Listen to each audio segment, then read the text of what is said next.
370 million years ago, before the first tree cast a shadow taller than a person, a warm and shallow sea covered what would one day become the American Midwest. The water was the colour of weak tea, clouded with sediment, lit only faintly from above. Somewhere within it, something large turned slowly in the dark, its armoured head catching no light at all. Tonight is not about chasing that creature. It is about settling beside it, in the long drifting quiet of a world that had no names yet, no clocks, no hurry. The Devonian Sea moved at the pace of tides and centuries, and so will this story. There is nothing to solve here, nothing to remember for later. Only an old ocean, breathing in slow swells, asking nothing of you but rest. If you enjoy listening to sleepy prehistoric dinosaur stories like this, subscribe. I post stories like this weekly. Geologists call it the Devonian Period, a stretch of time running from about 419 million years ago to roughly 359 million years ago. It sits in the middle chapters of an era far older than the age of dinosaurs, a full geological period before anything resembling a reptile had crawled across dry ground. 60 million years is the rough span of the Devonian, longer than the entire age of mammals that followed the extinction of the dinosaurs much later. Within that immense stretch, the planet quietly rearranged itself, ocean by ocean, continent by continent, until the conditions existed for something extraordinary to rise from the shallows. Earth did not look the way it does now. There was no Atlantic Ocean separating familiar coastlines. Instead, two great land masses dominated the globe. To the south lay Gondwana, an enormous supercontinent that would later fracture into Africa, South America, Australia, Antarctica, and India. To the north and east sat Laurussia, a smaller but still vast continent formed when two older land masses, Laurentia and Baltica, drifted together and fused along ancient mountain belts. Laurussia straddled the equator during the Devonian, its coastlines warmed by a sun that struck them almost directly throughout the year. Much of what is now North America belonged to this equatorial continent. Ohio, where the most famous fossils of this story would one day be found, lay near the equator itself, submerged beneath a shallow sea rather than standing as dry land. The rock layers that modern geologists now climb and chip away at in quarries and riverbanks once rested at the bottom of warm tropical water, far closer to the conditions of a modern coral lagoon than to the cold winters that region experiences today. This was an age the textbooks often call the Age of Fishes, and the title is not an exaggeration. Across the Devonian seas, fish underwent one of the most rapid and varied bursts of diversification that the fossil record preserves from any period of Earth's history. Jawless fish, ancient and strange by modern standards, still drifted through many of these waters, filtering small particles or scraping algae from rocks with toothless sucking mouths. But a newer kind of fish had already begun to dominate the waters around them, fish equipped with something the jawless lineages had never possessed. That something was a jaw. The evolution of jaws ranks among the most consequential developments in the history of vertebrate life, and it had occurred not long before the Devonian began, emerging from the frontmost gill arches of ancient jawless ancestors. A jaw allowed an animal to grip, to crush, to tear, to actively hunt rather than simply filter whatever drifted past its mouth. Once jaws existed, an entirely different relationship became possible between predator and prey, one built on pursuit, ambush, and force rather than passive collection. The seas of the early Devonian still felt experimental, almost tentative, as though evolution itself were testing a new tool without yet understanding its full potential. Early jawed fish remained modest in size, their bodies built more for stability than speed, their bite more useful for crushing shellfish than subduing large prey. The placid lagoons and reef-fringed shallows of Laurussia supported a community of fish that, to a modern eye, might look almost gentle, armoured in places but unhurried in their movements, feeding on the abundant invertebrate life that crowded the warm seafloor. That gentleness would not last. As the Devonian progressed, the warm, shallow, nutrient-rich seas covering the continental margins of Laurussia and Gondwana created exactly the kind of environment that rewards experimentation. Sunlight reached the seafloor across vast continental shelves, submerged under only a few dozen meters of water. photosynthetic plankton bloomed in immense quantities, supporting an entire pyramid of life stacked above it, layer after layer of grazers, scavengers and hunters, each pressing against the boundaries of what their bodies could achieve. Among the animals occupying these waters were the placoderms, a group whose name means armoured skin, a reference to the heavy bony plates that covered their heads and the forward portion of their bodies like a fitted breastplate. Placoderms were not a minor branch of Devonian life. They were, for a long stretch of this period, among its most successful and varied inhabitants, ranging from creatures barely longer than a human hand to forms that would eventually grow larger than anything that had ever swum through Earth's oceans before them. The fossil record of the Devonian world survives today in scattered, far-flung pockets across the modern globe, each one a separate window into the same vanished ocean. In Scotland, layers of reddish stone known as the Old Red Sandstone preserve an extraordinary abundance of early fish fossils deposited in ancient lake beds and river deltas that once sat near the heart of Laurussia. In Western Australia, the Gogo Formation preserves fish fossils in three-dimensional detail, so fine that scientists have recovered traces of soft tissue, muscle fibres, and even embryos still curled within the bodies of their mothers. In Ohio, in the United States, a dark, fissile rock known as the Cleveland Shale would one day yield some of the most complete and dramatic placoderm fossils ever discovered, including skulls belonging to an animal whose name would become inseparable from the entire concept of an ancient apex predator. The shale itself formed from fine mud that settled slowly onto a seafloor lying beneath oxygen-poor water,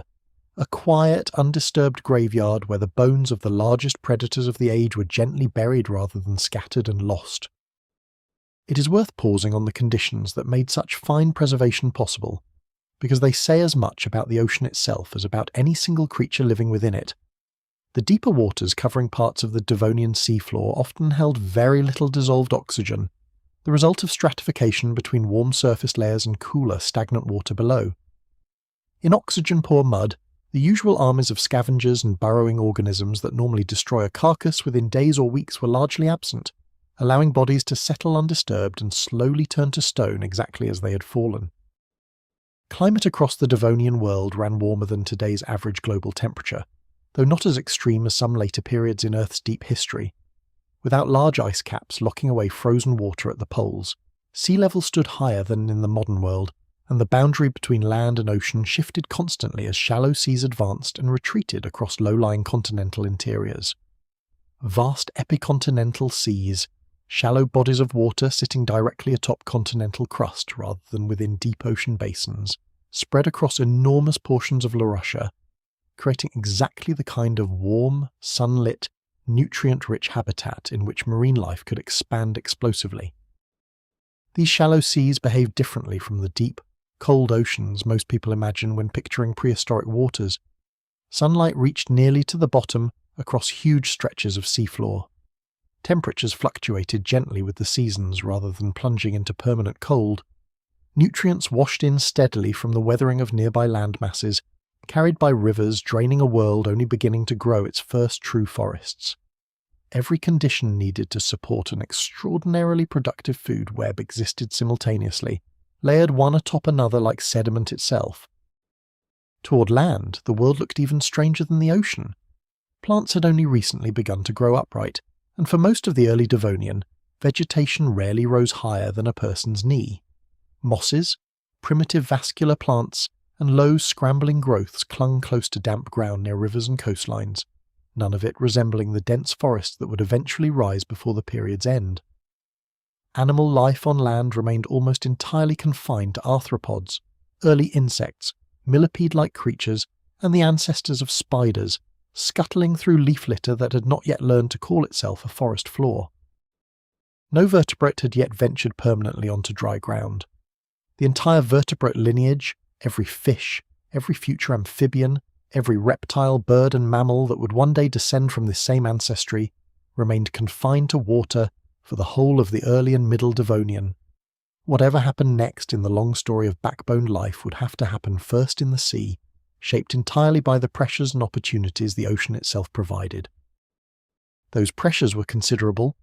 A shallow, sunlit, food-rich sea is also a sea crowded with competition, where any advantage in speed, size, or biting power translates directly into more successful meals and a greater chance of surviving long enough to reproduce. Across millions of years, this competitive pressure acted on the early jawed fish of Laurussia and Gondwana with remarkable consistency, favouring larger bodies, stronger jaws, and more effective methods of locating and overwhelming prey. Among the placoderms responding to this pressure was a lineage known as the arthrodires, a name meaning jointed neck, describing a distinctive hinge connecting the armoured plates of the skull to the armoured plates of the shoulder region. This joint allowed the head to tip backward as the lower jaw dropped, widening the gape far beyond what a simple fixed skull could achieve.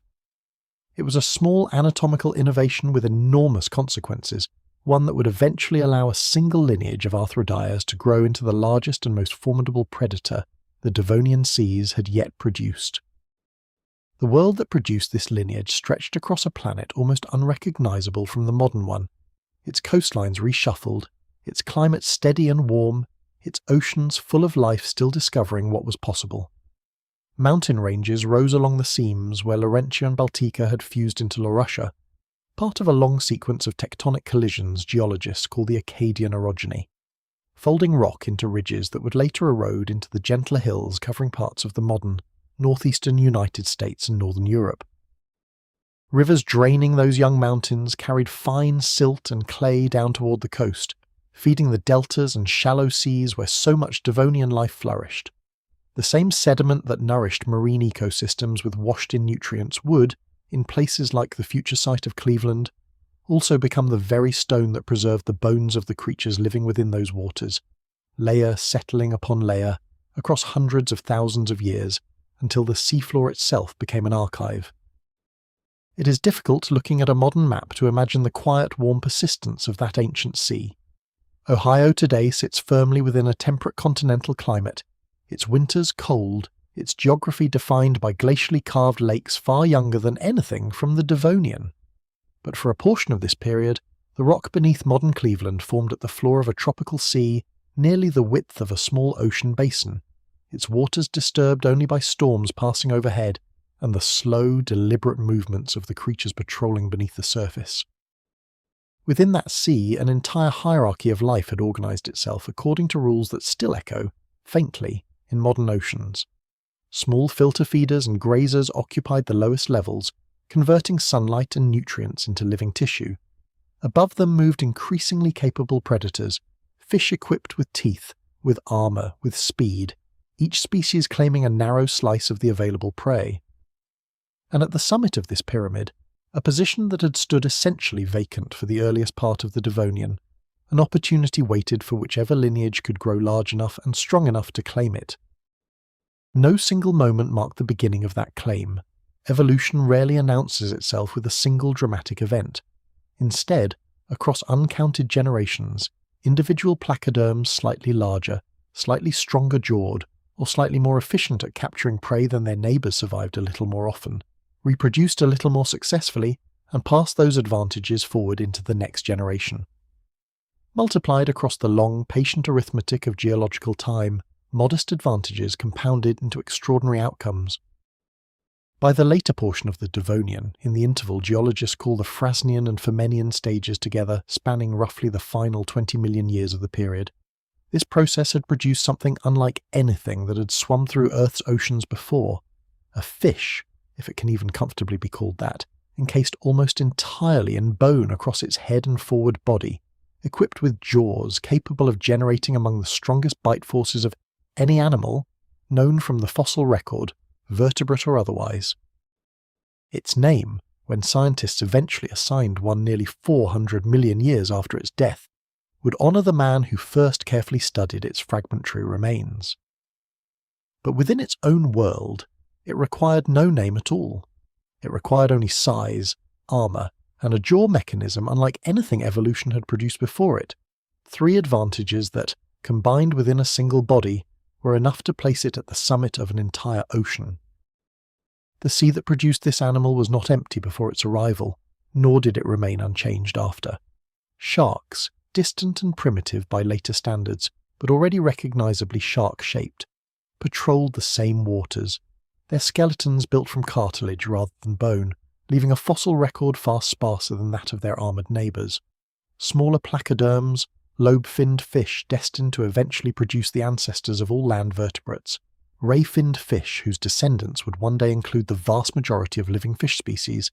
and uncounted invertebrates all shared this warm, shallow world, each pursuing its own narrow strategy for survival. Understanding this broader community matters, because the animal at the centre of tonight's story did not exist in isolation. It existed within a fully realised ecosystem, one with its own food chains, its own competitive pressures, its own quiet rhythms of predator and prey stretching across an enormous sunlit ancient sea. To understand how something so large and so heavily armoured came to dominate that world, it helps first to understand the conditions that made such dominance possible at all. Warmth, shallow water, abundant sunlight, a continent recently fused along its mountain seams, rivers delivering steady nutrients toward the coast, and an evolutionary innovation in the shape of the jaw itself. All of these elements arrived together, layered across the same stretch of geological time. Few periods in Earth's history combine quite so many favourable conditions simultaneously, and fewer still preserve the resulting story in such fine, legible detail within their rock. Tonight's sea, then, is not simply a backdrop. It is itself part of the story, an active participant in shaping what would eventually rise from within it. The same warmth that allowed plankton to bloom in such abundance also warmed the bodies of the fish feeding upon them. The same shallow water that let sunlight reach the seafloor also kept prey and predator within close, frequent contact, sharpening the pressures of competition with every passing generation. Consider for a moment the patience required to read such a world from stone alone. The old red sandstone of Scotland, with its deep rust colour staining the cliffs of the Orkney Islands and the river banks of the Scottish borders, formed not in an open sea, but in a sequence of ancient lake basins and braided river deltas draining the eroding mountains of early Laurussia. Fish trapped in seasonal droughts, stranded in shrinking pools as lake levels fell during dry intervals, were buried quickly enough by wind-blown silt that their bodies survived largely intact, preserving entire communities of early jawless and jawed fish in postures close to the moment of their death. Halfway across the modern globe, in what is now the Kimberley region of Western Australia, the Gogo Formation tells a different version of the same era. There, an ancient reef complex once thrived along the edge of a continental shelf, its limestone built from the accumulated skeletons of corals, sponges and stromatoporoids over countless generations. When fish died near this reef, their bodies sometimes settled into pockets of fine carbonate mud that hardened into nodules around them, encasing soft tissue with such fidelity that, hundreds of millions of years later, scientists would extract fossilized muscle fibers, blood vessels, and even a fossilized umbilical-like structure connecting an unborn fish to its mother, the oldest direct evidence of live birth ever recovered from a vertebrate. These scattered fragments of Devonian seafloor, the red sandstone of Scotland, the reef limestone of Australia, the dark shale of Ohio do not describe separate worlds. They describe the same ocean system viewed from different angles, different latitudes, different depths, stitched together by paleontologists comparing fossils across continents to reconstruct a single, continuous picture of Devonian marine life. No one site holds the whole story. Each one holds a fragment, and the patient work of assembling those fragments is itself one of the quieter accomplishments of modern science.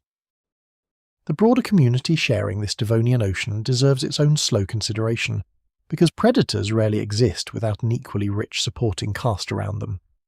Brachiopods, shelled invertebrates often mistaken at first glance for clams, though only distantly related to them, carpeted vast stretches of shallow seafloor in such numbers that their shells alone make up entire layers of Devonian limestone. Trilobites, already ancient by Devonian standards, continued crawling across the seabed, their compound eyes scanning a world that had already outlasted several of their own evolutionary cousins. Crinoids, often called sea lilies despite being animals rather than plants, rose from the seafloor on long jointed stalks, their feathery arms filtering passing plankton from the water above them. In life, dense crinoid meadows would have swayed gently with the current, an underwater field stretching toward the dim light filtering down from the surface, home to countless smaller creatures sheltering among the stalks. Their disarticulated remains, individual stem segments resembling tiny stone beads are so abundant in some Devonian limestones that entire rock formations are built almost entirely from crinoid debris. Ammonoids, early relatives of the coiled, shelled cephalopods that would later flourish so spectacularly during the age of dinosaurs, had already appeared in Devonian seas, their simple coiled shells drifting through open water as both predator and prey. Though their Devonian forms remained modest compared to the elaborate giants of much later periods, they represent an early chapter in one of the longest and most successful animal lineages in the fossil record, a lineage that would not finally disappear until the same catastrophe that ended the age of dinosaurs, roughly 300 million years after the events of tonight's story. Closer to shore in brackish estuaries and the lower reaches of rivers, a different community of fish had begun adapting to less stable conditions, water that shifted unpredictably between salty and fresh depending on rainfall and tide. These environments, harsher and more variable than the open sea, often favoured smaller, hardier species, and it is among exactly these marginal in-between habitats that some of the most consequential evolutionary experiments of the Devonian were quietly unfolding. Experiments that had nothing to do with armour or bite force, and everything to do with breathing air and bearing weight on muscular fins. But the open, sunlit shelf seas, the broad and shallow waters stretching for hundreds of kilometres across submerged continental margins, remained the great theatre of Devonian marine life, and it was there, among the densest concentrations of prey and the fiercest competition for it, that the placoderm lineage continued its slow, patient escalation. Each generation tested minor variations in jaw shape, plate thickness, and body proportion against the unforgiving arithmetic of survival, and each generation passed forward whatever combination proved most effective at securing the next meal. It would be a mistake to imagine this process as swift or dramatic from within any single lifetime. An individual fish, however large or well-armoured, lived its life entirely unaware of the broader trajectory its lineage was following. It hunted, it fed, it avoided larger predators where it could, and eventually it died, its body settling into the sediment that would one day allow distant descendants of an entirely different species to read its story. The grand transformation from modest, early-jawed fish to armoured apex predator unfolded not within any one creature's lifetime, but across the accumulated weight of uncounted generations, each one invisible to the last. Geologists studying this interval divide the Devonian into smaller chapters of their own, named after rock formations in Wales and England, where the boundaries between them were first carefully defined. The Lochcovian, Pragian and Emsian stages span the earlier portion of the period, an interval still dominated by relatively modest fish communities. The Eifelian and Givetian stages, named for regions in Germany, mark the Middle Devonian, a time of accelerating diversity among both placoderms and the lobe-finned fish that would eventually give rise to land vertebrates. And the Frasnian and Fernenian stages, named for localities in Belgium, carry the story into its final and most dramatic act, the interval in which the largest placoderms reach their full size and influence before the period's eventual prolonged collapse. Within the Frasnian stage specifically, roughly 382 to 372 million years ago, conditions across Laurushia's shallow seas reached a kind of equilibrium particularly favourable to large-bodied predators. Reef systems built by corals and sponges had expanded to cover enormous areas of the continental shelf, creating complex food-rich habitats unlike anything the Devonian had produced before. These reefs would later be devastated by the very extinction events closing out the period, but during the Frasnian, they stood at their fullest extent, sheltering communities of fish, brachiopods, and invertebrates in numbers the open ocean alone could rarely sustain. It is within this rich, reef-adjacent world somewhere along the warm, shallow margins of equatorial Laurussia that the story of tonight's central creature reaches its proper beginning, not with a single dramatic emergence, but with the slow accumulation of advantage upon advantage until an entire ocean had, almost without anyone noticing the precise moment it happened, acquired a new ruler. Before turning fully toward that creature, it is worth lingering a moment longer on the simple physical character of this ancient sea, because so much of what follows depends upon it. The water was warm, warmer at the surface than most modern tropical seas, its temperature shaped by an equatorial position and an atmosphere that trapped more heat than today's does. It was shallow across enormous stretches, sunlight reaching the seafloor across broad continental shelves, submerged beneath only tens of meters of water. And it was rich, extraordinarily rich, nutrients washing in from the weathering land, supporting blooms of plankton that fed a food web stacked layer upon abundant layer toward its summit. These three qualities, warmth, shallowness, and richness, combined to create an environment almost ideally suited to the flourishing of large, active marine life. Warmth accelerated the biological processes underlying growth and reproduction. Shallowness kept prey and predator within frequent contact, while allowing sunlight to power the productivity of the entire ecosystem. And richness ensured a steady, abundant supply of food, capable of sustaining even the largest and most demanding predators. Few environments in the history of the planet have combined these qualities quite so favourably, and the life that flourished within this one reflected that rare and fortunate combination. There is a certain quiet pleasure in simply imagining this sea as it was, warm and shallow and teeming, its surface catching the equatorial sun, its depths clouded gently with suspended sediment and drifting plankton, its floor carpeted with the shells and stalks of countless invertebrates, its waters alive with fish of every description, from the smallest filter feeder to the largest armoured predator. It was a complete and thriving world, whole in itself, asking nothing of any future that would eventually study its remains, simply existing, warm and abundant and alive, across the long, unhurried span of Devonian time. As the light fades further on this opening picture of the Devonian world, what remains is a simple, settled image. A warm equatorial sea stretching across what would one day become Ohio and so much more, calm at the surface, busy with quiet movement beneath, holding within its sediment the patient beginnings of a story that would not fully reveal itself for hundreds of millions of years. Somewhere in that water, the lineage that would eventually produce the largest predator of the age was already growing, plate by plate, generation by generation, toward the role history had reserved for it. Long before any placoderm patrolled the warm seas of Laurussia, the oceans of Earth belonged to a quieter kind of fish, one without the single feature most people now consider essential to the very idea of a fish. These early vertebrates, grouped together as jawless fish or agnathons, swam through Silurian and earliest Devonian waters with mouths built for sucking, scraping, or filtering rather than biting. Many wore their own kind of armour, bony plates covering the head and forward body, giving them a name that still survives in scientific literature today, the ostracoderms, meaning shell-skinned. An ostracoderm hunting strategy, if it can even be called hunting, looked nothing like the pursuit and capture that would later define so much of vertebrate life. Many fed by settling against the seafloor and drawing in mud or sediment through a simple jawless opening, filtering out edible particles before expelling the rest. Others grazed algae from rock surfaces, their mouths little more than a fixed toothless gap incapable of closing with any real force. For tens of millions of years this was the height of vertebrate sophistication, an entire branch of animal life moving through the water without ever truly biting anything at all. The change that ended this long, gentle chapter began, as so many transformative changes in evolution do, with a structure repurposed from an entirely different original function. The earliest jawless fish breathed using a series of gill arches, cartilaginous or bony supports holding open the slits through which water passed across the gills.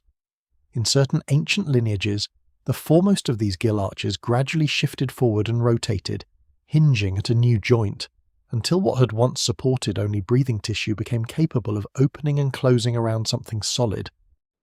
This is, in simplified outline, how the vertebrate jaw is believed to have originated, not as a sudden invention built from nothing, but as a gradual repurposing of existing anatomy already present in the jawless ancestors of all jawed vertebrates. The transformation likely occurred sometime in the Silurian period, the interval immediately preceding the Devonian, though the fossil evidence documenting the earliest stages of this transition remains frustratingly sparse, fragments and impressions rather than complete skeletons. Once jaws existed, even in their earliest, most primitive form, an entirely new category of behaviour became available to vertebrate life. An animal with a jaw could grip a struggling prey item and hold it in place. It could apply force unevenly, crushing in one location while leaving another untouched. It could, eventually, tear flesh into pieces small enough to swallow, rather than relying on prey small enough to be drawn whole into a passive filtering mouth. The jaw turned the mouth from a simple intake valve into an active tool, and tools, once they exist, tend to be refined. Placoderms emerged from within this newly jawed branch of vertebrate life, and they did so with remarkable speed by geological standards, appearing in the fossil record by the early Silurian and diversifying rapidly through the early and middle Devonian. Their defining feature, the heavy bony armour covering the head and the front portion of the trunk, set them apart from every other major fish lineage of their time. Beneath this armour, the rest of the body and most placoderms remained relatively unprotected, often covered only in small scales or bare skin, an arrangement that placed all of the animal's defensive investment toward the front, where a predator's bite would most often land. Several distinct branches of placoderm life flourished simultaneously across Devonian seas, each pursuing a different solution to the challenges of feeding, swimming, and avoiding predation. The antiarchs, among the strangest of these branches, possessed paired, jointed, limb-like appendages extending from their armoured shoulders, structures that may have helped them shuffle along or anchor themselves against the seafloor in shallow, often freshwater or brackish habitats. One antiarch genus, Bothrialepis, became so widespread and so abundant that its fossils have been recovered from every continent on Earth except Antarctica, a level of geographic distribution remarkable for any single genus of Devonian fish. The Tictodontids, a smaller and less conspicuous branch of placoderms, evolved reduced armour and elongated, somewhat eel-like bodies, along with another distinction that would later prove unexpectedly important to science. Several Tictodontid genera, alongside certain other placoderm lineages, show clear anatomical evidence of internal fertilization, paired clasping structures near the pelvic region, closely resembling the claspers used by modern sharks and rays to transfer reproductive material directly into a female's body, rather than relying on external fertilization in open water. But it was the arthrodires, the jointed neck placoderms, who would eventually produce the largest and most formidable predators of the entire Devonian world. Their defining anatomical feature, a mobile joint connecting the armoured skull to the armoured shoulder girdle, allowed a kind of movement unavailable to other heavily armoured fish of the period.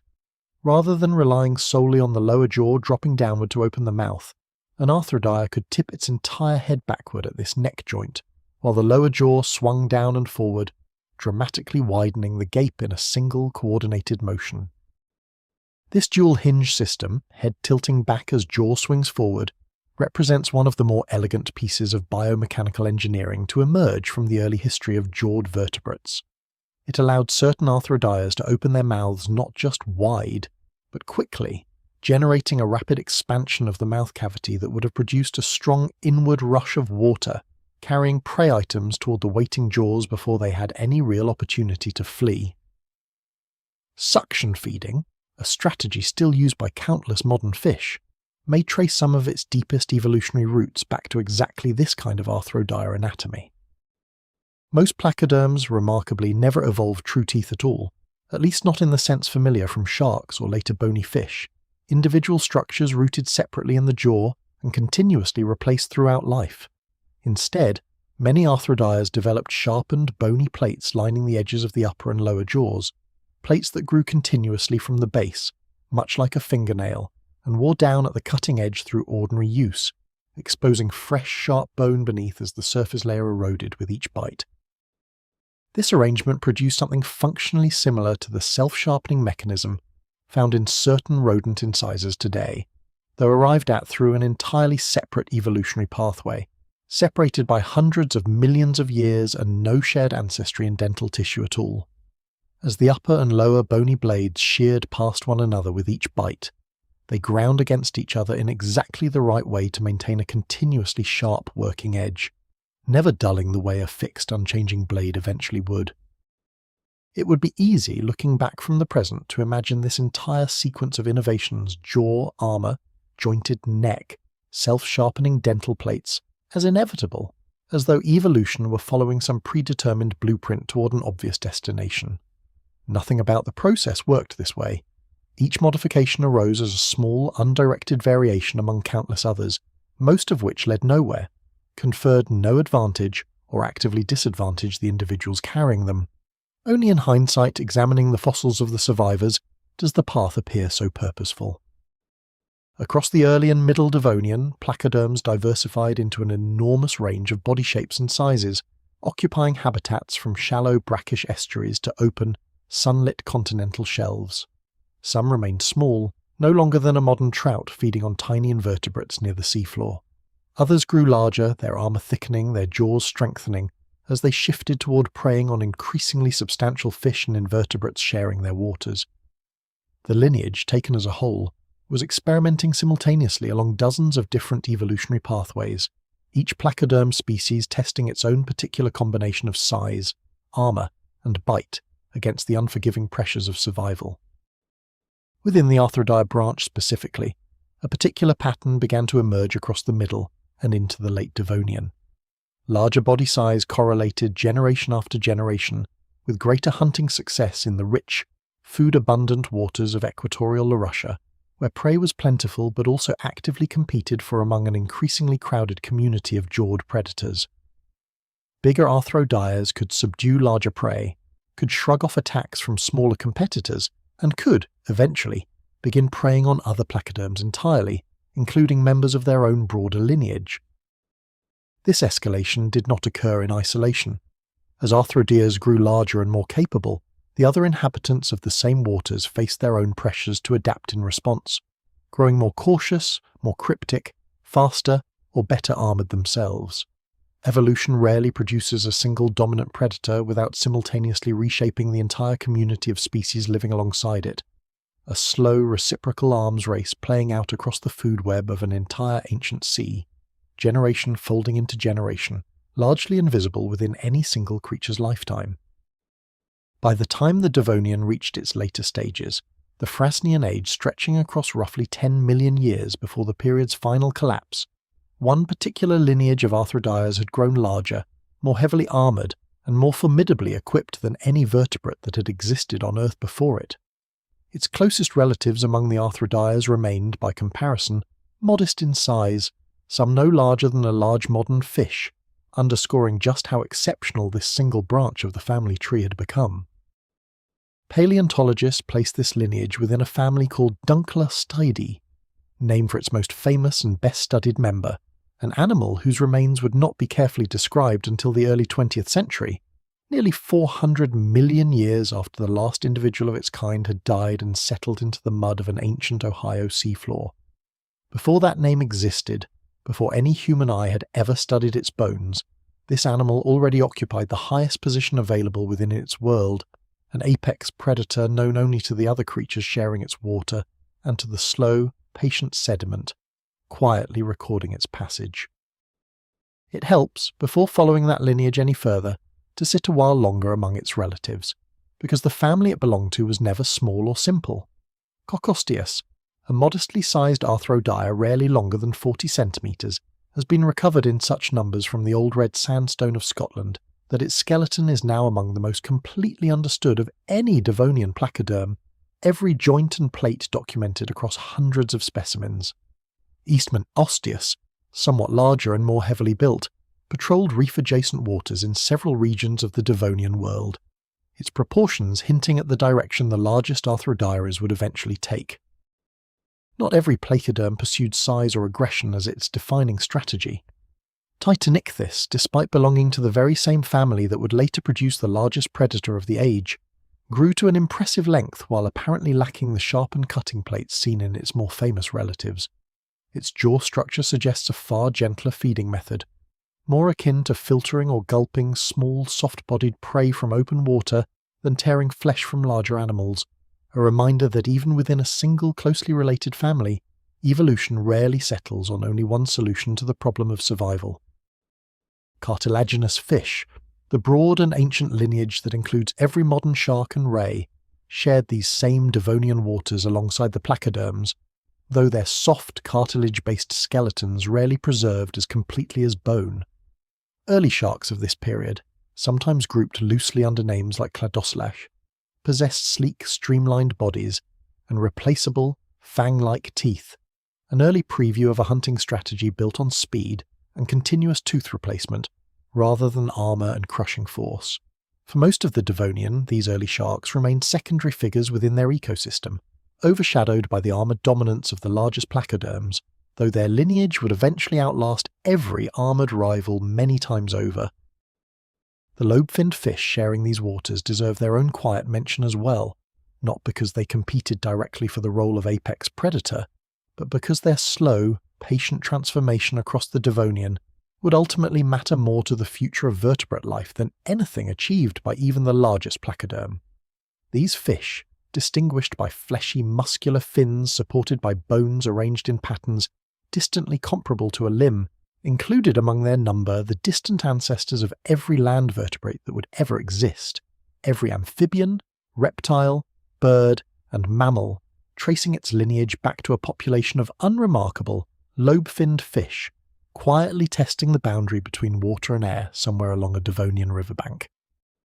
None of this diversity existed separately from the placoderms dominating the open shelf seas.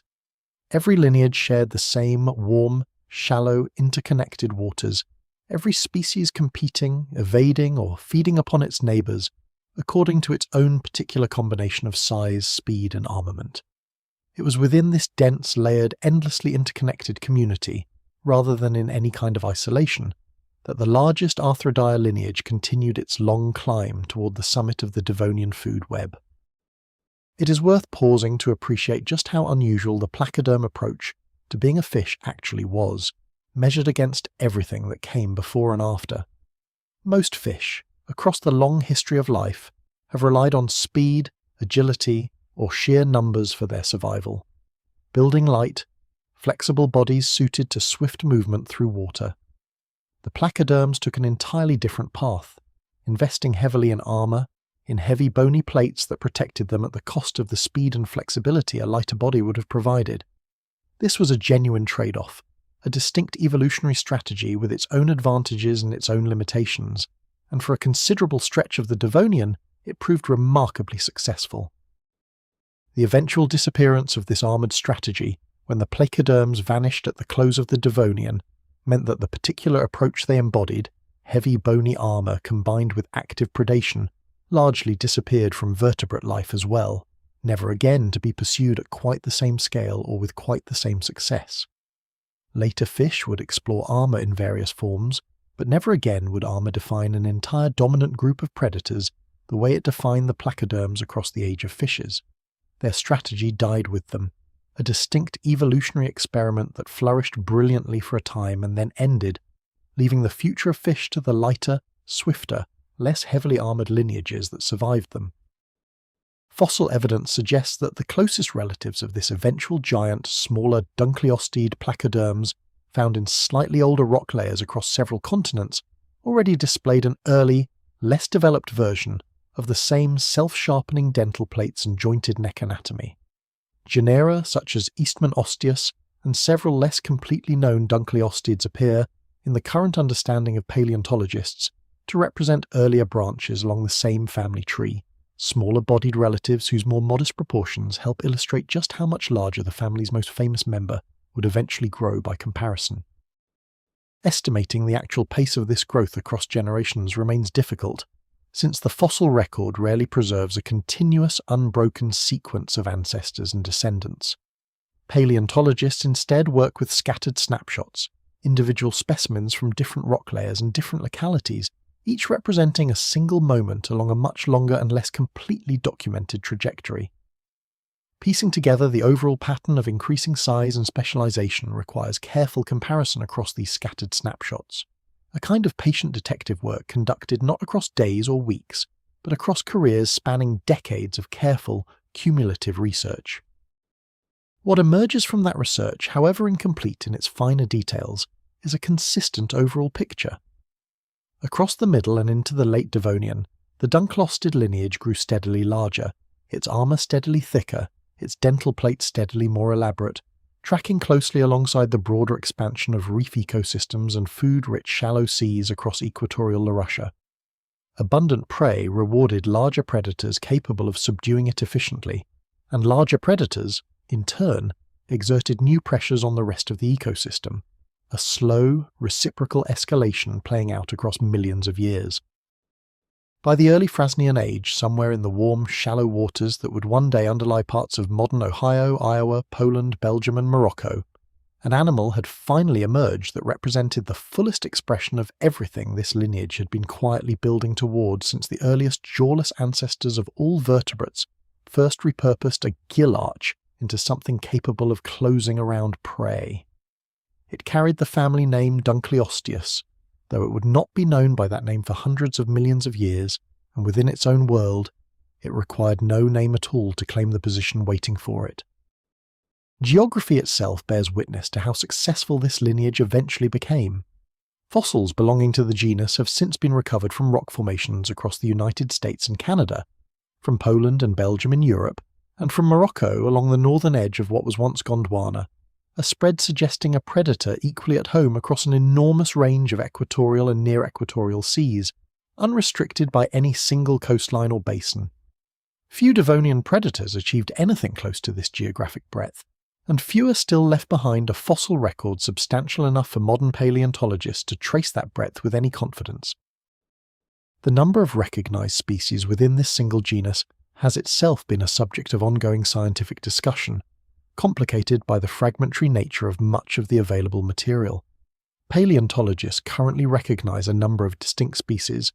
distinguished from one another by subtle differences in the proportions and sculpting of their armor plates, though several of these species rest on relatively incomplete remains,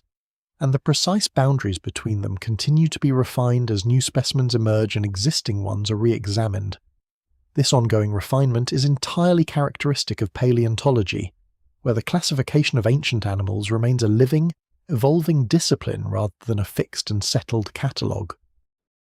It is worth appreciating how much careful work underlies even the seemingly simple act of assigning a fossil to a particular species. A paleontologist examining a newly recovered armor plate must compare it in fine detail against known specimens, weighing subtle differences in shape, proportion and surface texture against the natural variation expected within a single species, deciding whether the differences observed represent genuine distinction between species or merely the ordinary variation found among individuals of the same kind.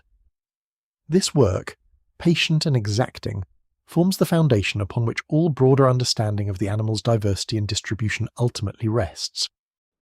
Within this widely distributed lineage, several named species are now recognized,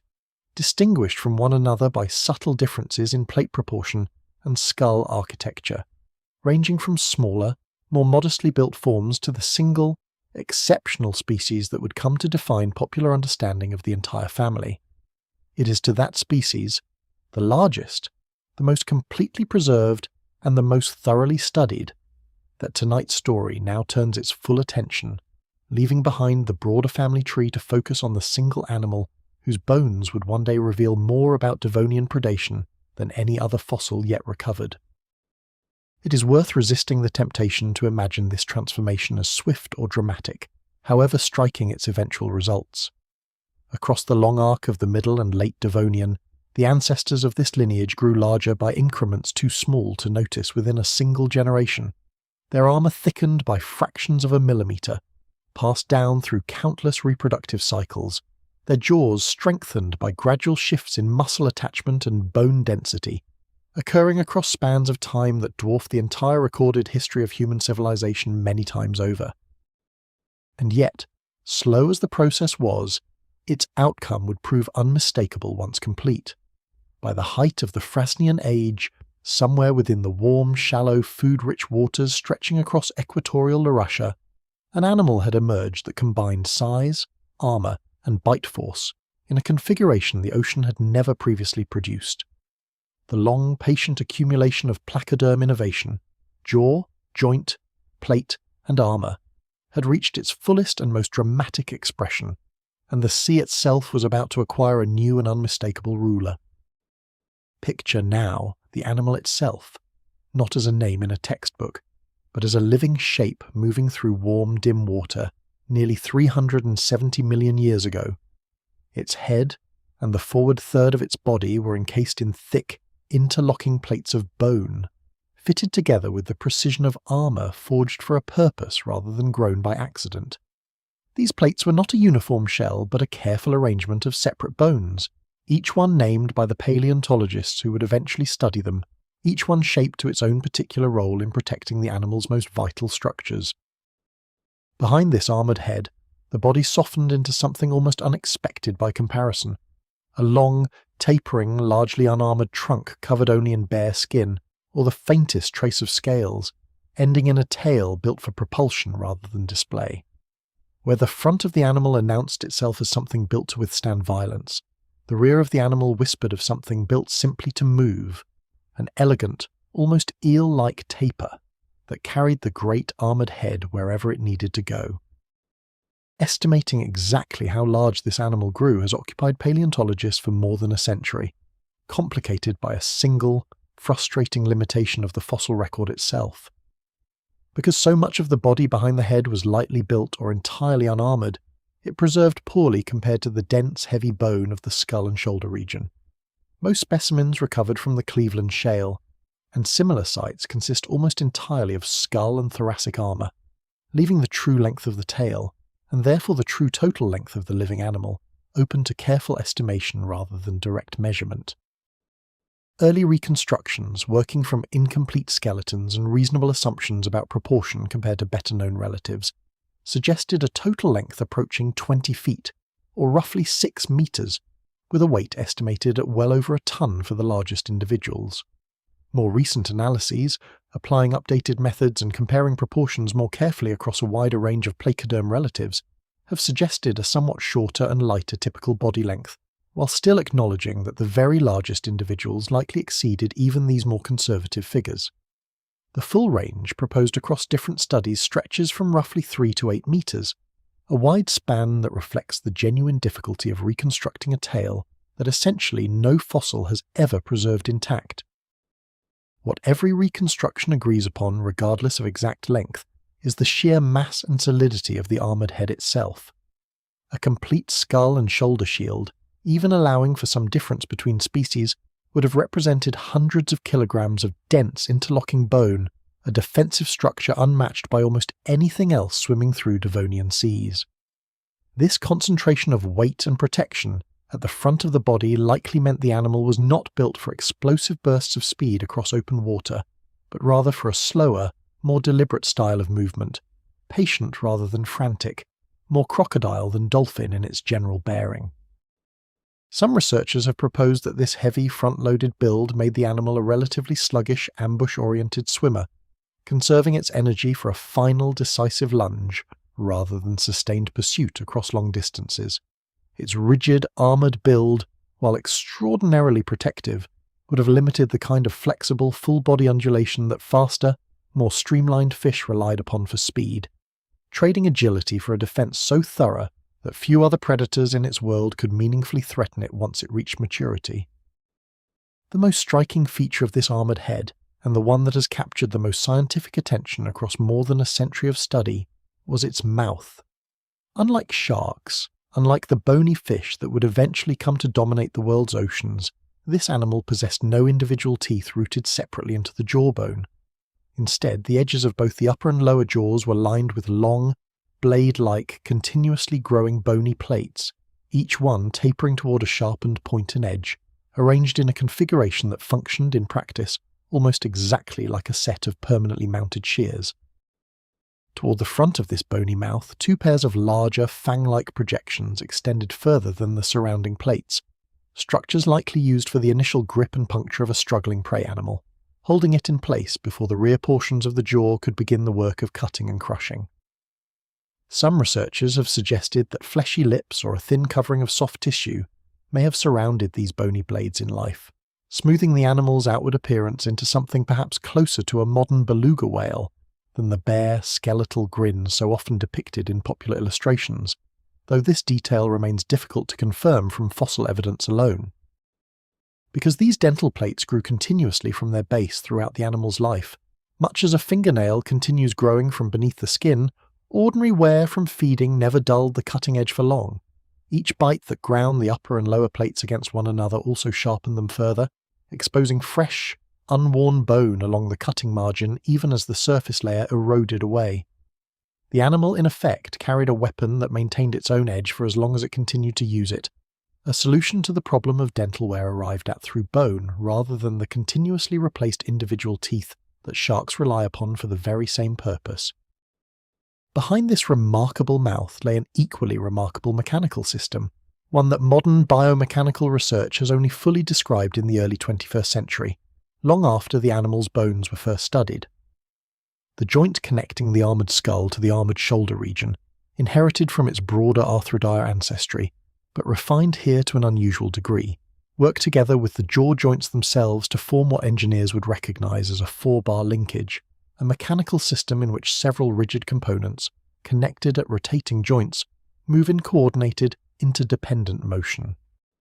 When the animal opened its mouth, the skull itself tipped backward at the neck joint at the very same moment the lower jaw swung downward and forward, a combined motion that widened the gape far more quickly and far more dramatically than either movement could have achieved alone.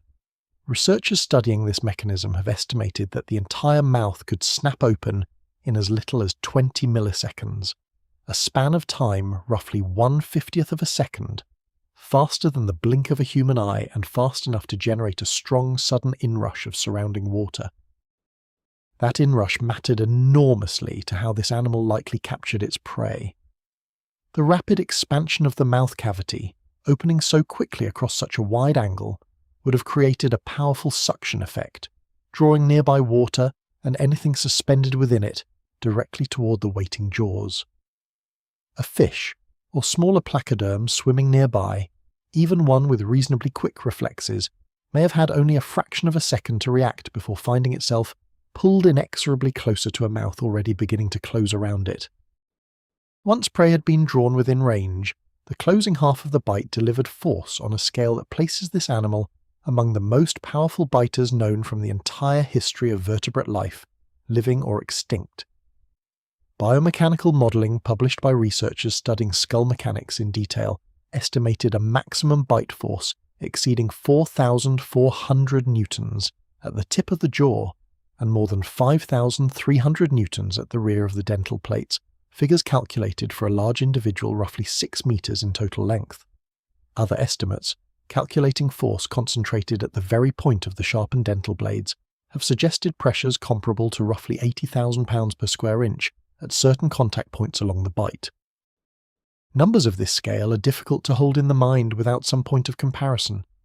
A bite force in this range places the animal in the same general league as modern saltwater crocodiles, and, by some estimates, approaches figures proposed for Tyrannosaurus rex, an animal that would not exist for many tens of millions of years after the last of these armoured fish had vanished from Earth's oceans. Among living animals, very few predators, vertebrate or otherwise, generate forces approaching this magnitude, and fewer still combine that force with a mouth capable of opening and closing in a fraction of a second. It's worth pausing here in the quiet of this description to consider what such a combination of speed and force actually meant for the animal's daily life, stripped of the drama such numbers can sometimes invite. A bite this powerful, paired with a gape this rapid, did not require prolonged struggle or repeated effort to be effective. A single, well-placed strike could puncture armour, sever flesh, or crush shell in an instant, after which very little remained for the predator to do beyond drawing the pieces toward its waiting throat. This efficiency likely shaped the animal's broader hunting style as much as its anatomy did. Rather than pursuing prey across long distances, exhausting itself in a drawn-out chase, the available evidence points toward a predator that relied on patience, positioning, and a single decisive moment, conserving energy until the right opportunity presented itself, then resolving the encounter almost instantly through the sheer mechanical advantage built into its skull. There was little need for prolonged violence when a single bite already carried enough force to end almost any contest before it had properly begun. Beyond the jaws themselves, the rest of the armoured head carried its own quiet evidence of a life built around defence as much as offence. The bony plates covering the skull and shoulder region were not flat or featureless but sculpted, ridged and textured in patterns that varied subtly between individuals and species, patterns paleontologists now use to help distinguish one species of this genus from another when comparing fragmentary remains recovered from different localities and rock layers across multiple continents. Eye sockets set within this armour toward the upper portion of the skull suggest an animal relying significantly on vision to locate prey within the relatively clear sunlit waters of the Devonian shelf seas, rather than depending primarily on other senses. Positioned where they were, these eyes would have offered a reasonably wide field of view across the water ahead and to the sides, useful for an ambush predator needing to track the approach and movement of potential prey before committing to the rapid, decisive strike its jaw mechanism made possible. Taken together, every individual feature of this animal, the heavy frontal armour, the lightly built tail, the blade-like self-sharpening dental plates, the rapid four-bar jaw mechanism, the powerful closing bite, the forward-set eyes, describes a predator built around a single coherent strategy. Approach with patience rather than speed. Strike with overwhelming, near-instantaneous force. Rely on armour rather than agility to deter whatever might otherwise consider challenging an animal of this size in open water. It is a strategy quite different from the streamlined pursuit predators that would dominate later oceans, the sharks and ichthyosaurs, and eventually the dolphins built for sustained speed across open water. This was something else entirely, an armoured ambush specialist whose greatest advantages lay not in how quickly it could move, but in how completely it could end an encounter the instant it chose to engage. A design philosophy written quietly into every plate and joint that survived to become fossil. As the description settles, what remains in the mind is not a creature of constant motion, but one of patient armoured stillness, drifting through warm, sediment-clouded water, its eyes scanning the dim light for movement, its jaw mechanism held in readiness, capable in an instant of opening wider and faster than almost any vertebrate predator that had existed before it. The sea around it continued its slow, ordinary rhythms, entirely unaware that it now contained something built, plate by plate, joint by joint, to dominate it completely. It is worth lingering a little longer on the armour itself, because the word armour can suggest something simple, a single solid shield, when the reality preserved in the fossil record is considerably more intricate. The skull and shoulder region were built from dozens of individual bony plates, each one carrying its own name within the careful nomenclature paleontologists have developed for placoderm anatomy. Plates positioned above the eyes, plates curving along the cheek, plates meeting at sutures so tightly fitted that, in well-preserved specimens, the seams between them remain barely visible even under close examination. This modular construction, many separate plates fitted together rather than one continuous shell, likely served more than one purpose. It allowed the skull to grow throughout the animal's life, individual plates expanding and adding new bone along their margins as the animal aged, rather than requiring the periodic shedding and regrowing of a single rigid shell, the way some modern armoured animals must do. A young individual and a fully mature adult would have carried armour built from the very same plates, simply scaled up and thickened across years of continuous growth. The question of fleshy lips, briefly mentioned earlier, deserves a slightly closer look, because it illustrates something important about how paleontologists approach the gaps inevitably left behind by an incomplete fossil record. No soft tissue covering the jaw has ever been recovered for this animal, since skin and other soft structures preserve far less readily than bone. The proposal that fleshy lips may have covered the bony dental plates in life rests instead on comparison with related, better-preserved placoderms and on basic biomechanical reasoning about how exposed bone interacts with water and where, over a lifetime of repeated use, an informed inference rather than a directly observed fact. Juvenile specimens, though considerably rarer in the fossil record than adult remains, have offered their own quiet insight into how this animal grew. Where many young vertebrates today show body proportions noticeably different from their adult forms, the juvenile placoderm specimens recovered to date appear proportionally similar to adults even at a relatively small size, suggesting an animal that emerged already built along the same general lines it would carry for the rest of its life, simply continuing to add size and thickness to an already established body plan, rather than undergoing any dramatic change in shape as it matured. Reconstructing soft internal anatomy, the heart, the gills, the digestive tract, has proven considerably more difficult than reconstructing the armoured exterior, since these tissues left almost no direct fossil trace at all. Much of what is understood or inferred about these internal structures comes instead from careful comparison with the anatomy of modern cartilaginous and bony fish, combined with the broader skeletal evidence preserved in the armour and jaw itself, a method of careful comparative inference that runs throughout nearly every reconstruction paleontologists offer of any ancient animal whose soft tissues did not happen to survive. The internal skeleton supporting the body behind the armoured head, where preserved at all, appears to have been built largely from cartilage rather than bone, a detail with an unexpected consequence for the study of this animal's reproduction. Cartilage degrades far more readily after death than bone, and far more readily even than the bony armour plates that preserve so reliably for this particular lineage, meaning that any reproductive structures built from cartilage rather than bone would have an especially low chance of ever surviving long enough to become fossilised, helping explain why direct evidence of this particular animal's reproductive anatomy has proven so much harder to recover than for some of its smaller, more completely bone-built relatives. Considering scale once more, it helps to imagine standing beside even a modestly sized individual of this species, an animal whose simple head and shoulder armour alone, set on a flat surface, would already stand taller than an adult human kneeling beside it, the armoured skull broader across than a human torso, the jaw, even closed, wide enough to comfortably enclose a human forearm within its sharpened bony plates. Numbers on a page rarely convey this kind of physical presence as effectively as a moment spent simply imagining the scale involved.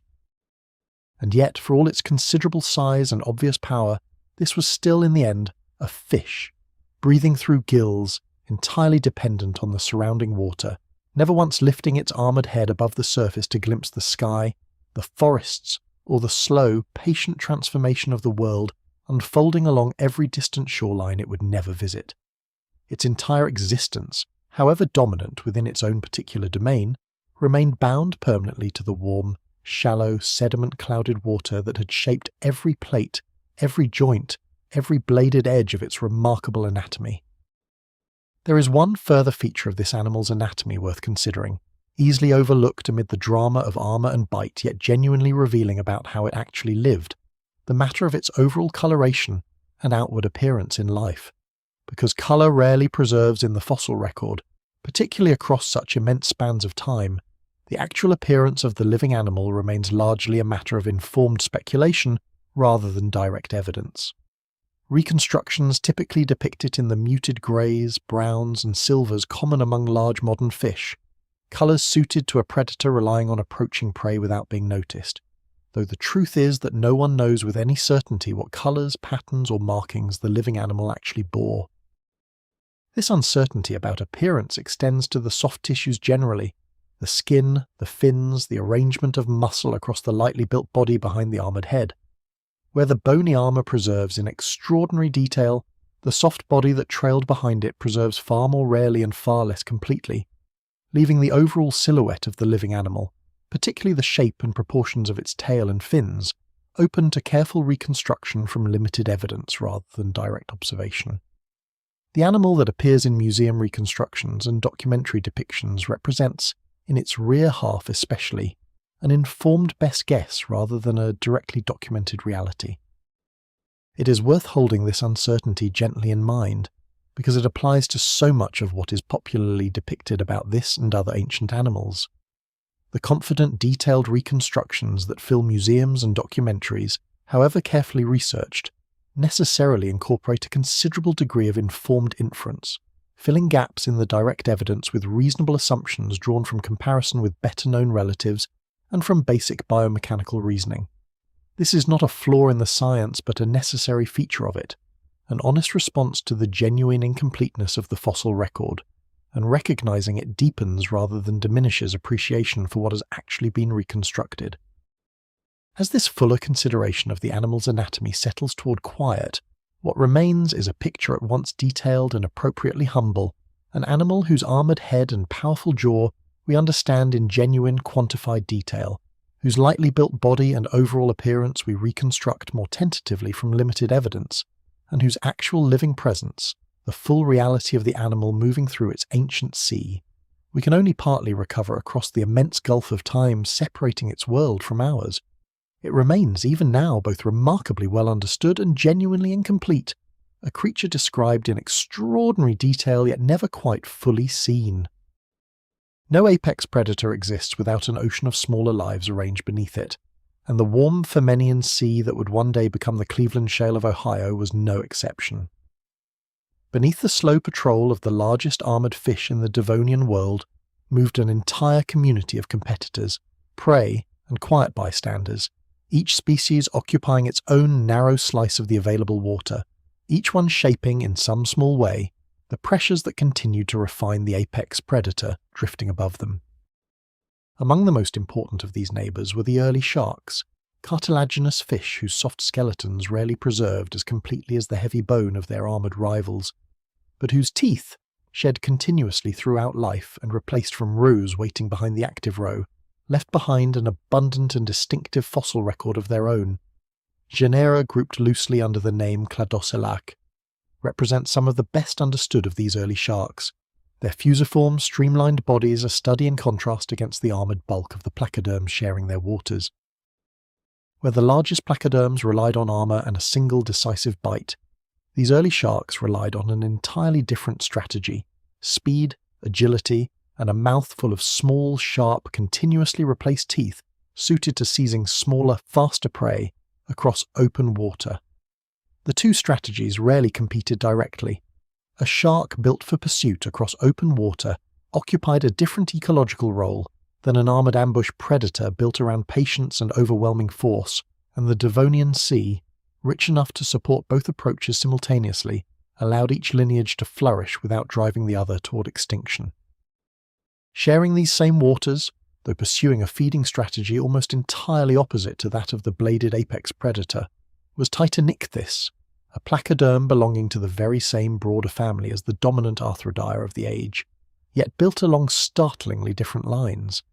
Despite reaching a length rivaling some of the largest individuals of its more famous relative, Titanichthys appears to have lacked the heavy, sharpened cutting plates that defined the apex predator's bite,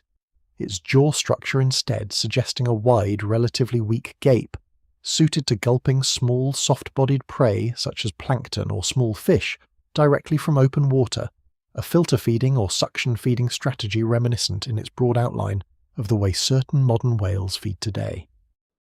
The presence of two such different feeding strategies within a single closely related family illustrates something important about how evolution actually proceeds within a rich, resource-abundant ecosystem. Rather than a single lineage monopolizing every available niche, closely related species frequently diverge along separate paths, each one specializing toward a different combination of prey, depth, and hunting method, reducing direct competition between near relatives even as they continue sharing the same broad stretch of ocean across the same span of geological time. Smaller placoderms, modest both in size and in the thickness of their armour, move through the shallower, more sheltered portions of this same sea, feeding on the abundant invertebrate life carpeting the seafloor below them. Genera, such as Dunkleosteus, and various less famous arthrodires, while never approaching the scale of the apex predator dominating the open water, nonetheless represented an important part of the broader food web, themselves preying on smaller fish and invertebrates while remaining vulnerable, in turn, to anything larger that happened to notice them. Among the invertebrates supporting this entire layered community, ammonoids occupied a particularly interesting position. Their coiled, chambered shells drifting through open water on currents of their own, slow, jet-propelled swimming. Early ammonoid genera, modest in size compared to the elaborate giants their descendants would eventually become during the much later age of dinosaurs, nonetheless represented an abundant and widely distributed food source, their shells, when preserved, now offering paleontologists a useful tool for matching rock layers of similar age across widely separated regions of the ancient world. Nautiloids, distant relatives of the ammonoids and ancestors, eventually of the modern chambered nautilus still found in tropical Pacific waters today,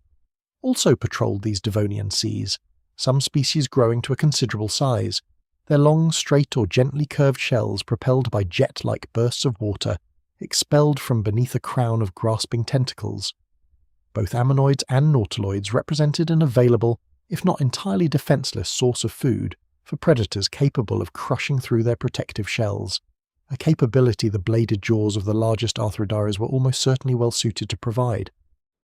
Bony fish, the broad lineage that would eventually come to dominate nearly every aquatic environment on the modern planet, remained at this stage in their history a relatively minor presence within the Devonian community, smaller and less varied than they would become across the following hundreds of millions of years.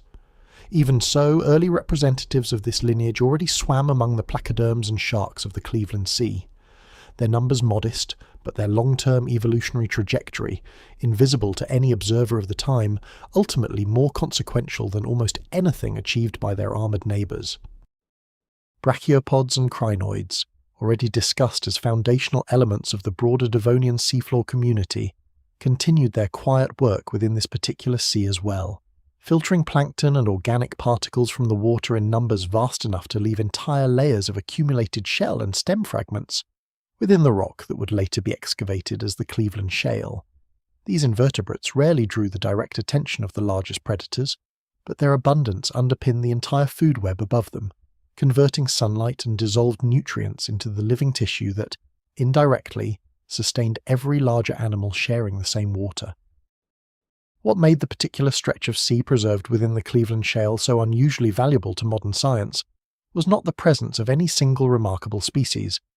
but the combination of conditions that allowed so many of these species, predator and prey alike, to be preserved together in such fine, undisturbed detail. The fine, organic-rich mud settling onto a seafloor lying beneath oxygen-poor bottom water meant that scavengers and burrowing organisms, the usual agents of decay and disturbance, were largely absent from the deepest portions of this particular basin, allowing carcasses to settle and fossilize with remarkable completeness.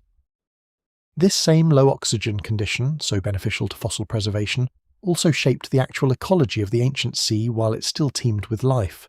Bottom waters too poor in dissolved oxygen to support most animal life would have remained largely empty of fish and invertebrates, even as the sunlit surface waters above continued supporting an abundant, thriving community. The largest predators of this sea, including the apex arthrodire at the centre of tonight's story, likely spent the great majority of their time within these upper oxygen-rich layers, rarely if ever venturing into the lifeless depths below. This vertical layering, abundant life near the surface, near total emptiness in the deeper oxygen-starved water beneath, would have given the Cleveland Sea a peculiar structure, unlike many modern marine environments, where deep water typically still supports its own distinct, if different, community of life. Here, depth itself functioned almost as a boundary, a quiet, lifeless threshold separating the crowded, competitive world of the upper sea from a still, dark, nearly empty basin below. A basin that paradoxically would prove essential to preserving the very community living above it. Predation within this layered community followed patterns that modern paleontologists have worked patiently to reconstruct from fossil evidence alone, since no observer was present to record any single encounter as it actually occurred. Bite marks preserved on the armour plates of smaller placoderms, healed injuries documenting attacks survived rather than fatal, and the occasional preserved stomach contents of larger predators together build a picture of an ecosystem defined as much by constant, ongoing predation as by the more peaceful business of feeding on plankton and invertebrates. Size alone offered considerable protection within this community, but rarely complete safety. A juvenile of even the largest, most heavily armoured species would have remained vulnerable to a wide range of predators until it had grown large enough for its own armour to become genuinely formidable, a vulnerability shared by nearly every species occupying this ancient sea, regardless of what its adult form would eventually become.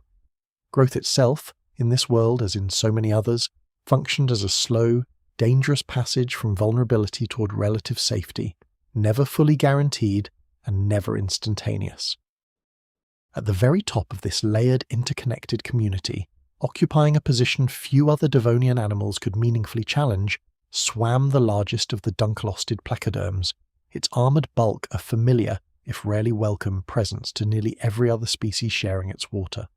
Sharks gave it a wide berth where they could. Smaller placoderms avoided open water when its shadow passed overhead. Even the ammonoids and nautiloids, capable of only the most limited evasive movement, likely fared better deep within crevices and shelter than drifting openly across its hunting grounds. And yet, as the following chapters of tonight's story will gradually reveal, even this position at the summit of an entire ecosystem carried no true guarantee of permanent safety, no exemption from the same patterns of competition, scarcity, and occasional violence that shaped the lives of every other creature sharing this ancient, warm, slowly settling sea. Dominance, in the Devonian as in every age before or since,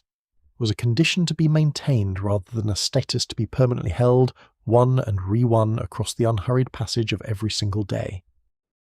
It is worth returning briefly to the early sharks sharing this sea, because their own fossil record preserves a small but telling detail about how they themselves hunted. Several specimens of Cladocellac recovered from Devonian rock layers preserve fish remains within their stomach cavities oriented tail first rather than head first, a pattern that suggests these sharks seized fleeing prey from behind during active pursuit, swallowing it in the same orientation it had been fleeing, rather than approaching prey head-on or scavenging already motionless remains from the seafloor. It is a small detail, easy to overlook, yet it offers a rare, direct glimpse into the actual hunting behaviour of an animal whose soft body otherwise left so little behind. Cladocellac also differed from many modern sharks in subtler ways worth noting. Its fin spines, when present, were positioned differently than in later shark lineages, and its overall body proportions, broad-headed, large-eyed, smoothly tapering toward a symmetrical tail, suggest an animal built for sustained, efficient swimming through open water, rather than the bursts of explosive acceleration favoured by some later shark lineages. In this respect, Cladocellac may have occupied a role within the Devonian Sea closer to that of a modern pelagic shark patrolling open water, rather than the ambush specialists more common among reef-dwelling sharks today.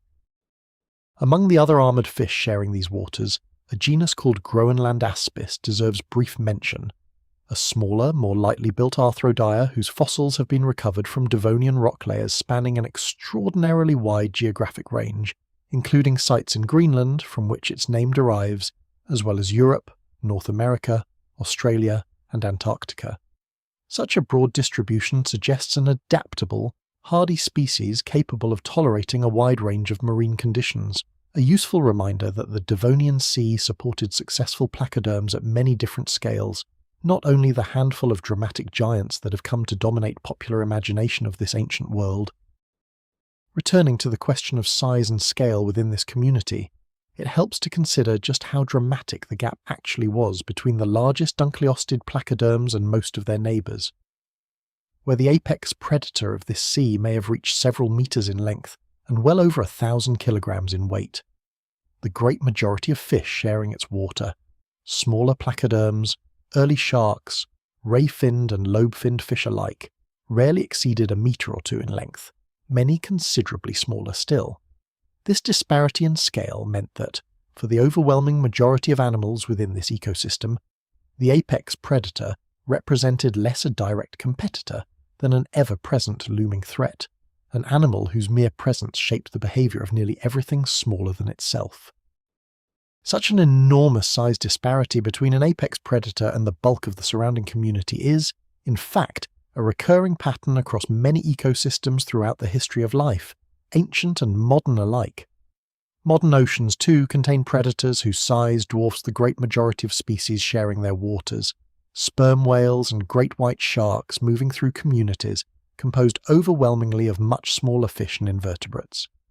The Devonian Sea, in this particular respect, was already following a pattern that would repeat, in different forms and with entirely different animals, across hundreds of millions of years of subsequent ocean history. The seafloor itself, beneath all this activity in the water column above, continued its own quiet, patient accumulation, brachiopods shells settling layer upon layer, crinoid stem fragments scattering across the mud in such numbers that, examined closely under modern laboratory conditions, a single hand-sized fragment of Devonian limestone may contain the disarticulated remains of dozens of individual crinoids, each one a small, separate life that once swayed gently in the current, filtering plankton from the very same water where, somewhere above, the largest predator of the age continued its slow, patient hunting. It is this density of accumulated, overlapping lives, predator and prey, large and small, armoured and soft-bodied, that gives the Cleveland Sea and Devonian marine ecosystems more broadly their particular richness within the fossil record. No single species tells the whole story. It is only in considering the entire community together, layer upon layer, scale upon scale, that the true complexity and abundance of this ancient, warm, sunlit sea begins to come fully into focus, a world every bit as intricate and interconnected as any ocean swimming with life today. The vertical structure of this sea, already touched upon, deserves a final, quieter consideration, because it shaped the lives of every creature within it in ways easy to overlook. The sunlit surface waters, warm and oxygen-rich, teemed with life, plankton and fish, and the largest predators all concentrated within this productive upper layer. Below, the water grew cooler, darker, and progressively poorer in oxygen, until, near the floor of the deeper basins, it became a still, lifeless zone where almost nothing could survive. This layering meant that the great majority of the sea's life was concentrated within a relatively thin upper band,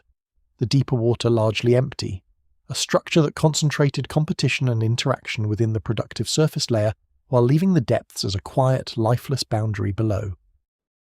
For the largest predator, this vertical structure defined the boundaries of its world as surely as any coastline. It lived within the oxygen-rich upper waters, where its prey concentrated and where its own gills could extract sufficient oxygen to sustain its considerable bulk. The lifeless depth below offered nothing. No prey, no oxygen, no reason to venture into them, and so the animal remained, throughout its life, within the productive upper layer, its entire existence bounded above by the surface and below by the quiet, oxygen-starved water it had no reason and no ability to enter. This confinement to the upper waters, shared by nearly all the sea's larger life, meant that the various creatures of this community encountered one another far more frequently than they might have in a sea whose life was spread more evenly through the full depth of the water column. Concentrated together within a relatively thin, productive layer, predators and prey crossed paths constantly, competition sharpened by proximity, encounters between hunter and hunted a frequent and ordinary feature of daily life. The structure of the sea itself, in this way, intensified the very interactions that shaped the evolution of all its inhabitants, the largest placoderm included. As this fuller picture of the ancient sea's structure and community settles toward quiet, what remains is a sense of a world at once alien and comprehensible, structured by the same physical principles that shape modern seas, yet populated by creatures unlike anything alive today, its life concentrated within a warm, sunlit upper layer, its depths quiet and empty, its largest predator ruling the productive surface waters, while the lifeless deep waited, still and dark, below. It was a complete world, whole and functioning, and the largest placoderm belonged to it entirely, shaped by its structure, sustained by its abundance, and bounded, always, by the same physical limits that shaped every other life within it.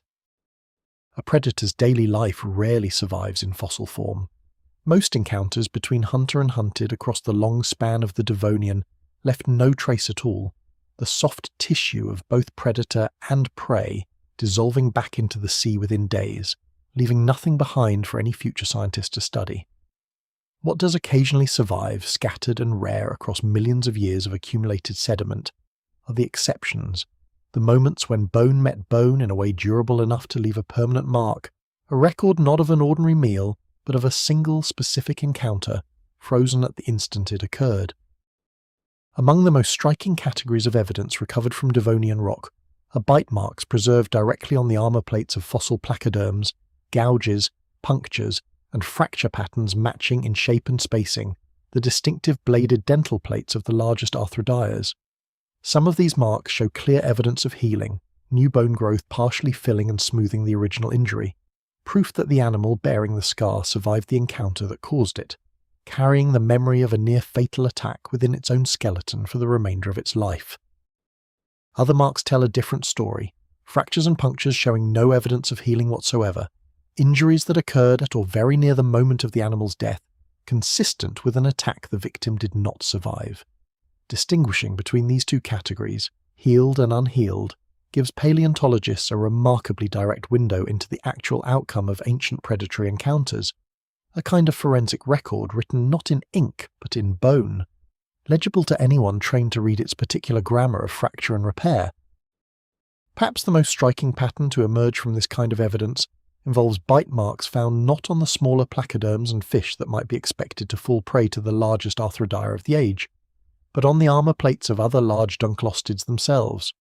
Several specimens recovered from Devonian rock layers preserve damage consistent with an attack from another individual of similar or even identical species, evidence pointing toward cannibalism as a genuine, if perhaps occasional, feature of this animal's behaviour. Cannibalism among predatory animals, while unsettling to consider from a modern human perspective, occurs across a wide range of living species today, from certain sharks consuming weaker siblings before birth to praying mantises and spiders preying on their own mates after reproduction. Among large, opportunistic predators occupying the very top of their ecosystem, with relatively few other animals capable of seriously threatening them, individuals of their own species, particularly smaller or weaker individuals, may represent one of the few remaining sources of substantial prey once an animal has grown large enough to overpower nearly everything else around it. Several factors likely contributed to this pattern among the largest Devonian placoderms. An animal that had already claimed the position of apex predator within its ecosystem faced relatively few natural threats from other species, but continued to require substantial quantities of food to sustain its own considerable size. Smaller or younger individuals of the very same species, lacking the full armour and strength of a mature adult, may have represented a more accessible and less risky source of nutrition than attempting to subdue an equally armoured, equally dangerous rival of a different kind entirely. Beyond direct bite marks, an even more unusual category of fossil evidence offers further insight into the feeding habits of these ancient predators, structures known to paleontologists as regurgitalates, fossilised evidence of food that an animal swallowed but later expelled rather than fully digesting. Such fossils, while rare, preserve fragments of partially processed prey, bone and shell fragments showing the distinctive etching and erosion patterns produced by an animal's digestive acids before the remains were ultimately brought back up, rather than passed all the way through the digestive system. The existence of such fossils suggests an animal sometimes swallowing more than it could comfortably process, whether through opportunistic overfeeding when prey happened to be unusually abundant, or through occasionally attempting to consume something too large, too well armoured, or too indigestible to be fully broken down.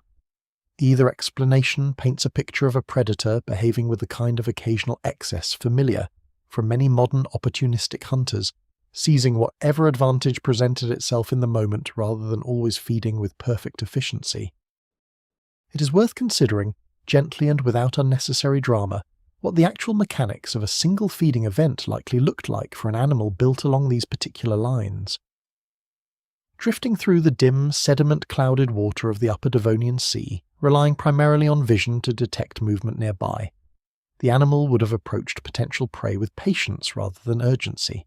conserving the energy that its heavily armoured, less streamlined body made costly to expend in prolonged pursuit. Once within striking range, the jaw mechanism already described, the rapid four-bar linkage capable of opening the entire mouth in a fraction of a second, would have done the great majority of the remaining work almost instantaneously. The sudden, dramatic widening of the gape would have generated a powerful inward rush of water, drawing nearby prey toward the waiting jaws before it had meaningful opportunity to react, after which, the closing bite, generating thousands of newtons of force concentrated along sharpened, self-renewing, bony blades, would have ended the encounter in what was very likely a single, decisive motion. For smaller prey, fish or invertebrates well within the proportional range the jaw mechanism could comfortably manage, this single motion may have represented the entirety of the predation event, capture and consumption occurring almost simultaneously, with little remaining for the animal to do beyond swallowing whatever pieces the bladed jaws had already reduced its prey into. For larger prey, including the occasional rival of similar size and species, the encounter likely required more deliberate effort, repeated bites perhaps, or a prolonged struggle before one animal or the other gained the decisive advantage. Fossils preserving evidence of these larger, more contested encounters carry a particular weight within the broader scientific understanding of this animal's behaviour, because they demonstrate something easy to overlook when focusing only on an animal's most impressive anatomical features. Even the most thoroughly armoured, most powerfully equipped predator of its entire world did not move through its environment invulnerable to challenge. It competed, sometimes violently, with others of its own kind, and not every encounter, even among individuals sharing identical anatomy and identical advantages, necessarily ended in the same outcome. This pattern of intraspecific competition, animals of the same species directly competing, sometimes violently for the same limited resources, appears again and again throughout the history of large predators, ancient and modern alike. Modern Komodo dragons will consume smaller individuals of their own species when opportunity allows. Certain modern shark species show clear evidence of cannibalism both before and after birth. The largest Devonian placoderms in this particular respect were participating in a pattern of behaviour that long predates them and continues, in various forms, among large predators living today. None of this evidence suggests an animal driven by any particular aggression beyond what its ecological position required of it. Opportunistic feeding, including occasional cannibalism, likely represented simple practicality within a world where sustaining a body of this size demanded a steady and substantial intake of food, and where few other sources of equivalent nutrition remained consistently available once an animal had grown large enough to dominate nearly everything smaller than itself. What the bite remembers, then, preserved across hundreds of millions of years within the quiet architecture of fossilized bone, is not a portrait of constant dramatic violence, but a far quieter and more ordinary truth. Survival within this ancient sea required feeding consistently, defending one's position persistently, and accepting whatever opportunities presented themselves, including, on occasion, opportunities involving one's own close relatives. It is a portrait less of cruelty than of pure, patient practicality, written not in any account or story, but directly into the healed and unhealed fractures of bone that have outlasted every other trace of the animals that bore them. As this particular thread of the story settles into quiet, it is worth remembering that even the most formidable predator of an entire geological period remained, in the end, an animal responding to the same basic pressures shaping every other creature around it: the need to eat, the need to avoid being eaten, and the need to do both consistently enough across a long enough life to leave offspring behind to continue the pattern into the next generation. The armour, the jaw, the bite, all of it existed in service of this same quiet ancient arithmetic, repeated endlessly across a sea that asked nothing more or less of any creature living within it. The methods modern paleontologists use to study evidence of this kind have grown considerably more sophisticated since the earliest descriptions of Cleveland Shale fossils in the 19th century. Where early researchers relied primarily on careful visual examination and comparison, modern study often incorporates computed tomography scanning, allowing researchers to examine the internal structure of bone without physically cutting into a precious specimen, revealing growth patterns, healed fractures, and subtle variations in bone density invisible to the naked eye alone. This technology has allowed scientists to re-examine specimens collected more than a century ago, often revealing new information from fossils long assumed to have already given up everything they had to offer. Microscopic examination of bite marks themselves has also become considerably more refined, allowing researchers to compare the precise spacing and angle of tooth, or dental plate marks, against the known dental anatomy of various Devonian predators with far greater confidence than earlier, more general comparisons allowed. This precision matters considerably when distinguishing between an attack by another individual of the very same species and an attack by a different predator entirely, a distinction essential to correctly interpreting evidence of cannibalism rather than simply ordinary predation between different species. Energy economics, too, plays an important role in understanding why an animal of this size might have turned, at least occasionally, toward members of its own species as a food source. Larger predators require disproportionately more energy to sustain their own metabolism and growth than smaller animals do, a basic biological relationship observed across countless modern species and almost certainly applicable to this ancient predator as well. An apex predator capable of overpowering nearly anything smaller than itself, yet requiring substantial and regular feeding to sustain its own considerable bulk, faced a genuine practical challenge in locating sufficient prey on a consistent basis, particularly as it continued growing larger across the span of its own adult life. Within this context, smaller or weaker individuals of the predator's own species represented a source of nutrition that was, in purely practical terms, often more readily available than continuing to pursue increasingly scarce alternative prey, particularly during periods when other food sources may have grown locally depleted through the ordinary pressures of an actively hunted ecosystem. This is not a flattering portrait, perhaps, when viewed through a modern lens accustomed to thinking of predation in simpler terms of hero and victim, but it is a portrait consistent with the actual, practical pressures facing any large, food-demanding predator occupying the very top of its ecosystem. It is worth noting too that not every bite mark preserved on placoderm armour necessarily reflects a fatal or even seriously threatening encounter. Some marks may instead document more exploratory or contested interactions, perhaps disputes over territory, feeding grounds or access to a particular carcass, rather than a deliberate sustained attempt to kill and consume another individual outright. The fossil record, however detailed, rarely preserves enough context to determine the full intent or outcome behind every single mark, leaving paleontologists to interpret each piece of evidence with appropriate caution rather than overconfident certainty. What remains beyond reasonable doubt, regardless of the precise motivation behind any individual mark, is that this animal's world was one in which violence, however infrequent in the life of any single individual, was a persistent and ordinary possibility, woven into the basic fabric of survival for every creature sharing the same warm, ancient water, predator and prey alike, regardless of how formidable any particular individual's own armour and jaw happened to be. It is worth reflecting before leaving this subject on how differently a modern observer perceives such evidence compared to the animals that actually produced it. To us, a bite mark on ancient armour, a fossilised meal preserved within a stomach cavity, a healed fracture recording a survived attack, carries an almost narrative quality, a story of a specific encounter frozen across hundreds of millions of years. To the animals themselves, of course, these were simply ordinary events, moments of feeding or fleeing or fighting. No more remarkable, from their own perspective, than any other moment of their lives, unrecorded and unremembered even by the creatures that experienced them. The transformation of these ordinary forgotten moments into legible scientific evidence, across the immense gulf of intervening time, represents one of the quieter marvels of paleontology. An event that mattered at most to two animals for the brief span of a single encounter, and that neither remembered afterward, can become, hundreds of millions of years later, a genuine piece of scientific knowledge, carefully studied and interpreted, contributing to a broader understanding of an entire vanished ecosystem.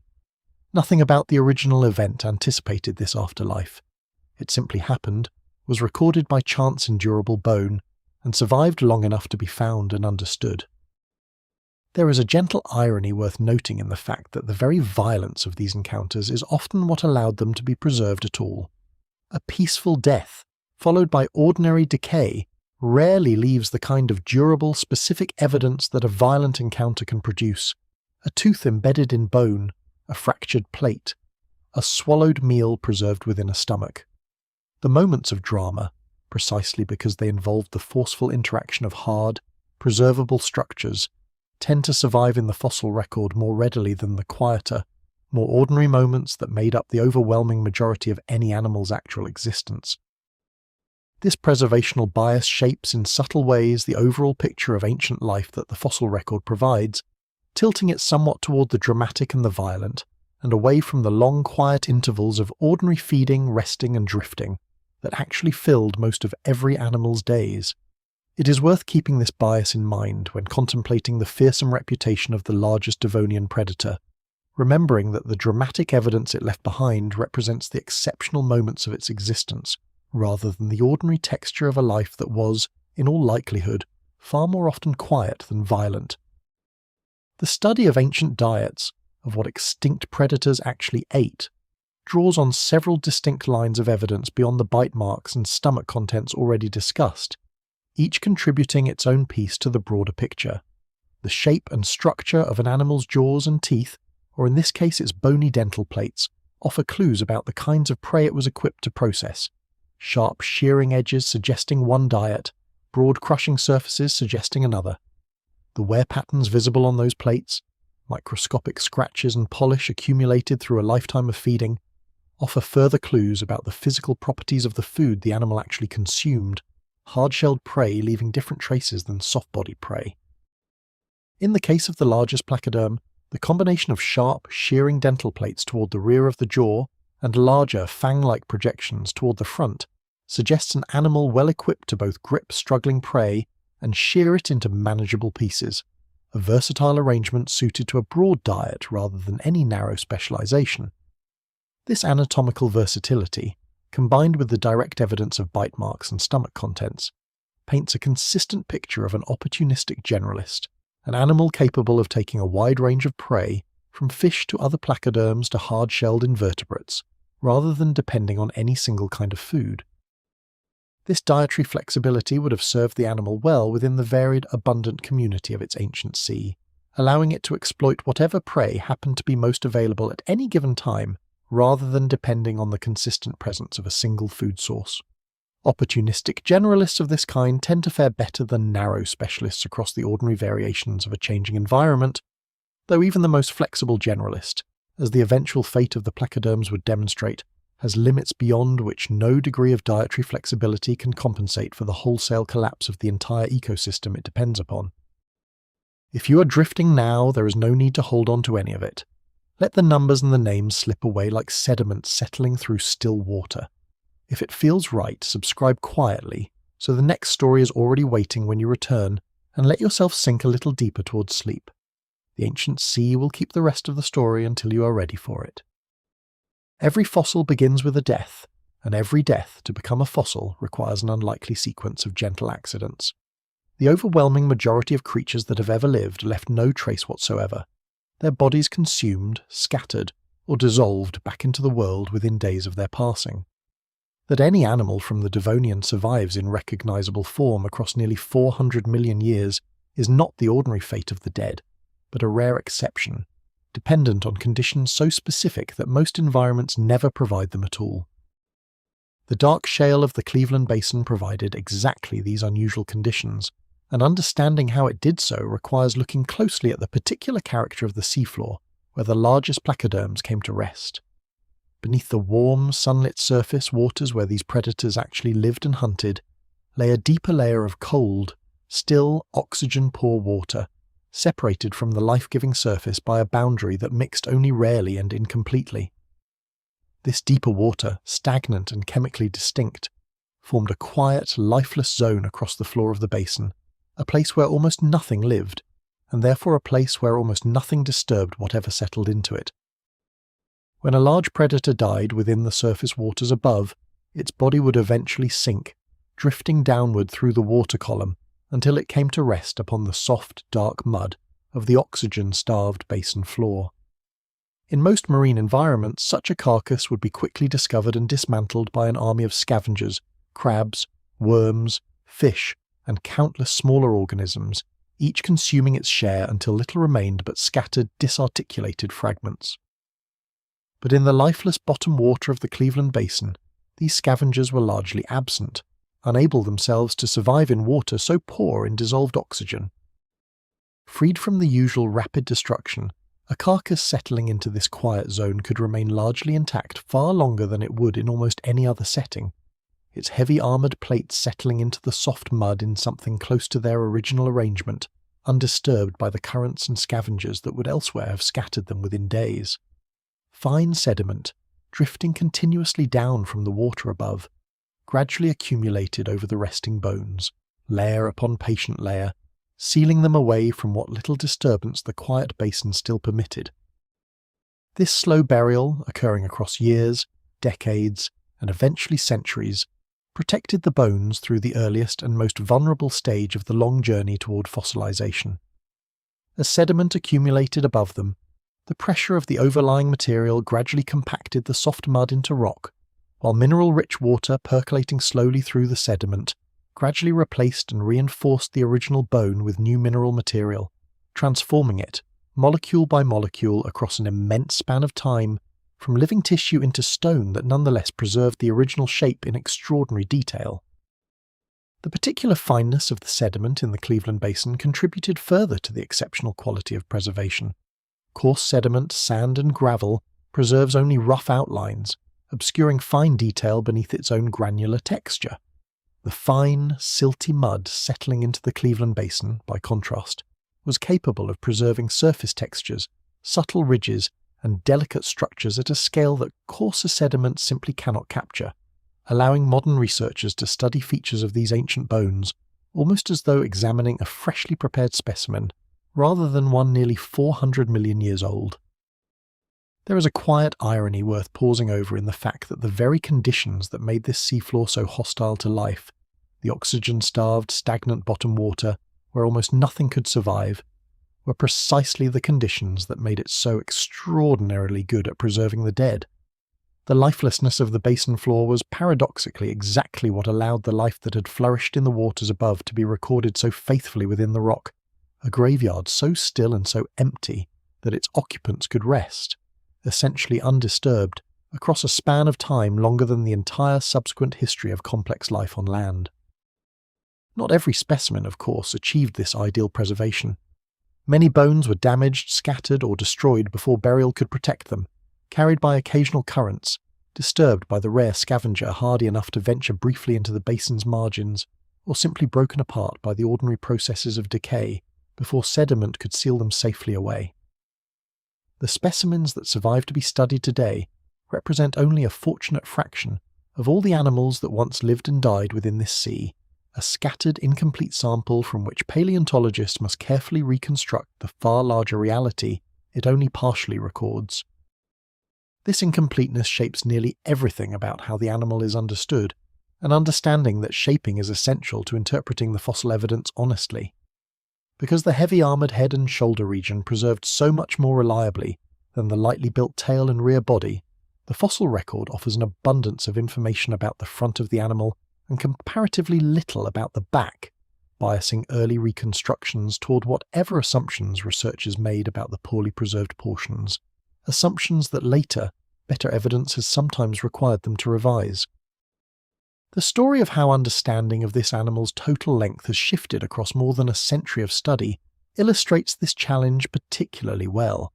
Early reconstructions, working largely from the well-preserved head and shoulder armour and extrapolating the missing tail from proportions observed in better-known relatives, tended to produce fairly large length estimates. Later analyses, applying more sophisticated methods and comparing proportions across a wider range of placoderms, have in some cases suggested more modest typical lengths, while acknowledging that the largest individuals likely still reach genuinely impressive sizes. The debate itself reflects not carelessness, but the genuine difficulty of reconstructing an animal whose most informative body part almost never survived. Modern techniques have expanded considerably what paleontologists can extract from these fossils, well beyond what the researchers who first described them in the 19th century could have imagined. Computed tomography scanning allows researchers to peer inside intact bones without damaging them, revealing internal structure, growth patterns, and healed injuries invisible from the surface. Detailed measurement and three-dimensional digital modelling allow reconstruction of jaw mechanics and bite force with a precision impossible through direct observation alone. Chemical analysis of the fossil material itself can, in some cases, offer clues about the environment in which the animal lived, and the mineral processes that transformed its bones to stone. Each of these techniques adds another layer of detail to a picture that remains, even now, incomplete, and each new specimen recovered from the ongoing erosion of the Cleveland Shale and similar formations offers the possibility of filling in some gap the existing collection has left open. Fossil hunting in this sense is never truly finished. The rock continues to weather and erode, continuously exposing new material along riverbanks, in quarries, and across shoreline outcrops, each newly revealed fragment. A further sentence added to a story that has been under continuous construction for well over a century and remains, in important respects, ongoing still. It is worth appreciating too the sheer patience required of the science itself, a patience that mirrors, in its own way, the slow, quiet accumulation of the sediment that formed these fossils in the first place. Understanding a single ancient animal in genuine detail requires the combined cumulative work of many researchers across many decades, each building carefully on the discoveries and interpretations of those who came before, each contributing another small increment of understanding to a collective picture no single individual could ever assemble alone. The archive preserved in the Cleveland Shale took hundreds of thousands of years to accumulate, and the reading of it has already taken generations. There is a particular kind of quiet wonder available in considering this whole long chain of preservation and discovery, stretching from a single death in an ancient sea through the slow settling of sediment,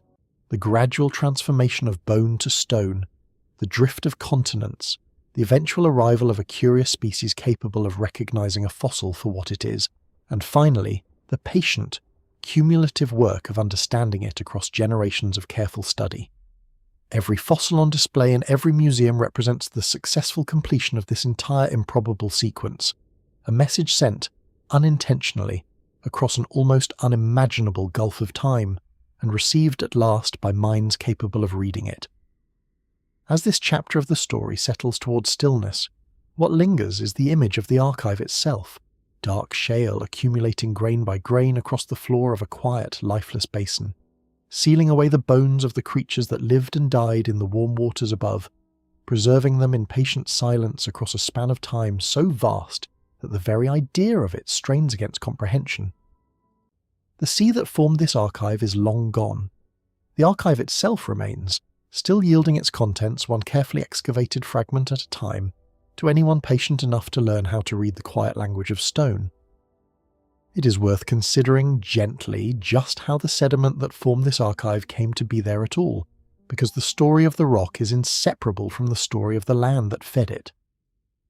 The fine mud settling across the floor of the Cleveland Basin originated ultimately in the erosion of distant highlands, the young mountains raised along the seams where ancient continents had collided, weathering slowly under wind and rain across millions of years. Rivers carried the resulting silt and clay downstream toward the coast, where it eventually settled out of the water and drifted down through the sea to accumulate, layer upon patient layer, across the quiet basin floor. Every grain of that sediment, then, represents a tiny fragment of a mountain worn down across unimaginable time, transported by water toward a distant sea, and finally settled into the dark, oxygen-starved mud where it would help preserve the bones of the creatures living above it. The rock that holds these fossils is not merely a passive container, but itself a record of eroding mountains, of flowing rivers, of the slow, continuous reshaping of the ancient land, all of it captured within the same layers that preserve the armoured fish of the sea. The rate at which such fine sediment accumulates is genuinely slow, measured not in the visible deposits of a single storm, but in the patient build-up of countless individual grains across centuries and millennia. A layer of shale only a few centimetres thick may represent thousands of years of continuous quiet accumulation, meaning that the full thickness of the Cleveland Shale and similar formations records an immense span of time, an entire chapter of Devonian history compressed into rock that a person could climb in a single afternoon, each metre of stone representing a duration longer than the entire history of human civilization. This compression of vast time into modest thickness is one of the more disorienting aspects of reading the fossil record, and one worth sitting with quietly. When a paleontologist examines a sequence of rock layers, moving upward from older to younger, they move through time itself, each layer a snapshot of a different moment, the whole sequence a slow, continuous record of change, across spans of time no human mind can genuinely picture. Two fossils separated by only a metre of rock may have lived tens of thousands of years apart, their worlds subtly different despite the closeness of their final resting places within the stone. The chemistry of fossilization itself deserves a moment of quieter attention, because the transformation of bone into stone is neither instantaneous nor simple. As buried bone sits within the sediment across immense spans of time, mineral-rich water percolates slowly through the surrounding rock, gradually depositing new mineral material within the microscopic pores and spaces of the original bone, and in some cases replacing the original bone material entirely with new minerals that nonetheless preserve its original structure. The result is an object that looks like bone, preserves the shape and often the fine detail of bone, yet has become, through this slow molecular exchange, essentially stone. Different minerals produce different qualities of preservation, and the particular chemistry of the water percolating through a given deposit can dramatically affect how well and in what form a fossil survives. Some deposits preserve original bone material with remarkable fidelity. Others replace it with minerals that capture fine detail beautifully.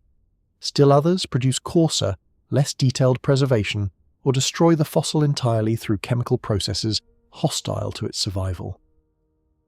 The exceptional preservation seen in the Cleveland Shale reflects a particularly favourable combination of fine sediment, low oxygen, and appropriate mineral chemistry, a combination that did not occur everywhere, and that helps explain why some Devonian localities preserve their fossils so much better than others. The work of actually recovering these fossils from the rock, once they have been located, is itself a slow, patient, deeply careful process, easy to overlook amid the more dramatic story of the animals themselves. A fossil embedded in shale must be excavated with enormous care, the surrounding rock gradually removed with fine tools under careful observation to avoid damaging the delicate structures within. Preparation of a single significant specimen can require weeks or months of painstaking work, conducted by skilled preparators whose careful hands determine in large part how much of the fossil's information ultimately survives the transition from buried rock to studied specimen. This preparation work, quiet and unglamorous, represents an essential and often underappreciated part of paleontology, the careful bridge between a fossil buried in rock and a fossil available for study. Many of the most important discoveries about ancient animals have depended entirely on the skill and patience of the preparators who freed the specimens from their surrounding stone, revealing structures that careless or hurried excavation would have destroyed forever. The knowledge extracted from a fossil depends not only on the animal that formed it and the conditions that preserved it, but on the care with which it is eventually recovered and prepared. It is worth reflecting gently on the sheer improbability that any particular fossil survives to be studied at all, because the odds against it are genuinely staggering. Of all the individual animals that have ever lived across the history of life, only the tiniest fraction died in conditions favourable to fossilization. Of those, only a fraction remained undisturbed long enough to become fossils. Of those, only a fraction survived the subsequent hundreds of millions of years of geological change without being destroyed by heat, pressure, or erosion. And of those, only a fraction happened to lie in rock that erosion has exposed at exactly the right moment for a human being to find them. Every fossil in every museum represents the extraordinarily unlikely completion of this entire improbable sequence. This improbability lends every well-preserved fossil a certain preciousness, a recognition that each one represents not merely an ancient animal, but the survivor of an almost impossibly unlikely journey across immense spans of time. The armoured skulls of the largest Devonian placoderms, displayed in museums today, are not common objects casually recovered, but rare survivors of a process that destroyed the overwhelming majority of their kind without a trace, chance survivors that happen to have completed the full, improbable journey from ancient death to modern study. Recognizing this improbability also underscores how much of the ancient world remains, and will always remain, entirely unknown to us, lost with the creatures that left no fossils, dissolved in seas that preserved nothing, destroyed in rocks that heat and pressure long ago transformed beyond recognition. The fossil record, however rich, preserves only a tiny scattered sample of all the life that has ever existed, and the picture it provides, detailed and genuine as it is, remains forever incomplete, a few surviving pages from a book most of which has been lost entirely. As this reflection on the archive and its improbability settles toward quiet, what lingers is a deepened appreciation for the fossils that do survive, rare and precious survivors of an almost impossibly unlikely journey, each one a genuine message from the deep past, preserved through a chain of fortunate accidents and recovered through patient, careful work, offering a real if partial window onto a vanished world that would otherwise have left no trace at all. The archive is incomplete, and always will be, but what it does preserve, it preserves with a fidelity that continues to astonish, and that is, in the end, cause for quiet wonder rather than disappointment.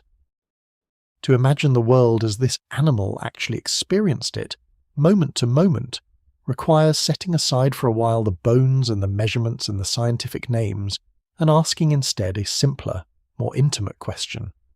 What did it perceive, drifting through the warm, sediment-clouded water of its ancient sea? What senses shaped its understanding of the world around it, and what did that world feel like from within its own armoured head? Vision almost certainly played an important role, given the position and structure of the eye sockets preserved within the armoured skull. Set toward the upper portion of the head and facing outward, the eyes would have offered a reasonably wide field of view across the water ahead and to the sides, suited to an ambush predator needing to detect and track the movement of potential prey before committing to a strike. The relatively clear, sunlit character of the shallow Devonian shelf seas, at least in their upper layers, would have made vision a genuinely useful sense, unlike the near-total darkness of the deep ocean, where sight offers little advantage. Even so, the water this animal moved through was rarely perfectly clear. Sediment stirred up from the seafloor, suspended plankton, and the ordinary cloudiness of a productive, life-filled sea would have limited visibility to some degree, particularly in the shallower, more turbulent portions of its range. Within such conditions, vision alone would rarely have been sufficient, and the animal almost certainly relied on additional senses to build a fuller picture of its surroundings, senses that leave far less direct evidence in the fossil record, but which comparison with modern fish allows us to infer with reasonable confidence. Chief among these additional senses in nearly all fish, both ancient and modern, is the lateral line system, a series of sensory organs running along the sides of the body capable of detecting minute movements and pressure changes in the surrounding water. Through this system, a fish can sense the approach of another animal, the turbulence of a fleeing prey item, or the subtle disturbance of a nearby predator, effectively feeling its way through the water in a manner that has no direct equivalent among land animals. Whether the heavily armoured head of the largest placoderms carried a well-developed lateral line system remains a subject of study, but the lightly built, unarmoured body behind the head almost certainly did, allowing the animal to sense movement in the water even where vision failed. The rapid, suction-generating jaw mechanism already described would have integrated closely with these senses in the actual act of hunting. An ambush predator relying on a single, decisive strike must time that strike precisely, opening its mouth at exactly the right instant to draw fleeing prey inward before it can escape. Such precise timing requires accurate sensory information about the position, distance, and movement of prey, information gathered through some combination of vision, the lateral line system, and possibly other senses less well understood, all of it feeding into the split-second decision to commit to a strike that, once begun, would resolve in a fraction of a second. Consider, then, a single ordinary interval in the life of this animal, reconstructed not from any specific fossil, but from the reasonable combination of everything the evidence suggests. It drifts slowly through the warm, dim water of the upper sea, its heavy armoured head held level, its lightly built body undulating gently to maintain position and slow forward motion. Its eyes scan the water ahead for movement. Its body senses the subtle pressure shifts of the surrounding water. It expends little energy, conserving its strength, patient in a way that its heavily armoured, less streamlined build essentially requires of it. Somewhere ahead, a smaller fish, perhaps a modest placoderm or an early ray-finned fish, moves through the same water, unaware or only dimly aware of the larger presence nearby.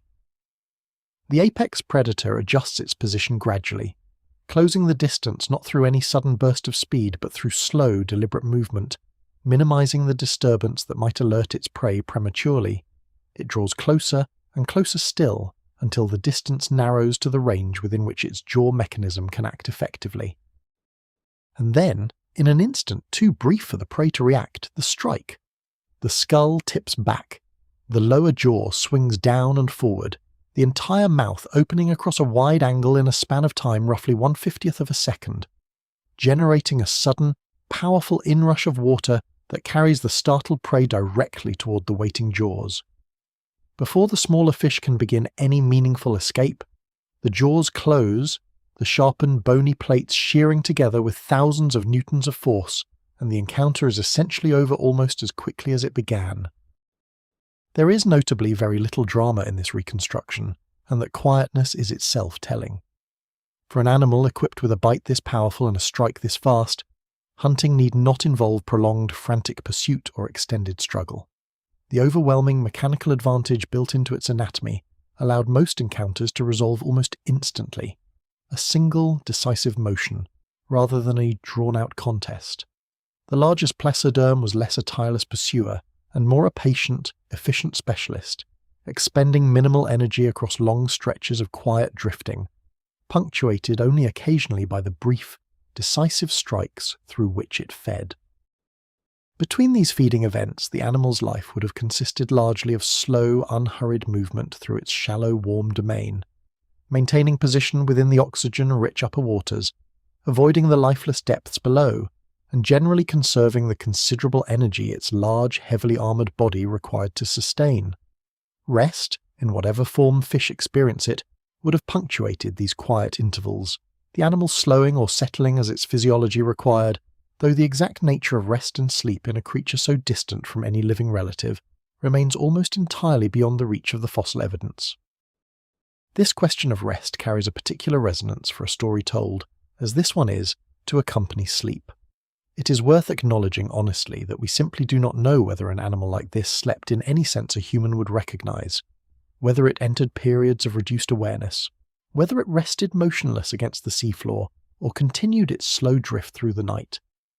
Many modern fish do rest, reducing their activity and awareness during certain intervals, some settling against the bottom, some continuing to swim slowly in a diminished state. Whether the largest Devonian placoderm did anything similar remains, like so much about its inner life, a matter beyond direct evidence, open only to gentle, careful speculation. What can be said is that its world, warm and dim and slow, was almost certainly one of long, quiet intervals rather than constant frantic activity. The image of a relentless, ever-hunting monster, so common in popular depiction, sits poorly against the actual evidence of a large, energy-costly, ambush-oriented predator that would have needed to conserve its strength across most of its waking existence. Far more of its life would have been spent drifting quietly through warm water than engaged in any act of hunting or violence, a slow, patient, largely peaceful existence punctuated only occasionally by the brief, decisive moments through which it fed. There is something quieting in this fuller, more accurate picture, something that sits comfortably alongside the settling towards sleep. The largest predator of the Devonian Sea was not, for the great majority of its life, a creature of frantic motion or constant threat, but one of patient stillness, of slow drifting through warm, dim water, of long, quiet intervals broken only rarely by the swift resolution of a single strike. Its dominance rested not on restless activity, but on the quiet confidence of overwhelming capability held in patient reserve, expended only when the moment genuinely required it. As this chapter settles toward its own quiet close, the image that remains is of that slow, patient drift, an enormous armoured shape moving without hurry through warm, sediment-softened water, its senses gently alert, its great strength held in reserve, entirely at ease within a world it had no need to fear. The sea holds it as it holds everything, gently, without urgency, and the animal moves through it slowly, calmly, at peace, within the only world it would ever know. Questions of temperature and metabolism add a further, quieter dimension to this picture of the animal's inner life. The warm, shallow seas of the Devonian tropics would have maintained the animal's body at a relatively steady, moderately warm temperature, its physiology attuned to these conditions in ways that shaped how it moved, how it fed, and how much energy it required to sustain itself. Like nearly all fish, it would have depended on the surrounding water to regulate its body temperature rather than generating and maintaining warmth internally. As birds and mammals do, its activity levels tied closely to the temperature of the water around it. This dependence on external temperature carries implications worth considering for how the animal lived. In consistently warm tropical water, its physiology would have remained relatively active and stable, without the dramatic seasonal slowdowns that fish in colder or more variable waters experience. The warmth of its environment supported a steady, if not especially rapid, pace of life, one suited to a large ambush predator conserving energy across long, quiet intervals, rather than an animal built for constant, energy-intensive activity. The question of how such a large fish actually moved through the water, in mechanical terms, has occupied researchers considering its unusual body plan. The heavy, front-loaded armour concentrated much of the animal's weight toward the head and shoulders, while the lightly built body and tail provided propulsion. This arrangement would have made the animal less manoeuvrable than a lighter, more evenly balanced fish, better suited to steady, deliberate movement and powerful straight-line lunges than to the quick turns and rapid accelerations of a more agile predator. Its body was built, in essence, around a single overwhelming strength, rather than versatile all-around capability. Some researchers have compared the general locomotor style of the largest placoderms to that of certain modern fish that combine substantial size with relatively limited maneuverability, animals that patrol steadily through open water, relying on ambush and a single decisive strike rather than sustained pursuit. Others have suggested, based on more recent biomechanical analysis, that these animals may have been somewhat more capable swimmers than earlier assumptions allowed, capable of meaningful bursts of speed when circumstances demanded. As with so many questions about this animal, the honest answer acknowledges genuine uncertainty, a picture still being refined through ongoing research rather than settled beyond doubt. Breathing, for this animal as for nearly all fish, occurred through gills, delicate structures extracting dissolved oxygen from water passing across them. The efficiency of this process depends heavily on the oxygen content of the surrounding water,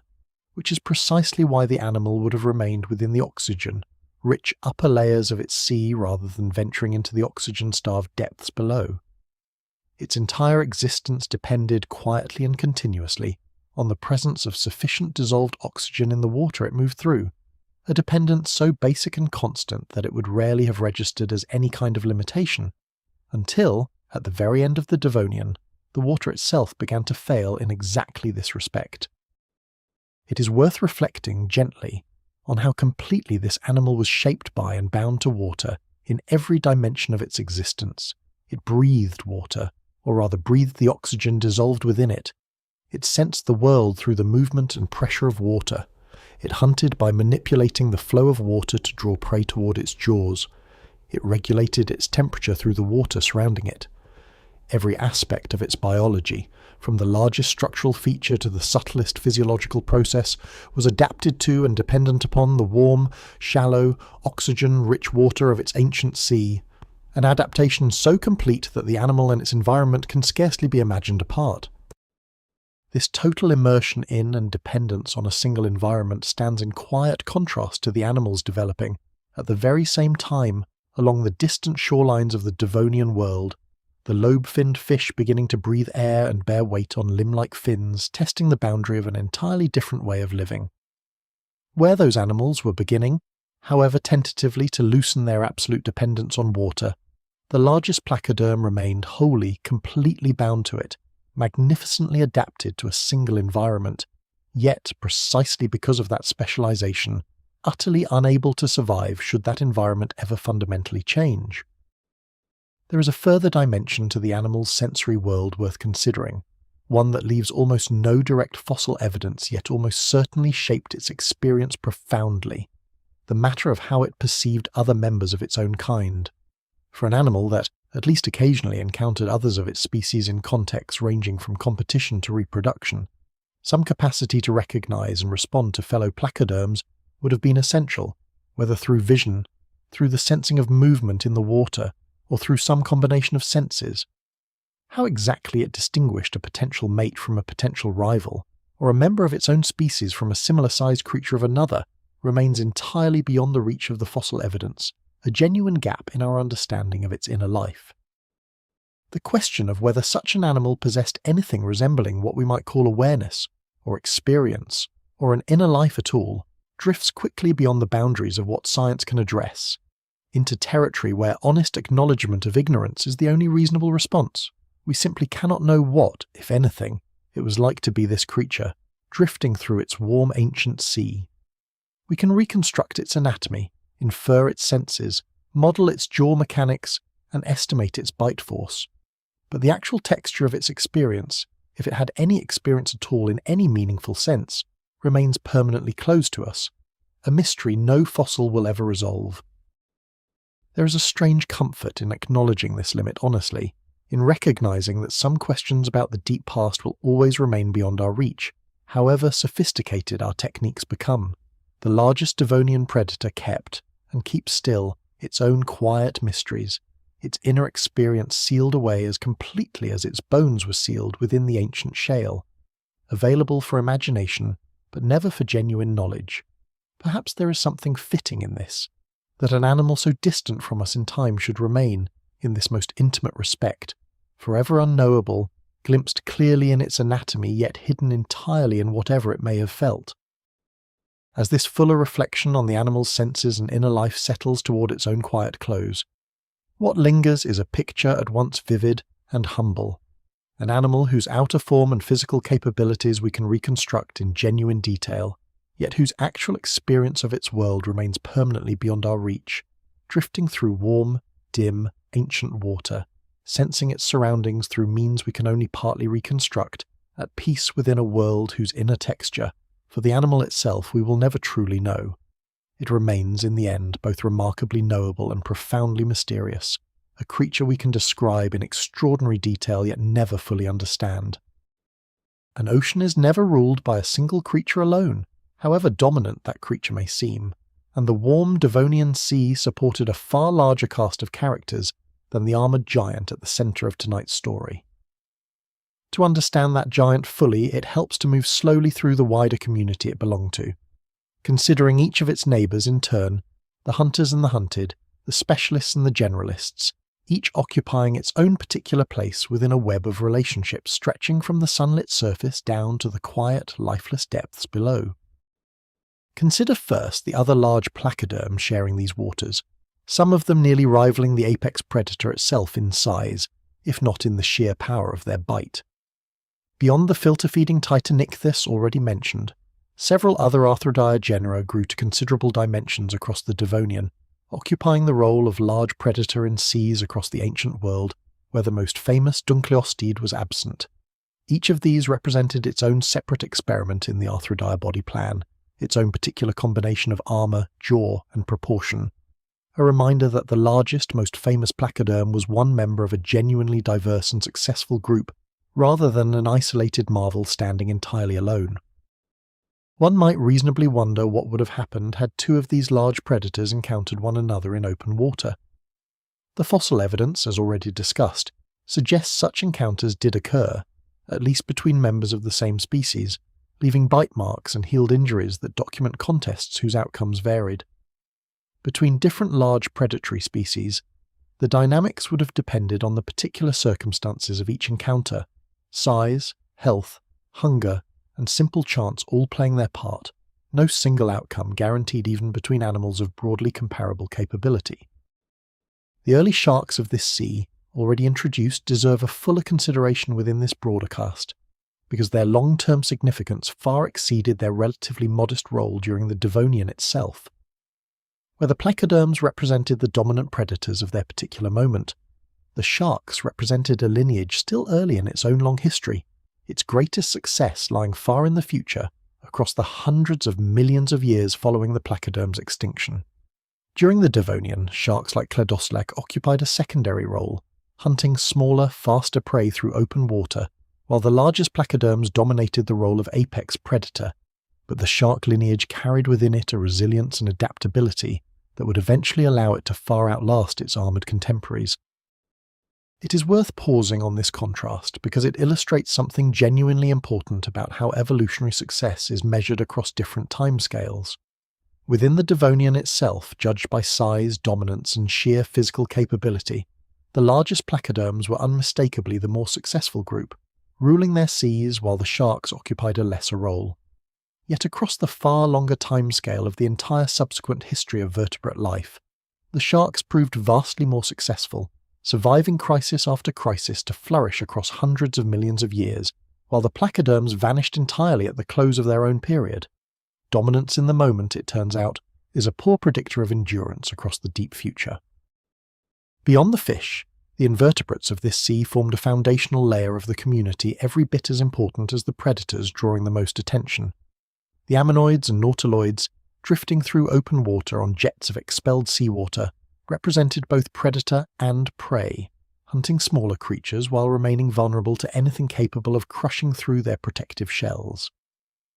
Some of the larger nautiloids grew to considerable size, their long tapering shells among the more substantial invertebrate structures in the Devonian Sea, though even they remained modest against the scale of the largest armoured fish. On the seafloor itself, a dense and varied community continued its own quiet existence, largely separate from the dramas playing out in the water above. Brachiopods filtered particles from the water in vast numbers, their shells carpeting the seabed. Trilobites, ancient survivors of an even older world, crawled across the sediment, some scavenging, some hunting small prey, some filtering organic material from the mud. Crinoids swayed on their long stalks, feathery arms extended into the current. Corals and sponge-like organisms built the great reef systems whose eventual collapse would mark one of the defining catastrophes of the period's end. This seafloor community, though rarely the direct target of the largest predators, underpinned the entire food web above it, converting sunlight, dissolved nutrients, and organic particles into living tissue that, through a long chain of feeding relationships, ultimately sustained every larger animal in the sea. Remove this foundational layer, and everything above it would collapse, a dependency that would prove tragically relevant when the environmental crises closing out the Devonian struck hardest at exactly these shallow-water reef-associated communities. Among the more intriguing questions surrounding this ancient community is the matter of how the various predators divided the available prey among themselves, avoiding, at least to some degree, the kind of direct, constant competition that might otherwise have driven some lineages to extinction. The evidence suggests a pattern of ecological partitioning, different predators specializing toward different prey, different depths, different hunting methods, reducing the frequency with which they competed directly for exactly the same resources. The filter-feeding Titanicthys, the bladed apex predator, the swift early sharks, and the smaller placoderms of the shallows each occupied a somewhat distinct role, allowing a genuinely diverse community of predators to coexist within the same broad stretch of sea. This partitioning was never perfect, of course, and considerable overlap certainly existed, particularly among predators of similar size and capability. But the general pattern, closely related and ecologically similar species diverging towards somewhat different roles to reduce direct competition, appears throughout the history of life. In ancient seas and modern ones alike, a recurring solution to the fundamental challenge of fitting many hungry predators into a single shared ecosystem without any one of them driving the others entirely out. It is worth wondering too about the creatures that must have existed within this sea, but which have left little or no trace in the fossil record at all. Soft-bodied animals, jellyfish and their relatives, worms and countless other creatures lacking hard, preservable parts, almost certainly formed an important part of the Devonian community, yet they appear only rarely and incompletely in the rock, their soft bodies dissolving too quickly to fossilize under most conditions. The community reconstructed from fossils, however rich, necessarily represents only the more durably built portion of a fuller reality that included many creatures now essentially invisible to us, their existence inferred rather than directly observed. This gap in the record serves as a useful, humbling reminder of the limits of what can be known about any ancient ecosystem.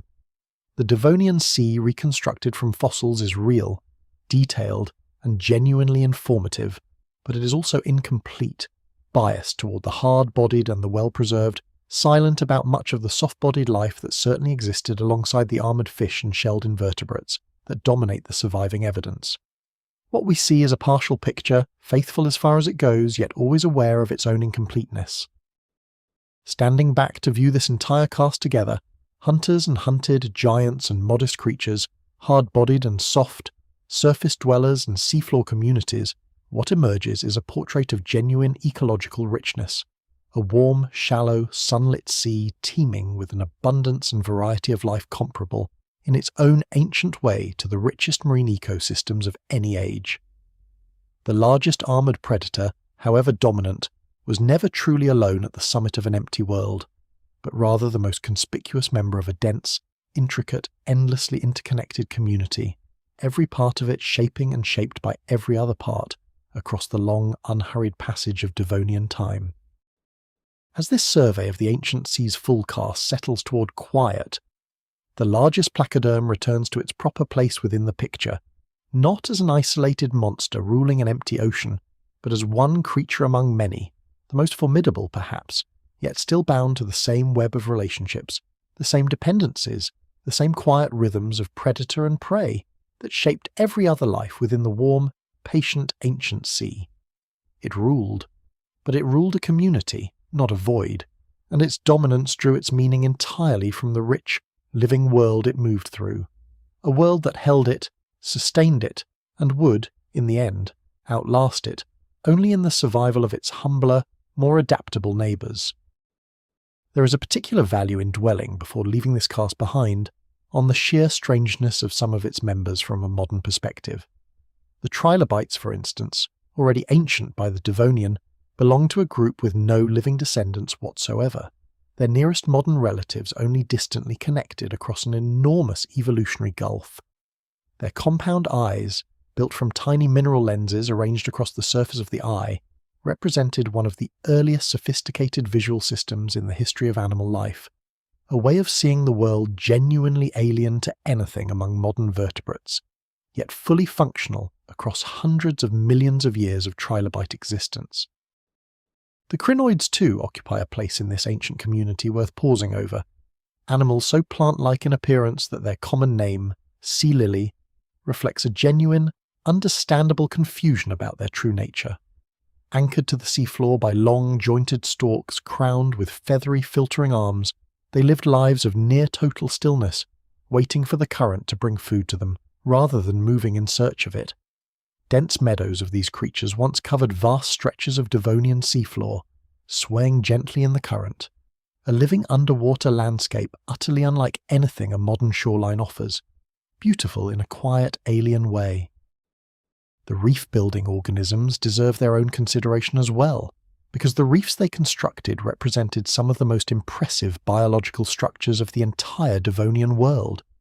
Built not primarily by the corals familiar from modern reefs, but by a combination of early corals and sponge-like organisms called stromatoporoids, these reef systems grew across generations into structures large enough to influence the circulation of entire regions of sea, sheltering an extraordinary diversity of life within their complex three-dimensional architecture.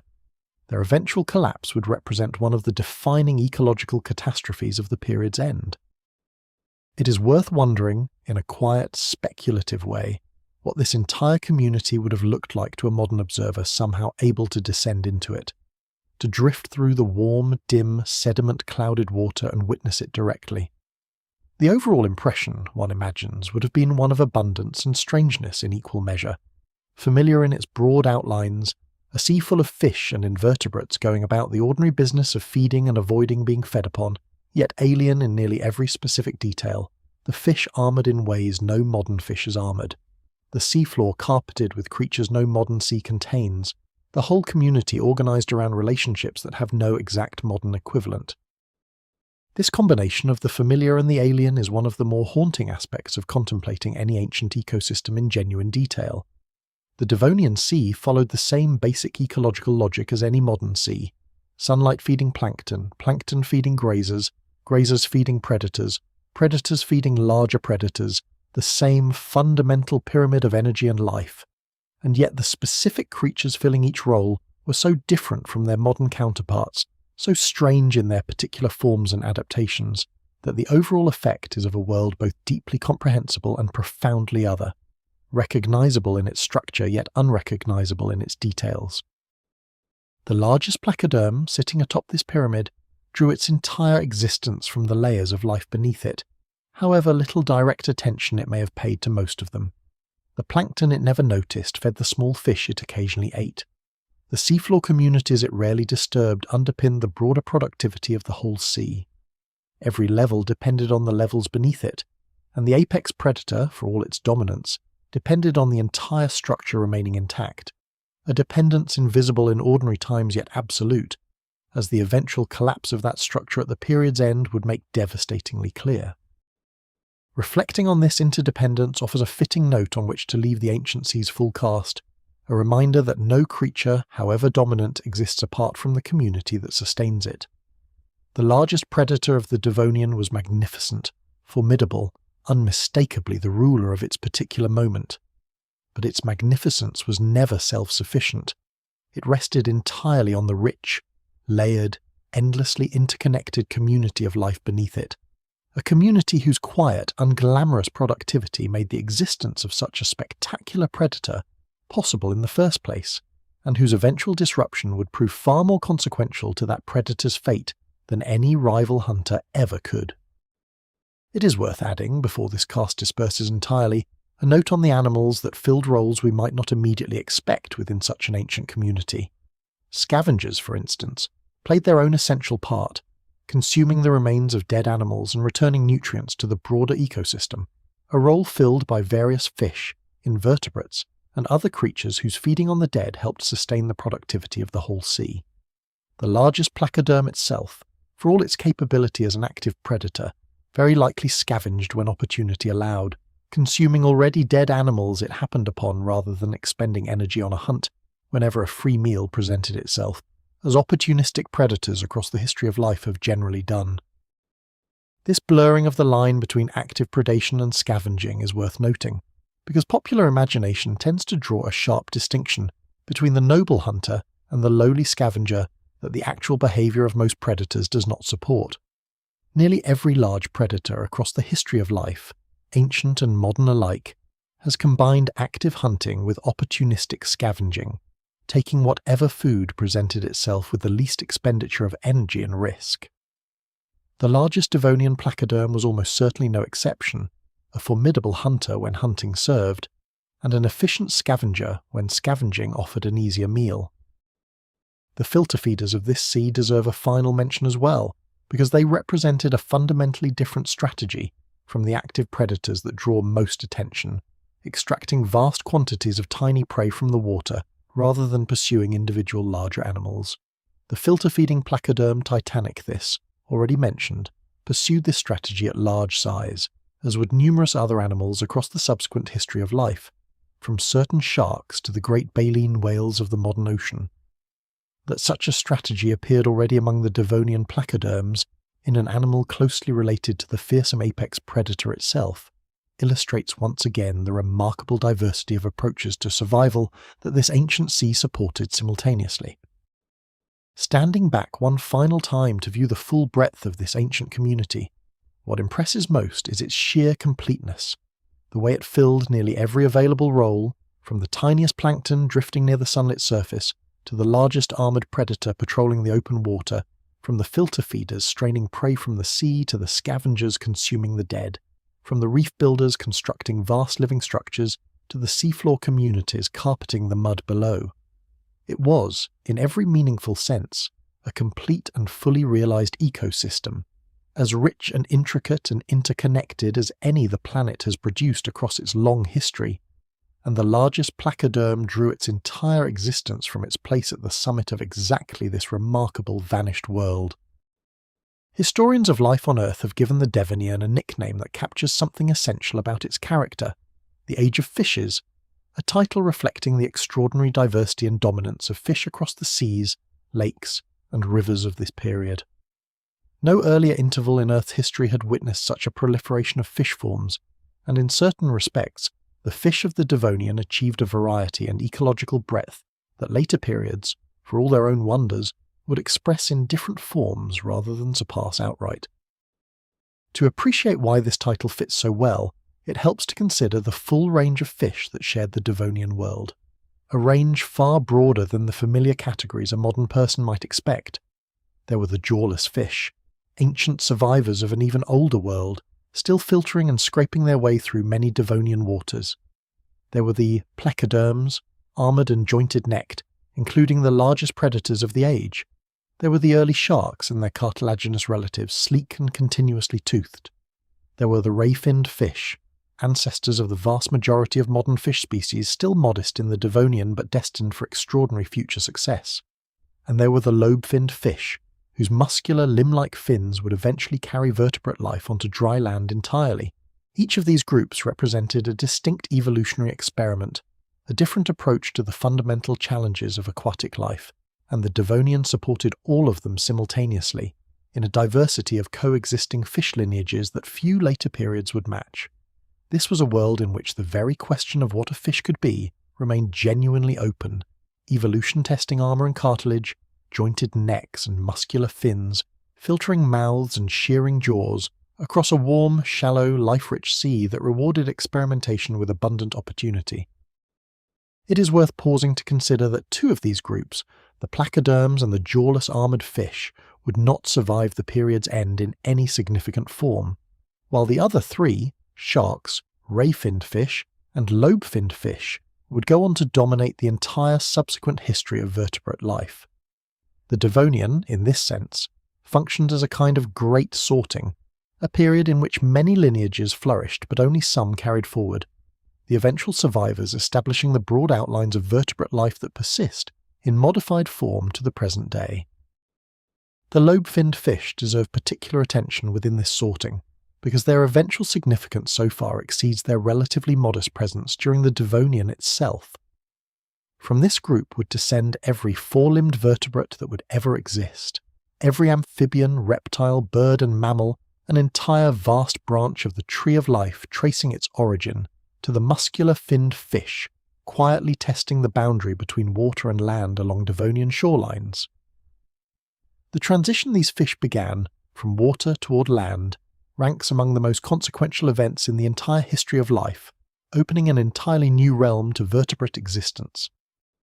And yet, viewed from within the Devonian itself, this world-changing transition would have appeared utterly insignificant,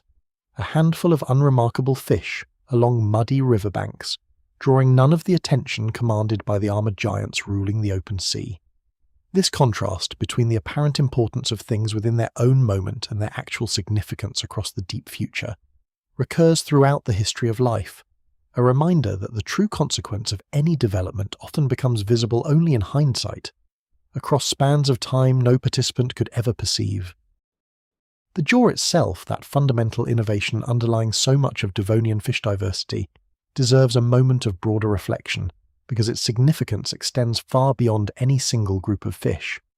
The evolution of jaws transformed vertebrate life permanently, opening the possibility of active predation, of gripping and tearing and crushing, of an entire mode of existence unavailable to the jawless filter feeders that had preceded it. Every jawed vertebrate that would ever exist, including every animal reading or hearing these words, inherited this fundamental innovation from ancient ancestors who first repurposed a breathing structure into something capable of biting, an inheritance so basic that it is easy to forget it was ever an innovation at all. The placoderms, though they left no direct descendants, played their own part in the early history of the jaw, exploring possibilities for jawed predation that would echo, in different forms, across later vertebrate life. Their self-sharpening bony dental plates represented one solution to the challenge of maintaining an effective cutting edge, a solution later abandoned in favour of the continuously replaced individual teeth of sharks and the varied dental arrangements of bony fish. But the broader project of the jawed predator, of the animal that actively hunts and processes prey rather than passively filtering it, found some of its earliest and most dramatic expression in exactly these armoured Devonian fish.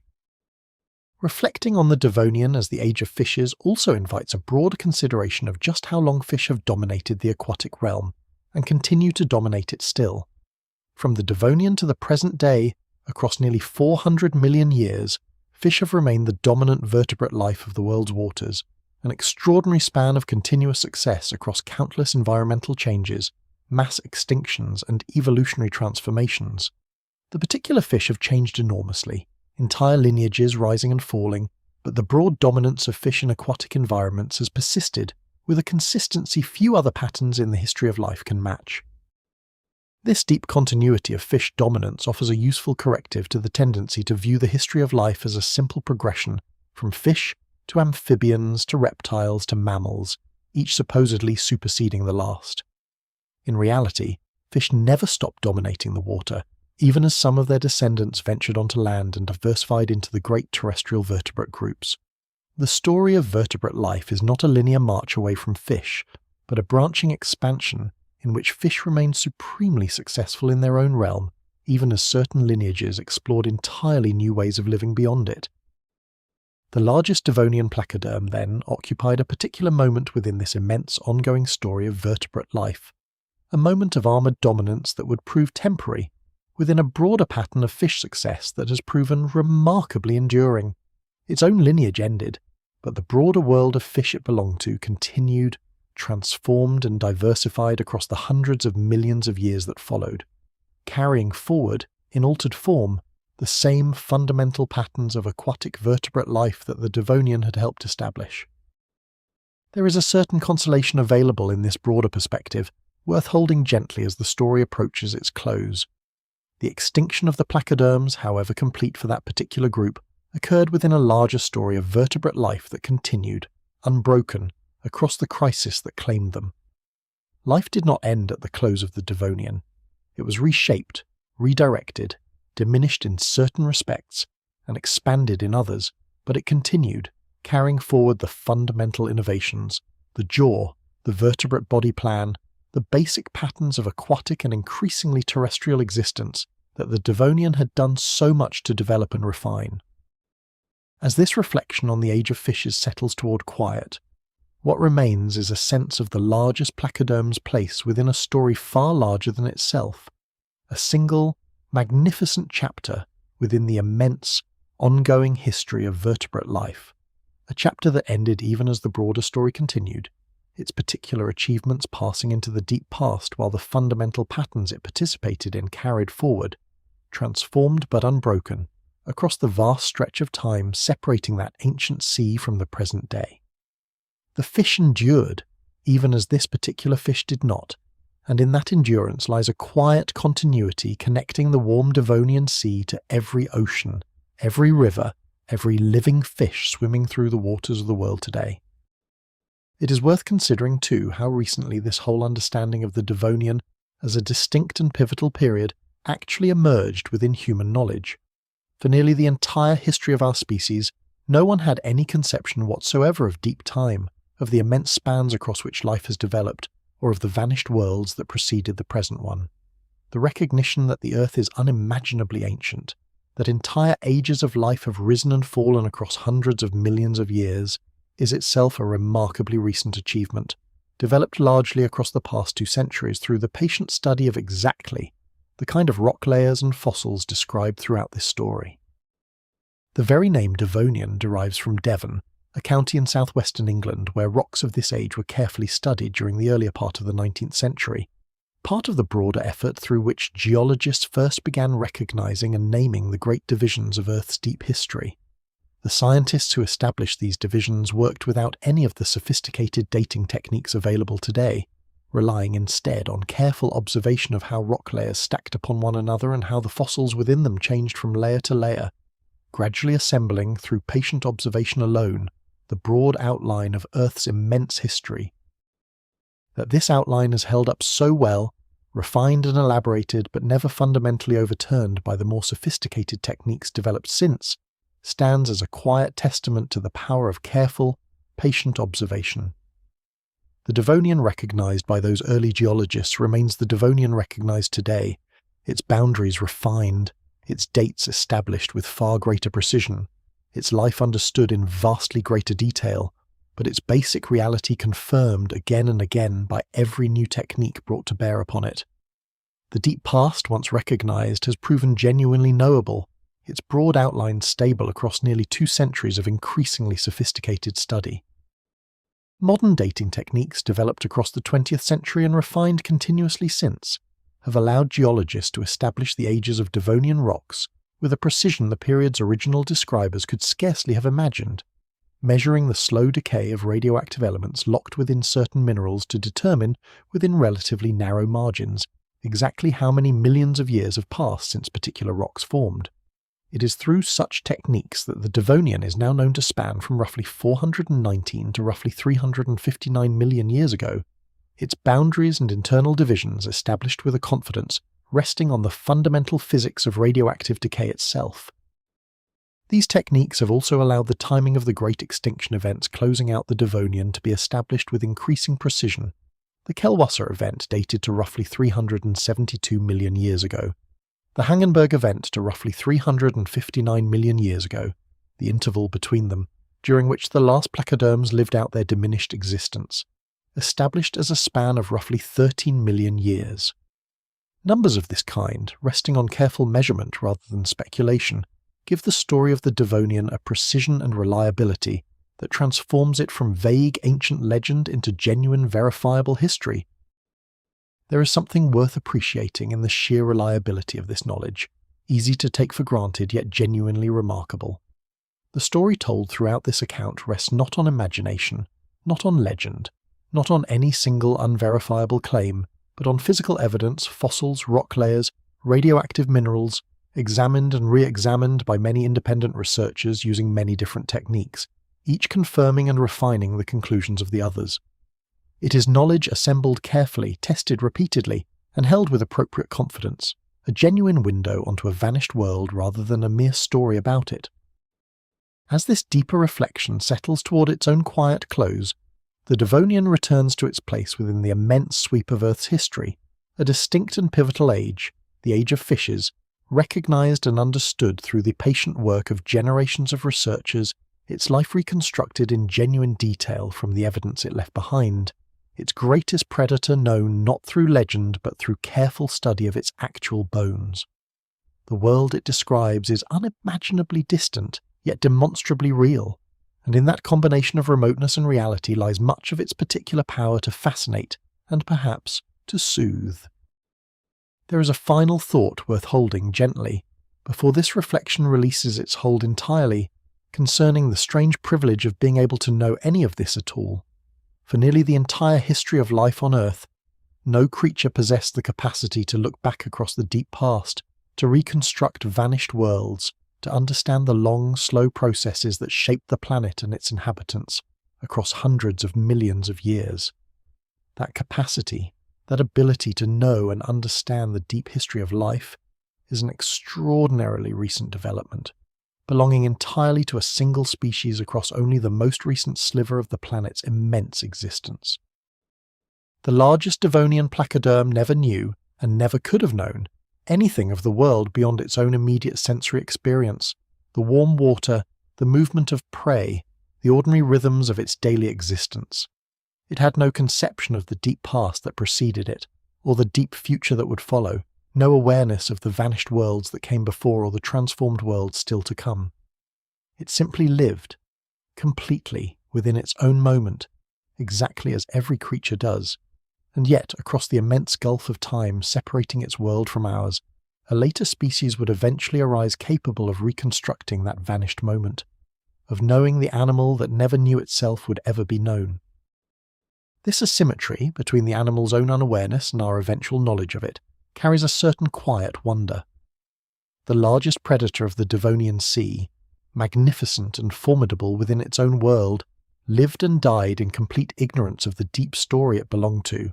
a story that would only become knowable hundreds of millions of years after its death, through the patient work of a species it could never have imagined. There is something both humbling and moving in this, in the recognition that we can know the deep past in a way that no creature living within that past ever could, that the story of life on Earth has become legible only to its most recent participants, looking back across the immense stretch of time toward everything that came before. As this thought settles, and with it the whole long reflection on the age of fishes and the deep history it belongs to, what remains is a sense of quiet gratitude for the simple fact that any of this can be known at all, that the warm Devonian Sea and its greatest predator, vanished so unimaginably long ago, can still be reconstructed, understood, and contemplated, still able to fascinate and to soothe across the vast gulf of intervening time. The animal is gone, its world is gone, but its story remains, legible in stone, available to anyone willing to sit quietly with it, a genuine window onto a vanished world, offered freely to whoever cares to look. While the largest predators of the Devonian Sea continued their slow, patient dominance beneath the waves,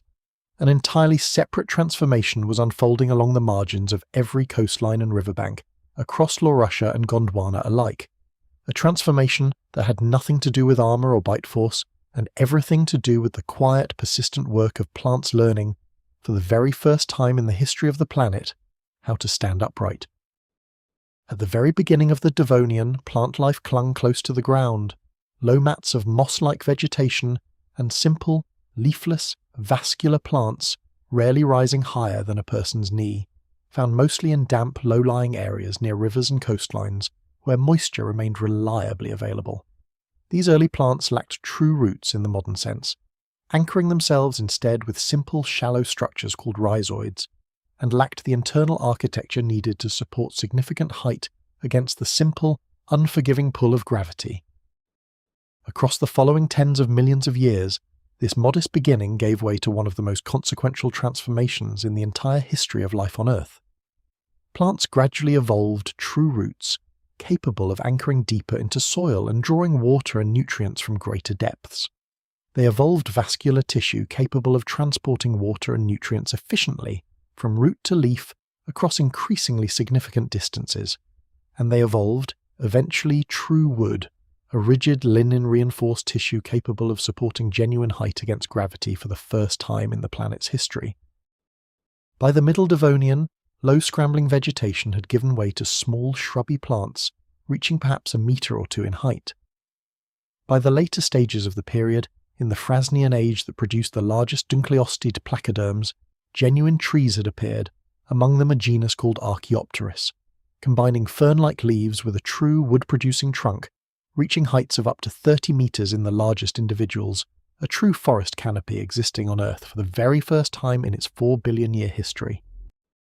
Fossil evidence recovered from a site near Gilboa, in what is now upstate New York, preserves the remains of one of the very oldest forests yet discovered, stumps and trunks belonging to an earlier, somewhat simpler tree-like plant called Eospermatopteris, standing in roughly the positions they occupied during life, a genuine forest floor captured at the moment of its burial roughly 385 million years ago. Walking through such a forest, had any vertebrate of the time possessed the ability to do so, would have meant moving through a landscape utterly unlike anything that had existed on the planet before it. Dappled light, rising trunks, a true canopy overhead. This expansion of land vegetation did not remain confined to its own separate domain, isolated from the marine world where the largest placoderms continued their dominance. Plants, through the simple, ongoing process of photosynthesis, consume carbon dioxide from the surrounding atmosphere and release oxygen in return, and the sheer scale of new plant growth spreading across Devonian landmasses began, gradually but measurably, to alter the composition of the planet's atmosphere itself, drawing down carbon dioxide levels that had remained relatively stable for tens of millions of years prior. Roots, too, exerted an influence far beyond the individual plants producing them. As root systems spread deeper and more extensively through Devonian soils, they accelerated the chemical weathering of underlying rock, breaking down minerals more rapidly than bare, unvegetated ground ever could. This accelerated weathering released additional nutrients, particularly phosphorus and nitrogen, that rivers then carried downstream toward the coast, washing into the very same shallow seas where placoderms, sharks, and countless invertebrates continued their own quiet existence. In modest quantities, these nutrients likely enriched coastal waters, supporting the kind of abundant plankton blooms that fed the broader marine food web, sustaining even the largest predators. But the relationship between expanding land vegetation and the health of the surrounding sea was not a simple or uniformly positive one, and the same processes nourishing marine life in small doses carried, across the full span of the Devonian, the seeds of a far more dangerous imbalance, one that would not fully reveal its consequences until very near the period's eventual end. Even as plant life transformed the land, a separate and equally consequential evolutionary story was unfolding among the lobe-finned fish sharing the rivers, lakes, and coastal shallows of this changing world. These fish, distinguished from their ray-finned relatives by fleshy, muscular fins, supported internally by bones arranged in patterns distantly comparable to a limb, had begun, across the Middle and later Devonian, exploring environments increasingly distant from open, fully marine water. Shallow, weedy lakes and slow-moving rivers, rich in vegetation but often low in dissolved oxygen, particularly during warm seasons or periods of stagnation, presented a genuine challenge to fish breathing exclusively through gills. Several lineages of lobe-finned fish responded to this challenge by developing the ability to gulp air directly at the water's surface, supplementing oxygen extraction through gills with a simple, primitive form of lung capable of extracting additional oxygen from swallowed air, an adaptation that would prove essential to everything that followed. Among the lobe-finned fish pursuing this particular evolutionary path, one genus in particular has become especially well known to modern science, not because it lived in especially large numbers, but because its anatomy preserves, with remarkable clarity, an intermediate stage between fish and the four-limbed vertebrates that would eventually descend from this same lineage. Tiktaalik rosei, discovered in rock formations on Ellesmere Island in the Canadian Arctic, dated to roughly 375 million years ago, possessed a flattened head, a mobile neck distinct from the rest of its body, and fins containing wrist-like bones capable of a limited range of bending motion, allowing the animal to prop itself up against a riverbed in a manner closely resembling a push-up. Tiktaalik almost certainly remained primarily aquatic throughout its life, more comfortable in water than on land, its fin-supported posture likely useful for navigating shallow, weed-choked water, or briefly venturing into very shallow margins rather than for sustained movement across dry ground. But the anatomical innovations preserved within its skeleton, the mobile neck, the reinforced, weight-bearing fins, represent precisely the kind of intermediate features that would, across the following several million years, continue refining into the true limbs of the earliest fully terrestrial vertebrates. By the very end of the Devonian, in its final Furmenian age, the first true tetrapods, four-limbed vertebrates capable, at least to some degree, of bearing weight and moving across dry land, had appeared in the fossil record, genera such as Ichthyostiga and Acanthostiga preserving limbs with distinct digits, fingers and toes in early, still somewhat fish-like form, alongside skeletal features suggesting these animals remained substantially more comfortable in water than their later descendants would become. This entire transformation from low, scrambling vegetation to towering forest, from purely aquatic, lobe-finned fish to limbed, air-breathing tetrapods testing the margins of dry land, unfolded across the very same span of geological time, during which the largest placoderms reached their fullest size and dominance within the sea. Land and water, so often imagined as separate, largely unconnected realms, were in fact deeply entangled throughout the Devonian, each transformation influencing the other in ways visible only in hindsight, through the patient comparison of fossils recovered from sites separated by enormous distances and accumulated across decades of careful research. It is worth sitting, for a moment, with the strange symmetry contained within this picture. While an armoured fish refined its bite into one of the most powerful in the history of vertebrate life, distant relatives of that very same broad fish lineage were quietly developing the limbs, lungs and necks that would eventually allow their descendants to leave the water entirely,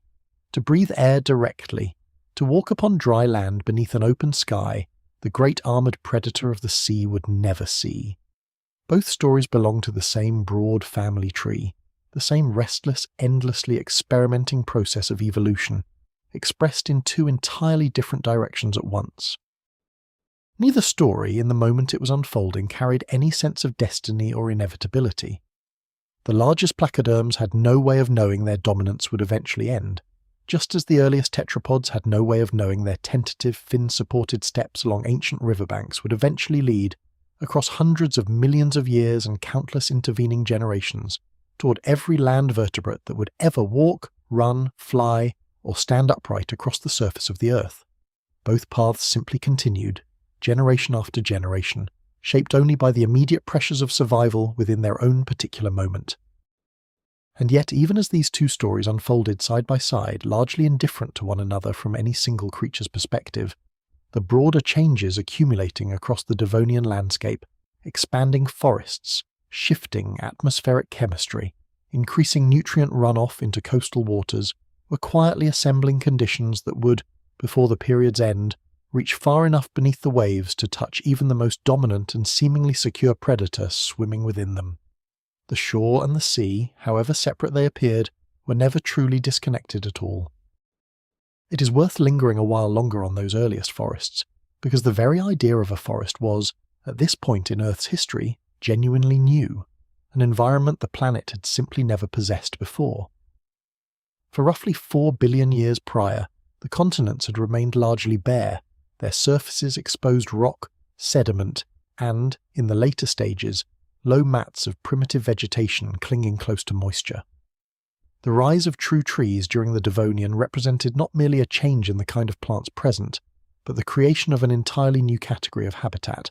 one that would, across the following hundreds of millions of years, come to support an enormous proportion of all terrestrial life. The tree called Archaeopteris, in particular, deserves closer attention, because for a considerable stretch of the late Devonian, it dominated forests across much of the world, growing along riverbanks and in low-lying wetlands across multiple continents. Combining a woody, conifer-like trunk with fern-like fronds, it represented a kind of intermediate form, neither fully modern tree nor primitive spore plant, but something transitional, occupying a branch of plant evolution that would not itself survive into later periods, even as the broader innovation of true wood that it helped pioneer would continue on into every forest that followed. The root systems these early trees developed exerted an influence on the planet far out of proportion to their modest appearance. As roots penetrated deeper into previously undisturbed rock and sediment, they physically broke apart mineral structures while also releasing organic acids that chemically dissolved rock more rapidly than bare weathering alone ever could. This accelerated breakdown of continental rock, occurring on an increasingly large scale as forests spread, gradually altered the chemistry of soil, of rivers, and eventually of the oceans those rivers fed, a slow, planetary-scale consequence of an innovation that began simply as a better way for individual plants to anchor themselves and find water. Soil itself, in anything resembling its modern form, was largely a Devonian innovation as well, developing in tandem with the spread of rooted plants. Before extensive root systems existed to bind sediment together, to add organic material through decay, and to slow the erosion of loose particles, the surfaces of the continents lacked the deep, structured, biologically active soils that later terrestrial ecosystems would depend upon. The rise of forests and the rise of true soil occurred together, each reinforcing the other, gradually transforming the barren continental surface into something capable of supporting increasingly complex communities of both plants and, eventually, animals. Among the animals venturing onto this newly vegetated land, arthropods had arrived well ahead of any vertebrate, early relatives of insects, millipedes, and arachnids scuttling through the leaf litter and low vegetation of Devonian coastlines and riverbanks. These small, hardy invertebrates represented the true pioneers of terrestrial animal life, establishing the earliest land-based food webs, decomposing dead plant material, and preying upon one another long before any backboned animal had developed the limbs and lungs necessary to follow them permanently out of the water. The transition of vertebrates from water toward land, when it finally began in earnest during the later Devonian, unfolded not as a single dramatic leap but as a long, gradual sequence of small adaptations, each one useful in its own immediate context rather than aimed at any distant terrestrial future. The reinforced, weight-bearing fins that would eventually become limbs likely first proved useful for navigating shallow, weed-choked water, for propping the body up to lift the head toward the surface for air, or for pushing through dense vegetation, uses entirely aquatic in nature, requiring no ambition toward dry land whatsoever. The lungs that would eventually allow full terrestrial life first developed, similarly as a supplement to gill breathing in oxygen-poor water, allowing fish to gulp air at the surface during periods when their gills alone could not extract sufficient oxygen from stagnant, warm or vegetation-choked water. Only much later, and entirely as a consequence of adaptations that had originally served purely aquatic purposes, would these same structures, limb-like fins and air-breathing lungs, combine to make sustained life on dry land possible at all, a striking illustration of how evolution builds new capabilities from parts originally shaped for entirely different reasons. Acanthostega, one of the earliest known tetrapods, preserved this transitional condition with particular clarity. Despite possessing limbs bearing distinct digits, up to 8 on each limb rather than the 5 that would later become standard among most land vertebrates, Acanthostega retained internal gills and a body clearly better suited to water than to land, its limbs likely more useful for moving through submerged vegetation than for bearing its full weight across dry ground. Here, preserved in fossil form, was a creature caught precisely at the threshold between two worlds, equipped with the beginnings of limbs yet still bound firmly to the water that had shaped its ancestors. The significance of this slow, tentative transition, unfolding along Devonian riverbanks and coastal shallows entirely separate from the marine dominance of the largest placoderms, can hardly be overstated when viewed across the full sweep of subsequent history. Every amphibian that would ever call from a nighttime pond, every reptile that would ever bask in the sun, every bird that would ever take flight, every mammal that would ever walk, run, or eventually stand upright and study fossils of ancient armoured fish, all of it traces back, across an almost unimaginable span of intervening time, to a population of lobe-finned fish quietly developing limbs and lungs somewhere along the margins of the very same Devonian world where the largest placoderms reigned supreme within the sea. It is one of the quieter ironies of this ancient world that the animals destined to inherit the deepest future, the modest, unremarkable lobe-finned fish testing the boundary of dry land, drew almost none of the attention their armoured apex predator neighbours commanded within their shared sea. From any perspective available at the time, the largest placoderms were the unmistakable rulers of their world, dominant, formidable, seemingly secure, and yet it was the small, overlooked fish along the shoreline, not the armoured giants of the open water, whose lineage would ultimately continue on into every land vertebrate that has ever existed. As this chapter of the story settles into stillness, then, what lingers is not any single creature, but the strange, layered simultaneity of the Devonian world itself. Forests rising for the first time in the planet's history, atmospheric chemistry slowly shifting, tentative limbs testing the boundary of dry land, all of it unfolding across the very same span of quiet, unhurried geological time during which an armoured fish patrolled the warm sea below, entirely unaware of any of it, bound permanently to the water, ruling a domain that would in the end prove far less enduring than the modest shoreline experiments occurring just beyond its reach. For more than a century after the first placoderm fossils were carefully described by paleontologists, the reproductive lives of these ancient armoured fish remained almost entirely unknown, hidden behind the simple, frustrating limitation that soft tissue, eggs, embryos and reproductive organs rarely survive the long, slow process of fossilization nearly as well as bone and armour do. For generations of researchers, the question of how placoderms actually reproduced remained an open one, addressed mostly through cautious inference rather than direct evidence. That changed dramatically and unexpectedly, with a series of discoveries emerging from the Gogo Formation of Western Australia, the same exceptionally preserved reef system already mentioned earlier in tonight's story.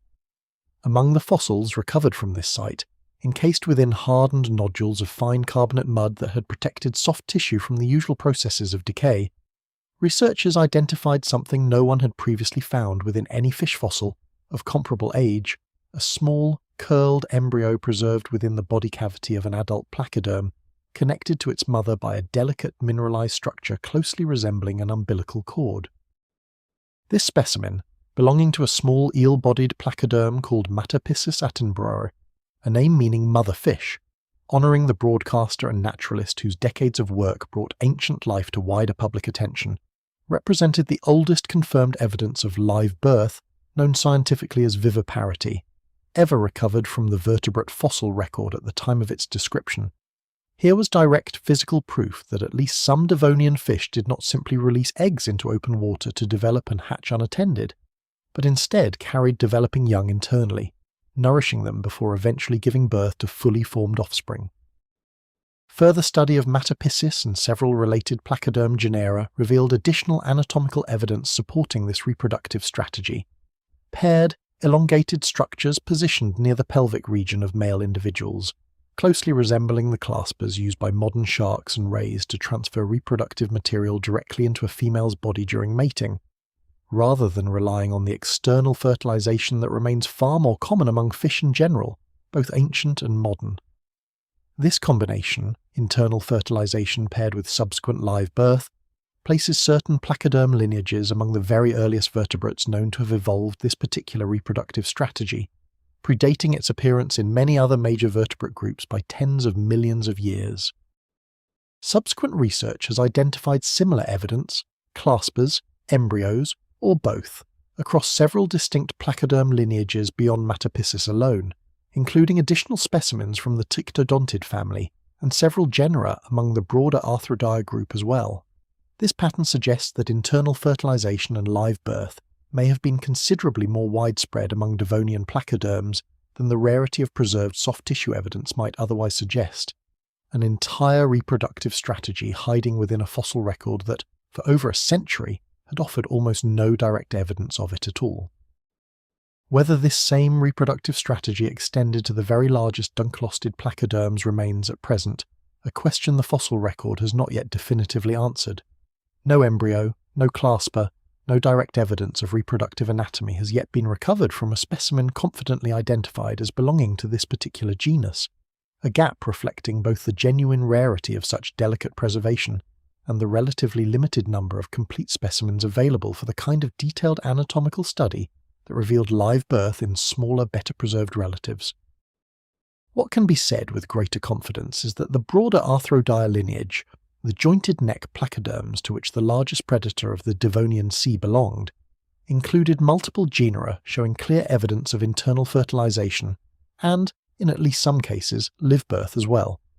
Given this broader pattern across closely related species, many paleontologists consider it plausible, though not yet proven, that similar reproductive strategies may have extended to the largest members of the family as well, an inference resting on reasonable comparison rather than direct fossil confirmation.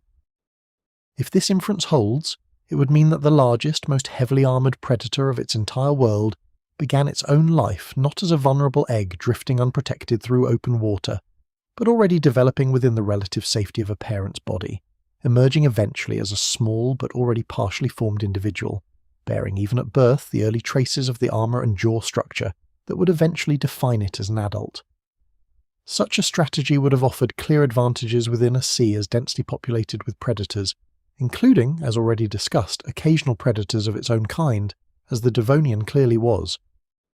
Live birth, compared to externally laid eggs, generally allows a smaller number of offspring to be produced with a correspondingly higher chance of individual survival, since each developing young receives a degree of protection, and, in some species, ongoing nourishment throughout its early development that an externally laid, unattended egg simply cannot receive. For a predator already investing heavily in armour and a powerful specialised bite, this strategy would have represented a coherent extension of the same broader pattern. Fewer offspring, each one more thoroughly equipped and protected from the very earliest stage of its existence. Even with this advantage, early life within the Devonian Sea would have remained genuinely perilous for any newly born or newly hatched placoderm, regardless of species. A juvenile, however well formed at birth, would necessarily begin life smaller and less heavily armoured than its parents, vulnerable to a wide range of predators, including, as the fossil evidence already discussed makes clear, occasionally larger individuals of its own species.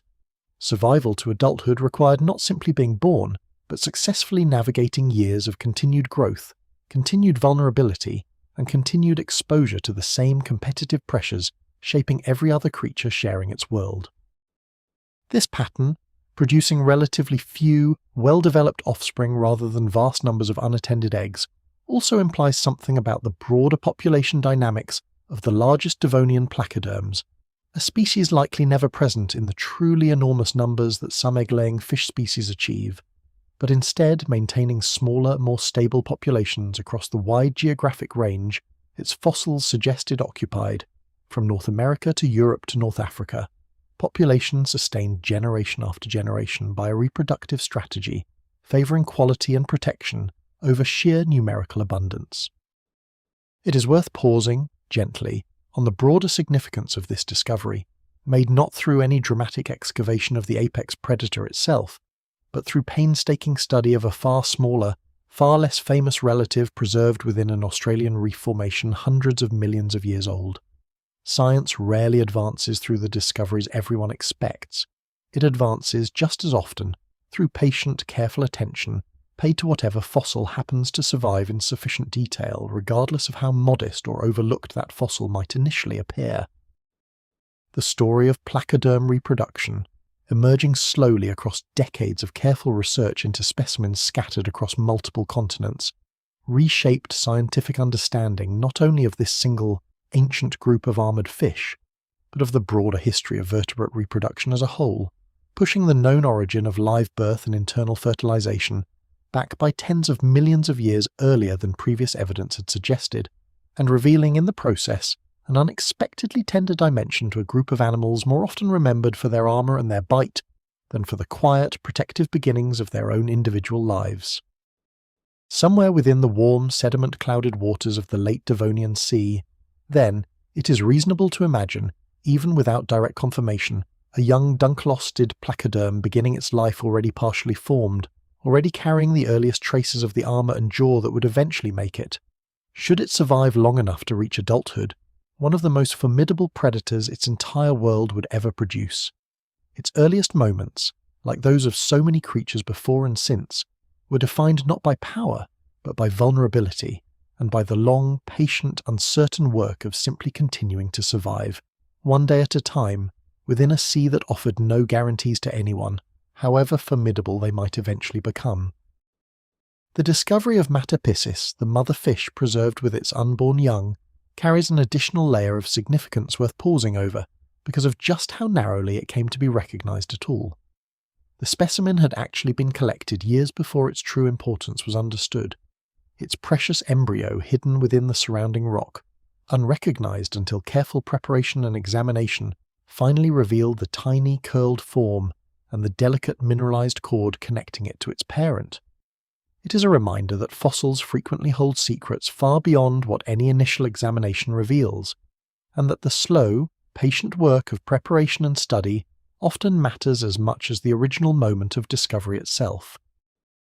The presence of a mineralised structure interpreted as an umbilical cord, connecting the developing embryo to its mother, suggested something more sophisticated than simple internal incubation of eggs. It implied a genuine physiological connection between parent and offspring during development, a means of transferring nourishment directly to the growing young, rather than relying solely on a fixed yolk supply sealed within an egg.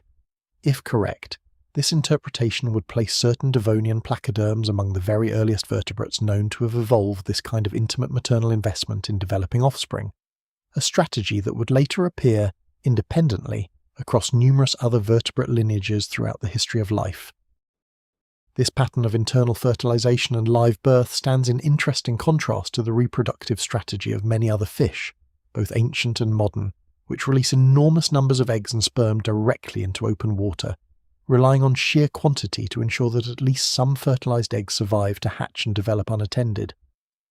The placoderm strategy, favouring fewer, better protected offspring over vast numbers of vulnerable ones, represents a fundamentally different approach to the same underlying challenge of continuing a lineage across generations, an approach with its own distinct advantages and its own distinct costs. Among those costs is a reduced overall reproductive rate, since an animal producing a small number of well-developed live young simply cannot replace its population as rapidly as one broadcasting millions of eggs into the water. A species relying on this slower, more investment-heavy reproductive strategy tends towards smaller, more stable populations, more vulnerable to sudden environmental disruption precisely because it cannot rebound as quickly from significant losses. This vulnerability, difficult to detect directly in the fossil record, may nonetheless have played some role in the eventual fate of the placoderms when the environmental crises closing out the Devonian arrived, though the evidence remains too indirect to draw any firm conclusion. The claspers found in male placoderms, those paired structures used to transfer reproductive material internally, closely resemble the equivalent structures in modern sharks and rays, despite the enormous evolutionary distance separating placoderms from those living cartilaginous fish. This resemblance most likely reflects independent evolution of similar structures serving the same function, a phenomenon known as convergent evolution, rather than direct inheritance, since placoderms are not the direct ancestors of modern sharks and rays, but instead represent a separate, now entirely extinct branch of early-jawed vertebrate life.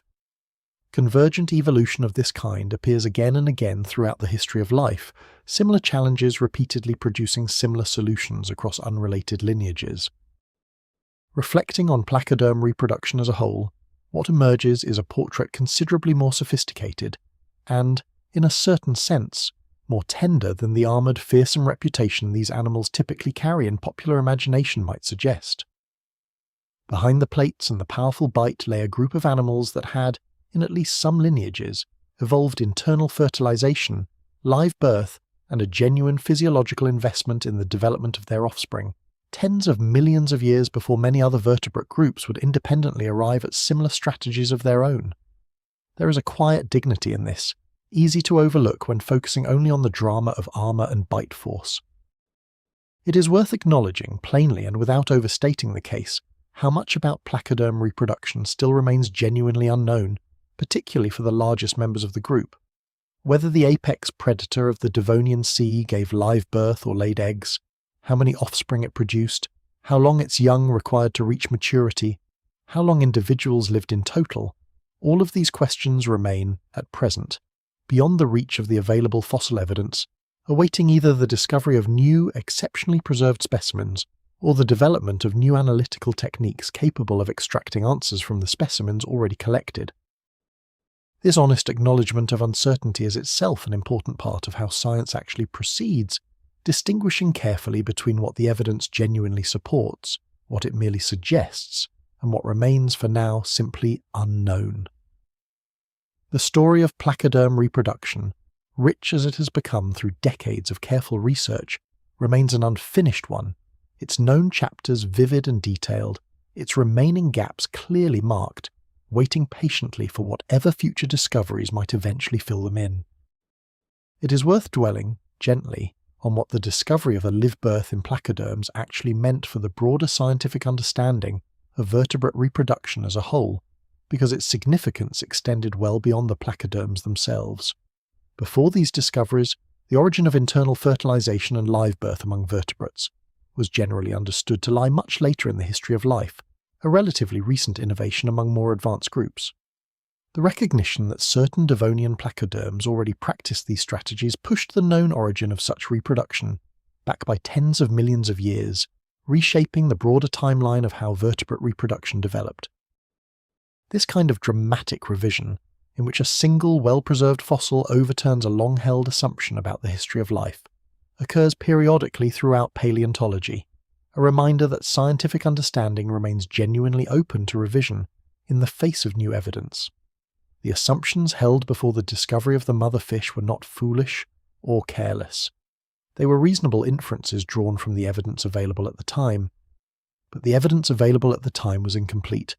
and a single exceptional fossil preserved through a rare combination of fortunate circumstances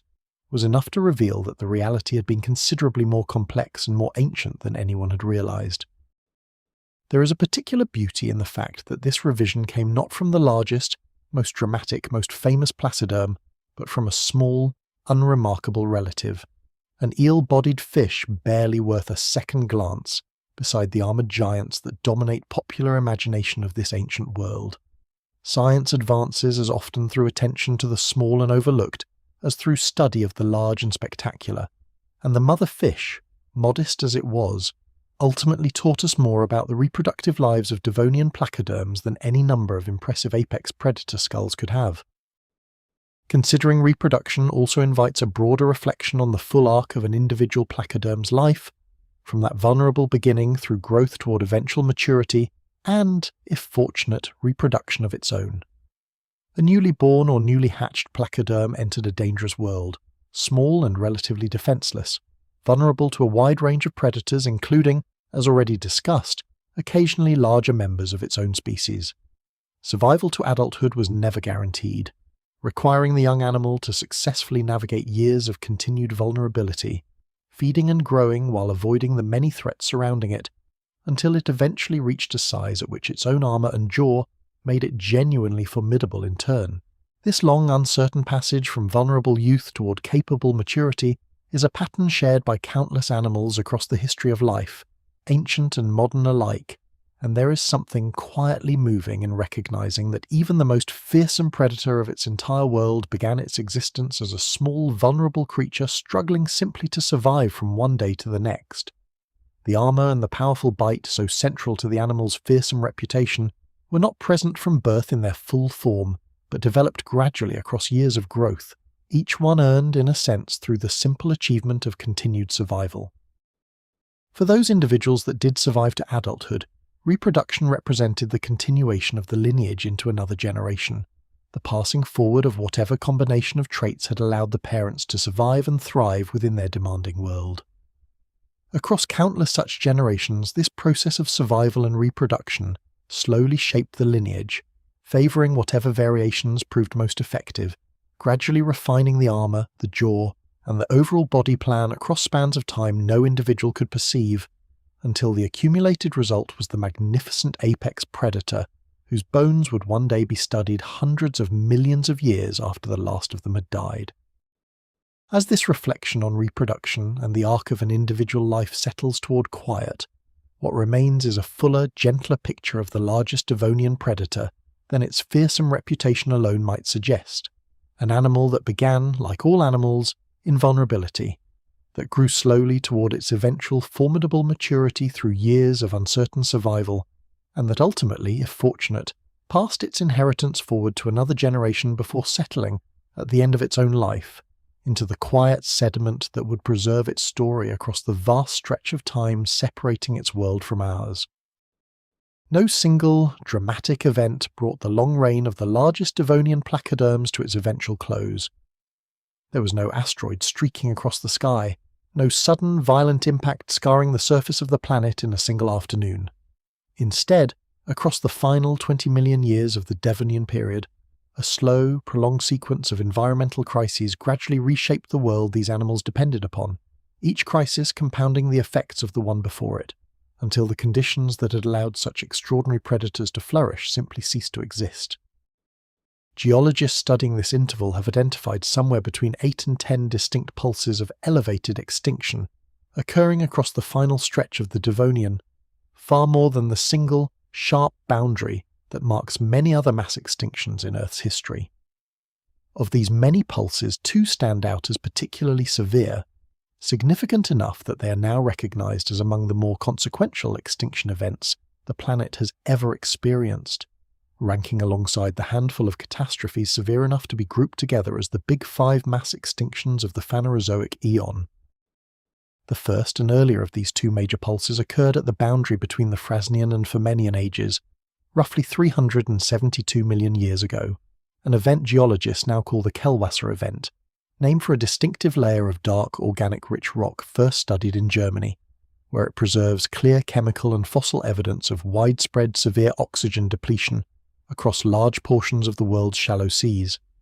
This event primarily devastated marine life, striking with particular severity at shallow warm water ecosystems, the very reef systems and continental shelf habitats that had supported the richest and most diverse communities of the entire Devonian world. Reef-building organisms suffered especially badly during the Kellwasser event.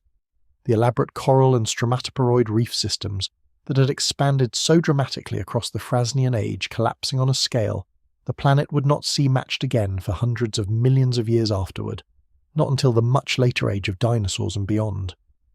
With the reefs went much of the dense, food-rich habitat that had supported such an extraordinary concentration of marine predators, including almost certainly populations of the largest Dunkleosteus placoderms themselves. The causes underlying the Kellwasser event remain an active area of scientific research,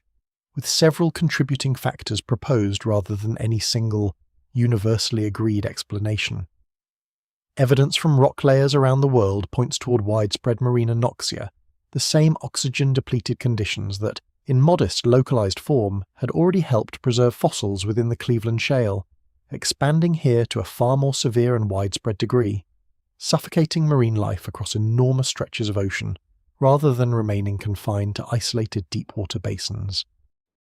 Several lines of evidence suggest that the very forests whose rise was described earlier in tonight's story may have played a significant, if indirect, role in triggering this crisis. As root systems spread more extensively across Devonian land masses, accelerating the weathering of underlying rock, increasing quantities of phosphorus and other nutrients washed into coastal waters in concentrations far exceeding what earlier, less vegetated landscapes had ever delivered. This nutrient surge likely fueled algal blooms of unprecedented scale, and as these blooms eventually died and decomposed, the bacteria consuming their remains drew down dissolved oxygen across enormous areas of shallow sea, suffocating the very communities that nutrient-rich water might otherwise have supported. Volcanic activity, too, has been proposed as a contributing factor, with evidence from rock formations in what is now Siberia suggesting a major episode of volcanism occurring at roughly the same time as the Kellwasser event, releasing enormous quantities of carbon dioxide and other gases into the atmosphere capable of disrupting global climate patterns on a scale large enough to influence ocean chemistry and circulation worldwide. Whether this volcanic activity acted as a primary trigger, a contributing amplifier, or merely an unrelated coincidence occurring at a similar moment in geological time, remains a question current research continues to investigate. Whatever the precise combination of causes, the consequences for marine life across the Frasnian-Furmenian boundary were severe and well documented within the fossil record. Reef ecosystems collapsed. Many species of brachiopods, ammonoids, and other invertebrates that had flourished across the rich, food-abundant Frasnian seas disappeared entirely or declined dramatically in diversity. Among the placoderms, including the largest and most formidable predators of the age, the available evidence suggests significant losses as well, though precisely tracking the fate of individual genera across this particular boundary remains complicated by the patchy, unevenly distributed nature of the fossil record itself. The Devonian world did not end with the Kellwasser event, however severe its consequences.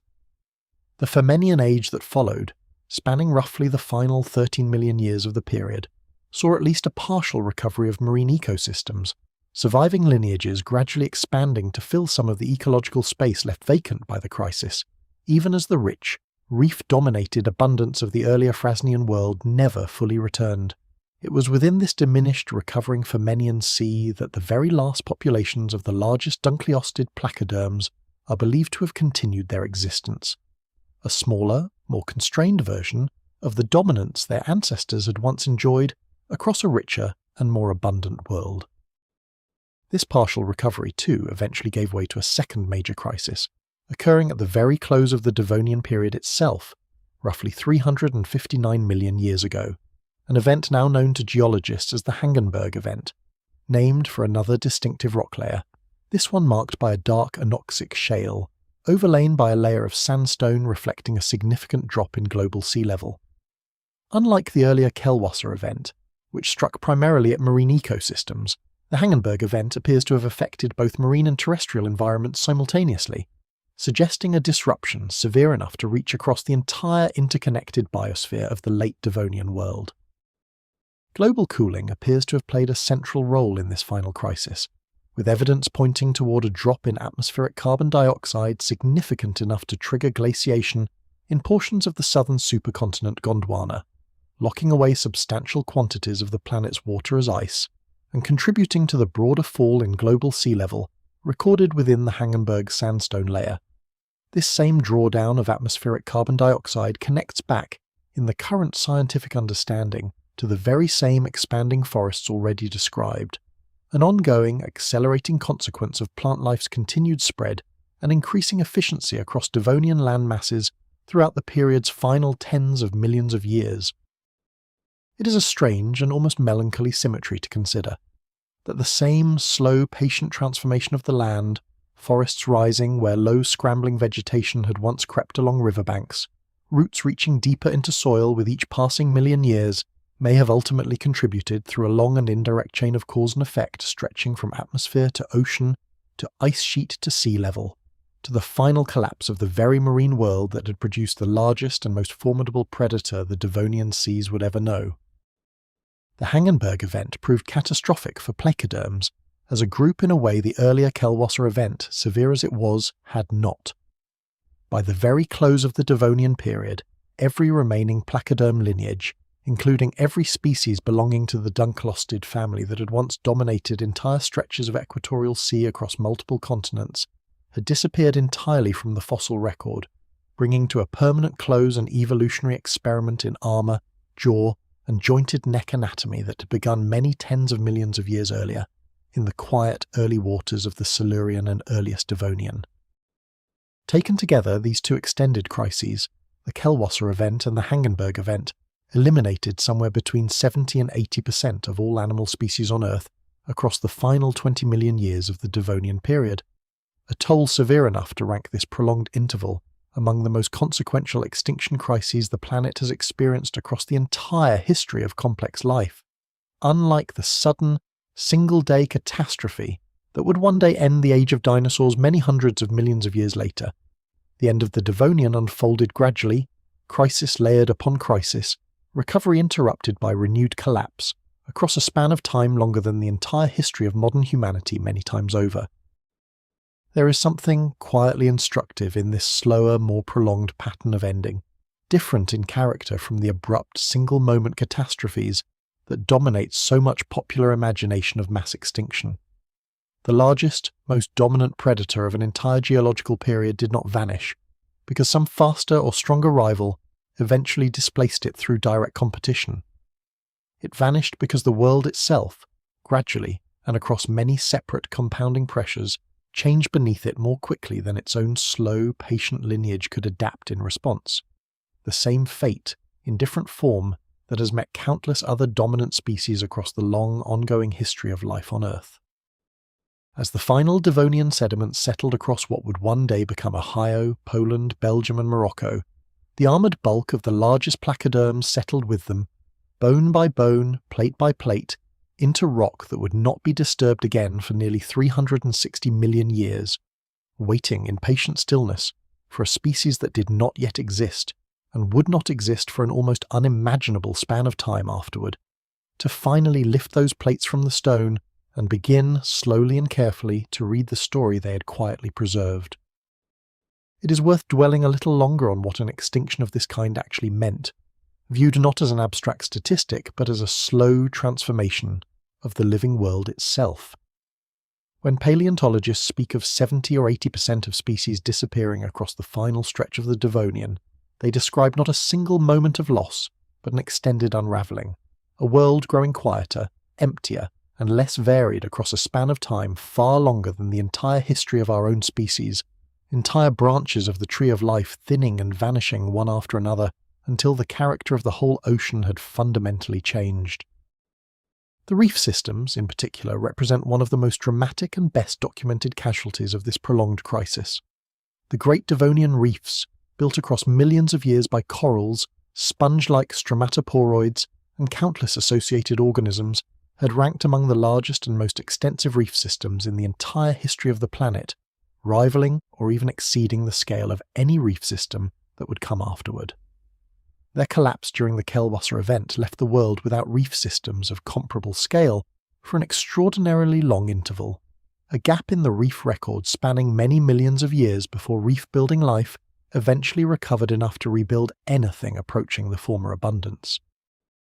For the animals that had depended on those reefs, the loss of such habitat would have been catastrophic in itself, quite apart from whatever direct physiological stress the oxygen-depleted, chemically altered water inflicted. Complex habitats support complex communities, and when the reefs collapsed, the intricate web of species that had organised itself around those reefs, sheltering within them, feeding upon them, hunting among them, collapsed alongside them, an entire ecological structure dismantled across a span of time too long for any individual creature to perceive, yet too short, geologically speaking, for many lineages to successfully adapt. The concept of marine anoxia, so central to understanding these extinction events, deserves a moment of quieter consideration, because the mechanism by which it kills is less dramatic and more insidious than the sudden violence often associated with mass extinction. Anoxic water does not strike or crush or burn. It simply withholds the dissolved oxygen upon which nearly all animal life depends, until the animals within it can no longer extract enough to survive. A predator as formidable as the largest placoderm, capable of overpowering nearly any other creature in its world, possessed no defence whatsoever against water that had quietly ceased to hold enough oxygen to sustain it, its armour and its bite entirely useless against a threat carried invisibly within the water itself. There is a particular poignancy in this manner of ending, worth sitting with gently rather than rushing past. The most powerful predator of an entire geological period, an animal that had spent tens of millions of years of evolutionary refinement, perfecting its ability to overpower other creatures, ultimately faced a threat that no amount of armour, no strength of bite, no speed of jaw could address in any way at all. The very qualities that had made it dominant, its great size and correspondingly great need for oxygen and food, may in fact have rendered it more vulnerable rather than less. When the environmental crisis finally arrived, large animals generally faring worse than small ones during periods of severe resource scarcity and environmental disruption. This pattern, in which the largest and most specialised animals often suffer most severely during mass extinctions, while smaller, more generalised, more adaptable species disproportionately survive, recurs across multiple extinction events throughout the history of life. It played out in different form and with entirely different animals At the end of the age of dinosaurs, many hundreds of millions of years later, and it appears to have played out at the end of the Devonian as well, the great armoured giants vanishing entirely while smaller, humbler sharks and bony fish carried the broader story of vertebrate life forward into the periods that followed. The recovery following the end of the Devonian, when it eventually came, unfolded across the subsequent Carboniferous period, a world whose expanding forests, warm swamps, and increasingly oxygen-rich atmosphere would eventually support enormous insects and the continued diversification of the early tetrapods whose Devonian ancestors had first tested the boundary of dry land. The oceans too gradually recovered, sharks in particular flourishing across the Carboniferous, in the absence of the armoured placoderm competitors that had once dominated so many marine ecosystems, a quiet inheritance of ecological space left vacant by the giants that had not survived. It is a striking thought, worth holding gently as this chapter closes, that the disappearance of the placoderms, however catastrophic for that particular lineage, opened the way for the very lineages that would go on to dominate the oceans for the remainder of Earth's history to date. Every shark swimming through the modern sea, every bony fish from the smallest minnow to the largest tuna, occupies, in a distant and indirect sense, ecological space that the collapse of the placoderms first helped to clear. Extinction, however final for those it claims, is rarely the end of the broader story, only the closing of one chapter and the quiet opening of another. As the Devonian gave way at last to the Carboniferous, the warm armoured world of the largest placoderms passed permanently into the deep past, its rulers gone, its reefs collapsed, its particular arrangement of predator and prey dissolved and never precisely reassembled again. What remained, buried in dark shale and quiet limestone across several continents, was only the evidence, waiting in patient stillness across a span of time so vast that the very continents themselves would drift into entirely new configurations before any creature capable of understanding that evidence would finally arrive to lift it, carefully, from the stone. It is worth reflecting gently on the particular character of an extinction driven not by a single catastrophic event, but by a long, prolonged accumulation of environmental stress, because this pattern carries lessons that resonate beyond the Devonian itself. The end of the placoderms came not in a single terrible moment, but across millions of years of gradually worsening conditions, punctuated by periods of partial recovery that must have offered, if such a thing can be said of an unaware animal, a kind of false reprieve before renewed decline. The world grew steadily harder for these animals across a span far longer than any individual could perceive, until the accumulated weight of many separate pressures finally proved too much for the lineage to bear. This gradual cumulative character makes the late Devonian extinction somewhat different from the more famous, more sudden catastrophe that would one day end the age of dinosaurs, and studying it offers insight into how ecosystems respond to sustained pressure rather than sudden shock. Where a single, sudden catastrophe strikes all at once, leaving survivors to rebuild from whatever remains, a prolonged crisis of this kind grinds slowly against a lineage across immense spans of time, offering repeated partial recoveries that ultimately fail to hold, wearing down even the most successful and dominant groups through the sheer, patient accumulation of adversity. The connection between the rise of forests on land and the collapse of marine ecosystems, proposed as a significant factor in these extinctions, carries a particular resonance worth sitting with quietly. It suggests a world in which developments in one realm, the spread of rooted plants across the continents, could reach across enormous distances and entirely different environments to reshape and ultimately devastate ecosystems in another, the marine communities of the shallow seas. Land and sea, so often imagined as separate, were in fact deeply connected, changes in one rippling outward to transform the other, in ways no participant could have perceived or anticipated. There is something almost poignant in the idea that the very forests whose rise represented one of the great triumphs of Devonian life may have contributed, through a long and indirect chain of consequence, to the collapse of the marine world and the extinction of its greatest predator. Triumph and catastrophe in this telling become intertwined, the same broad process of life expanding and transforming the planet, producing both the wonder of the first forests and the devastation of the marine extinctions, a reminder that the history of life is rarely a simple story of progress, but rather a complex interconnected process, in which every development carries consequences reaching far beyond itself. As this reflection on the long ending of the Devonian settles toward quiet, what remains is a sense of the immense, patient indifference of the processes that shaped this ancient world, forces operating across spans of time so vast that the rise and fall of even the most magnificent predator becomes a single, quiet episode within a far larger and longer story. The placoderms rose, ruled, and vanished, and the world continued, transformed by their passing yet indifferent to it, carrying forward into the Carboniferous and beyond the same slow, patient processes that had produced them, and that would in time produce and unmake countless other magnificent creatures across the long ages still to come. Nearly 360 million years separate the final placoderm settling into Devonian mud from the first moment a human being held one of its bones and recognized it for what it was. For almost the entirety of that immense span, the armoured plates lay undisturbed beneath layer upon layer of accumulating rock. The warm equatorial sea that had once surrounded them long since vanished, its waters replaced first by other seas, then eventually by dry land, glaciers, rivers, and finally the particular stretch of Ohio shoreline along Lake Erie, where, in the middle of the 19th century, quarry workers cutting into dark, fissile shale began noticing strange, heavy fragments of bone embedded within the rock. These early discoveries, scattered and fragmentary, attracted the attention of local naturalists and collectors throughout the latter half of the 1800s, though understanding of exactly what kind of animal these bones represented developed only gradually, through decades of careful comparison between newly recovered specimens and the broader, still developing scientific understanding of ancient fish more generally. The dark shale exposed along the shores and riverbanks near Cleveland proved to be an unusually rich source of such fossils.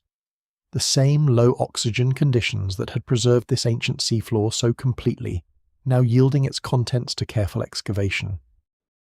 It was John Strong Newberry, a geologist and paleontologist working in Ohio during the latter decades of the 19th century, who first began seriously studying and describing many of the fossils emerging from what would come to be known as the Cleveland Shale, recognizing within the fragmentary bony plates evidence of an enormous heavily armoured predatory fish, unlike anything previously documented from rocks of this age. Further study and collection continued across subsequent decades, gradually assembling a clearer picture of the animal's anatomy from an accumulating collection of skulls, jaw fragments, and armour plates recovered from quarries and shoreline exposures across the region. The genus itself eventually received its formal scientific name in the early 20th century, honouring two figures central to its study and discovery: David Dunkle, a paleontologist who devoted considerable attention to describing and classifying the Cleveland Shale fossils during his career at the Cleveland Museum of Natural History, and John Terrell, credited with some of the earlier fossil discoveries that made such detailed study possible in the first place. The combination of these two names produced the genus and species designation now familiar to anyone who has encountered this animal in a museum hall, a textbook, or a documentary, a small act of scientific tribute embedded permanently within the formal name of an animal that required no name at all during the nearly 400 million years it actually lived. Today, the Cleveland Museum of Natural History houses one of the most significant collections of these fossils anywhere in the world, including specimens substantial enough to reconstruct a reasonably complete picture of the animal's heavily armoured skull and shoulder region, even as the lighter, less frequently preserved tail and rear body continue to require careful estimation rather than direct measurement. Visitors to the museum can stand before these reconstructed skulls today, examining at close range the very same bladed dental plates, the very same jointed neck anatomy that once made this animal the dominant predator of an entire ancient sea. Scientific understanding of this animal has continued to deepen well into the 21st century, decades after its initial discovery and formal naming. Detailed biomechanical modelling published in 2007 applied modern engineering principles to reconstructed skull anatomy, producing the now widely cited estimates of bite force and jaw opening speed, already discussed earlier in tonight's story, transforming what had previously been largely qualitative description into precise quantified prediction, grounded in the physical mechanics of bone, joint and muscle. More recent research, published in the 2020s, has applied similar biomechanical methods to questions of swimming ability and overall locomotion, suggesting that earlier assumptions about a slow, purely ambush-oriented predator may require some revision, with newer analysis indicating the animal may have been capable of sustaining meaningful pursuit over moderate distances when circumstances required it, rather than relying exclusively on patient stillness and a single decisive strike. Science, in this respect as in so many others, continues to revise and refine its understanding, even of subjects studied for well over a century, each new technique and each newly recovered specimen adding further detail to a picture that remains, in important respects, still incomplete. Fossils belonging to this same broad lineage, recovered from sites in Poland, Belgium and Morocco across the decades following the initial Ohio discoveries, have helped establish just how widely distributed these animals once were,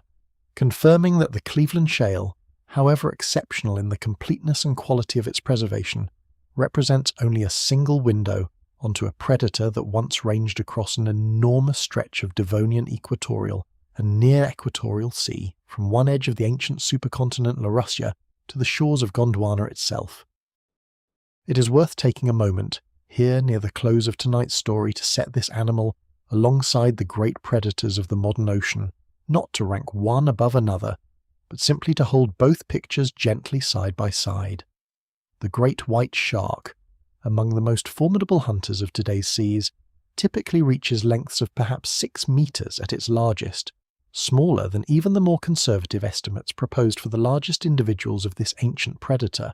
and entirely different in its hunting strategy, relying on concealment and bursts of acceleration rather than armor, and a single overwhelming bite. The sperm whale, the largest toothed predator alive today, descended not from any fish lineage at all, but from hoofed, four-legged land mammals that returned to the sea many tens of millions of years after the Devonian had ended, illustrating, in its own way, the same broader truth that closed an earlier chapter of tonight's story, that the deep ocean's largest hunters across Earth's long history have arisen again and again from entirely separate evolutionary starting points, each one solving the same fundamental challenges of marine predation through its own particular combination of anatomy and behaviour. Unlike these modern giants, however, the largest Devonian placoderm left behind no living descendants at all. The entire placoderm lineage, every armoured fish belonging to this ancient, once enormously successful branch of vertebrate life, disappeared completely by the close of the Devonian period, leaving the jaw, a structure their own deep ancestors had helped pioneer, to be carried forward instead by sharks and bony fish, the two lineages that did survive the period's prolonged crisis, and went on to produce the overwhelming majority of fish species swimming through the world's oceans today. There is something worth sitting with in this particular fact, gently and without urgency. The most dominant predator of an entire geological period, equipped with one of the most powerful bites ever measured among vertebrate animals, armoured so thoroughly that few rivals could meaningfully threaten it, left behind no direct descendants whatsoever, its entire evolutionary branch ending completely rather than continuing in diminished or altered form. Dominance, however complete within its own particular moment, carries no guarantee of permanence across the much longer arc of evolutionary time. And yet the story did not simply vanish along with the lineage that produced it. It survived instead in stone, in the patient, undisturbed mud of an ancient seafloor, preserved with enough completeness and clarity that, hundreds of millions of years later, an entirely different species, one whose own ancestors had not even existed yet when the last of these armoured fish died, could carefully excavate, study, and ultimately understand the shape of a life that had otherwise left no other trace at all. That is, in its own quiet way, a remarkable kind of continuity, not biological, not a matter of descent or inheritance, but something closer to memory itself, the simple fact that a creature's existence, however long ago it ended, can still be known, still be understood, still be carefully reconstructed from the evidence it left behind. The Devonian sea that once surrounded this animal is long gone. The continents that once held its shoreline have drifted into entirely different configurations, and still, the shape of its jaw, the force of its bite, the pattern of its armour, all of it survives, legible in the quiet, patient stone of Ohio, Poland, Belgium and Morocco. As tonight's story settles toward its close, what remains is not a final, dramatic image, but a quieter one, an ancient warm sea settling slowly into darkness as it has done every night for nearly 400 million years, its largest predator drifting somewhere within it, unaware of the vast stretch of time still to come, unaware of the forests that would rise and the seas that would empty and refill many times over before any creature would ever read its story. The water moves the same way it always has, patient, unhurried, indifferent to anything except the simple ancient rhythm of its own slow tides. It is worth spending a final unhurried moment simply with the scale of time separating that ancient sea from the present, because the numbers involved, so easily spoken, resist any genuine comprehension. Nearly 360 million years have passed since the last of these armoured predators settled into Devonian mud. To place that span in some kind of perspective, the entire age of dinosaurs, from their earliest appearance to their eventual extinction, occupies a stretch of time considerably shorter than the interval separating the last placoderm from the present day. The dinosaurs, in other words, are closer in time to us than they are to the world of the largest Devonian placoderms. Modern humans, by comparison, have existed for perhaps 300,000 years, a span that sounds substantial until measured against the deep time of the fossil record, where it represents less than 0.1% of the interval separating us from the Devonian world. Every human civilization, every war and voyage and discovery, every story ever told or remembered, occupies a sliver of time so thin, set against the age of these fossils, as to nearly vanish entirely, a single quiet breath against the slow, patient exhalation of geological time. And yet, across that unimaginable gulf, a genuine connection remains, fragile and remarkable in equal measure. The water itself, the actual substance filling the world's oceans, has circulated continuously across Earth's entire history, evaporating into clouds, falling as rain, running through rivers, freezing into glaciers, and returning again and again to the sea. Some portion of the water molecules moving through today's oceans very nearly certainly passed, at some point across the intervening hundreds of millions of years, through the very same Devonian seas where the largest placoderms once swam, through their gills, through their bodies, before returning to the endless cycle that carries it still. This continuity of water, so easy to overlook, offers a strange and quiet kind of connection between the ancient world and the present one, a physical thread linking the warm Devonian sea to every ocean, every river, every glass of water on the modern planet. The creatures are gone, their lineage entirely ended, their world dissolved into deep past. But the water remains, cycling still, carrying within it, in the most literal possible sense, some trace of every sea that has ever existed across the whole long history of the planet. There is a certain peace available in holding this perspective, in recognizing how small and brief any single life is against the vast patience of geological time, and how that smallness, rather than diminishing anything, simply places it within a larger and stranger continuity than any single lifetime could otherwise perceive. The largest predator of the Devonian Sea lived its life without any awareness of the deep past that preceded it, or the deep future that would follow, exactly as every creature does, and its life mattered no less for that unawareness. A complete and fully realized existence within its own particular moment, however long ago that moment has since receded. The fossils themselves, waiting in their museums and their rock formations across several continents, offer a quiet invitation to anyone willing to sit with them, an invitation to consider a world unimaginably distant yet demonstrably real, reconstructed not from imagination or legend but from patient, careful attention paid to the physical evidence a vanished creature happened to leave behind. There is something deeply reassuring in this, in the simple fact that the deep past, however remote, remains genuinely knowable, its stories still legible to anyone patient enough to learn how to read them. As the last of tonight's words settle toward silence, the image that remains is one of profound, patient stillness, an ancient sea, warm and dim and unhurried, holding within it a creature perfectly adapted to a world that would not last, entirely at peace within its own brief moment, asking nothing of the vast future that would eventually study its bones. The sea breathes slowly as it always has. The sediment settles, grain by grain, And somewhere within that warm, quiet, unimaginably old water, everything is exactly as it was meant to be, complete and whole and utterly at rest. It is worth offering one final reflection, gently, on why a story like this one, of a creature so distant, so utterly vanished, so entirely unconnected to our own lives, should hold any power to move or soothe us at all. Part of the answer, perhaps, lies precisely in that distance, in the way contemplating something so remote from our ordinary concerns can offer a kind of rest from those concerns, a temporary release into a world where none of the pressures and anxieties of the present moment have any purchase whatsoever. The Devonian Sea asks nothing of us. It simply existed long ago and continues to exist now only in the quiet evidence it left behind. There is a peculiar peace available in this kind of contemplation, in setting aside for a while the urgent and the immediate, and turning instead towards something vast, ancient, and utterly indifferent to our own small concerns. The largest predator of the Devonian Sea did not know we would ever exist. It did not hope or fear or plan for any future beyond its own next meal.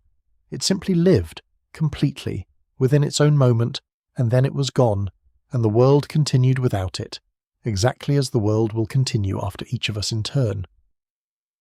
There is nothing frightening in this, seen clearly. There is instead a kind of gentle release. The fossils these animals left behind will continue their quiet existence long after tonight, waiting in their museums and their rock formations, yielding their contents slowly to whatever future researchers come to study them, adding, discovery by patient discovery, further detail to a story that will never be entirely complete. New specimens will emerge from the eroding shale. New techniques will extract new information from bones already collected. The understanding of this vanished world will continue to deepen and refine across the years and decades to come, even as its broad outlines remain, most likely, much as they are understood today. And through all of it, the fundamental fact at the heart of this story will remain unchanged, that once, in a warm and shallow sea nearly 400 million years ago, an armoured fish grew large and powerful enough to rule an entire ocean,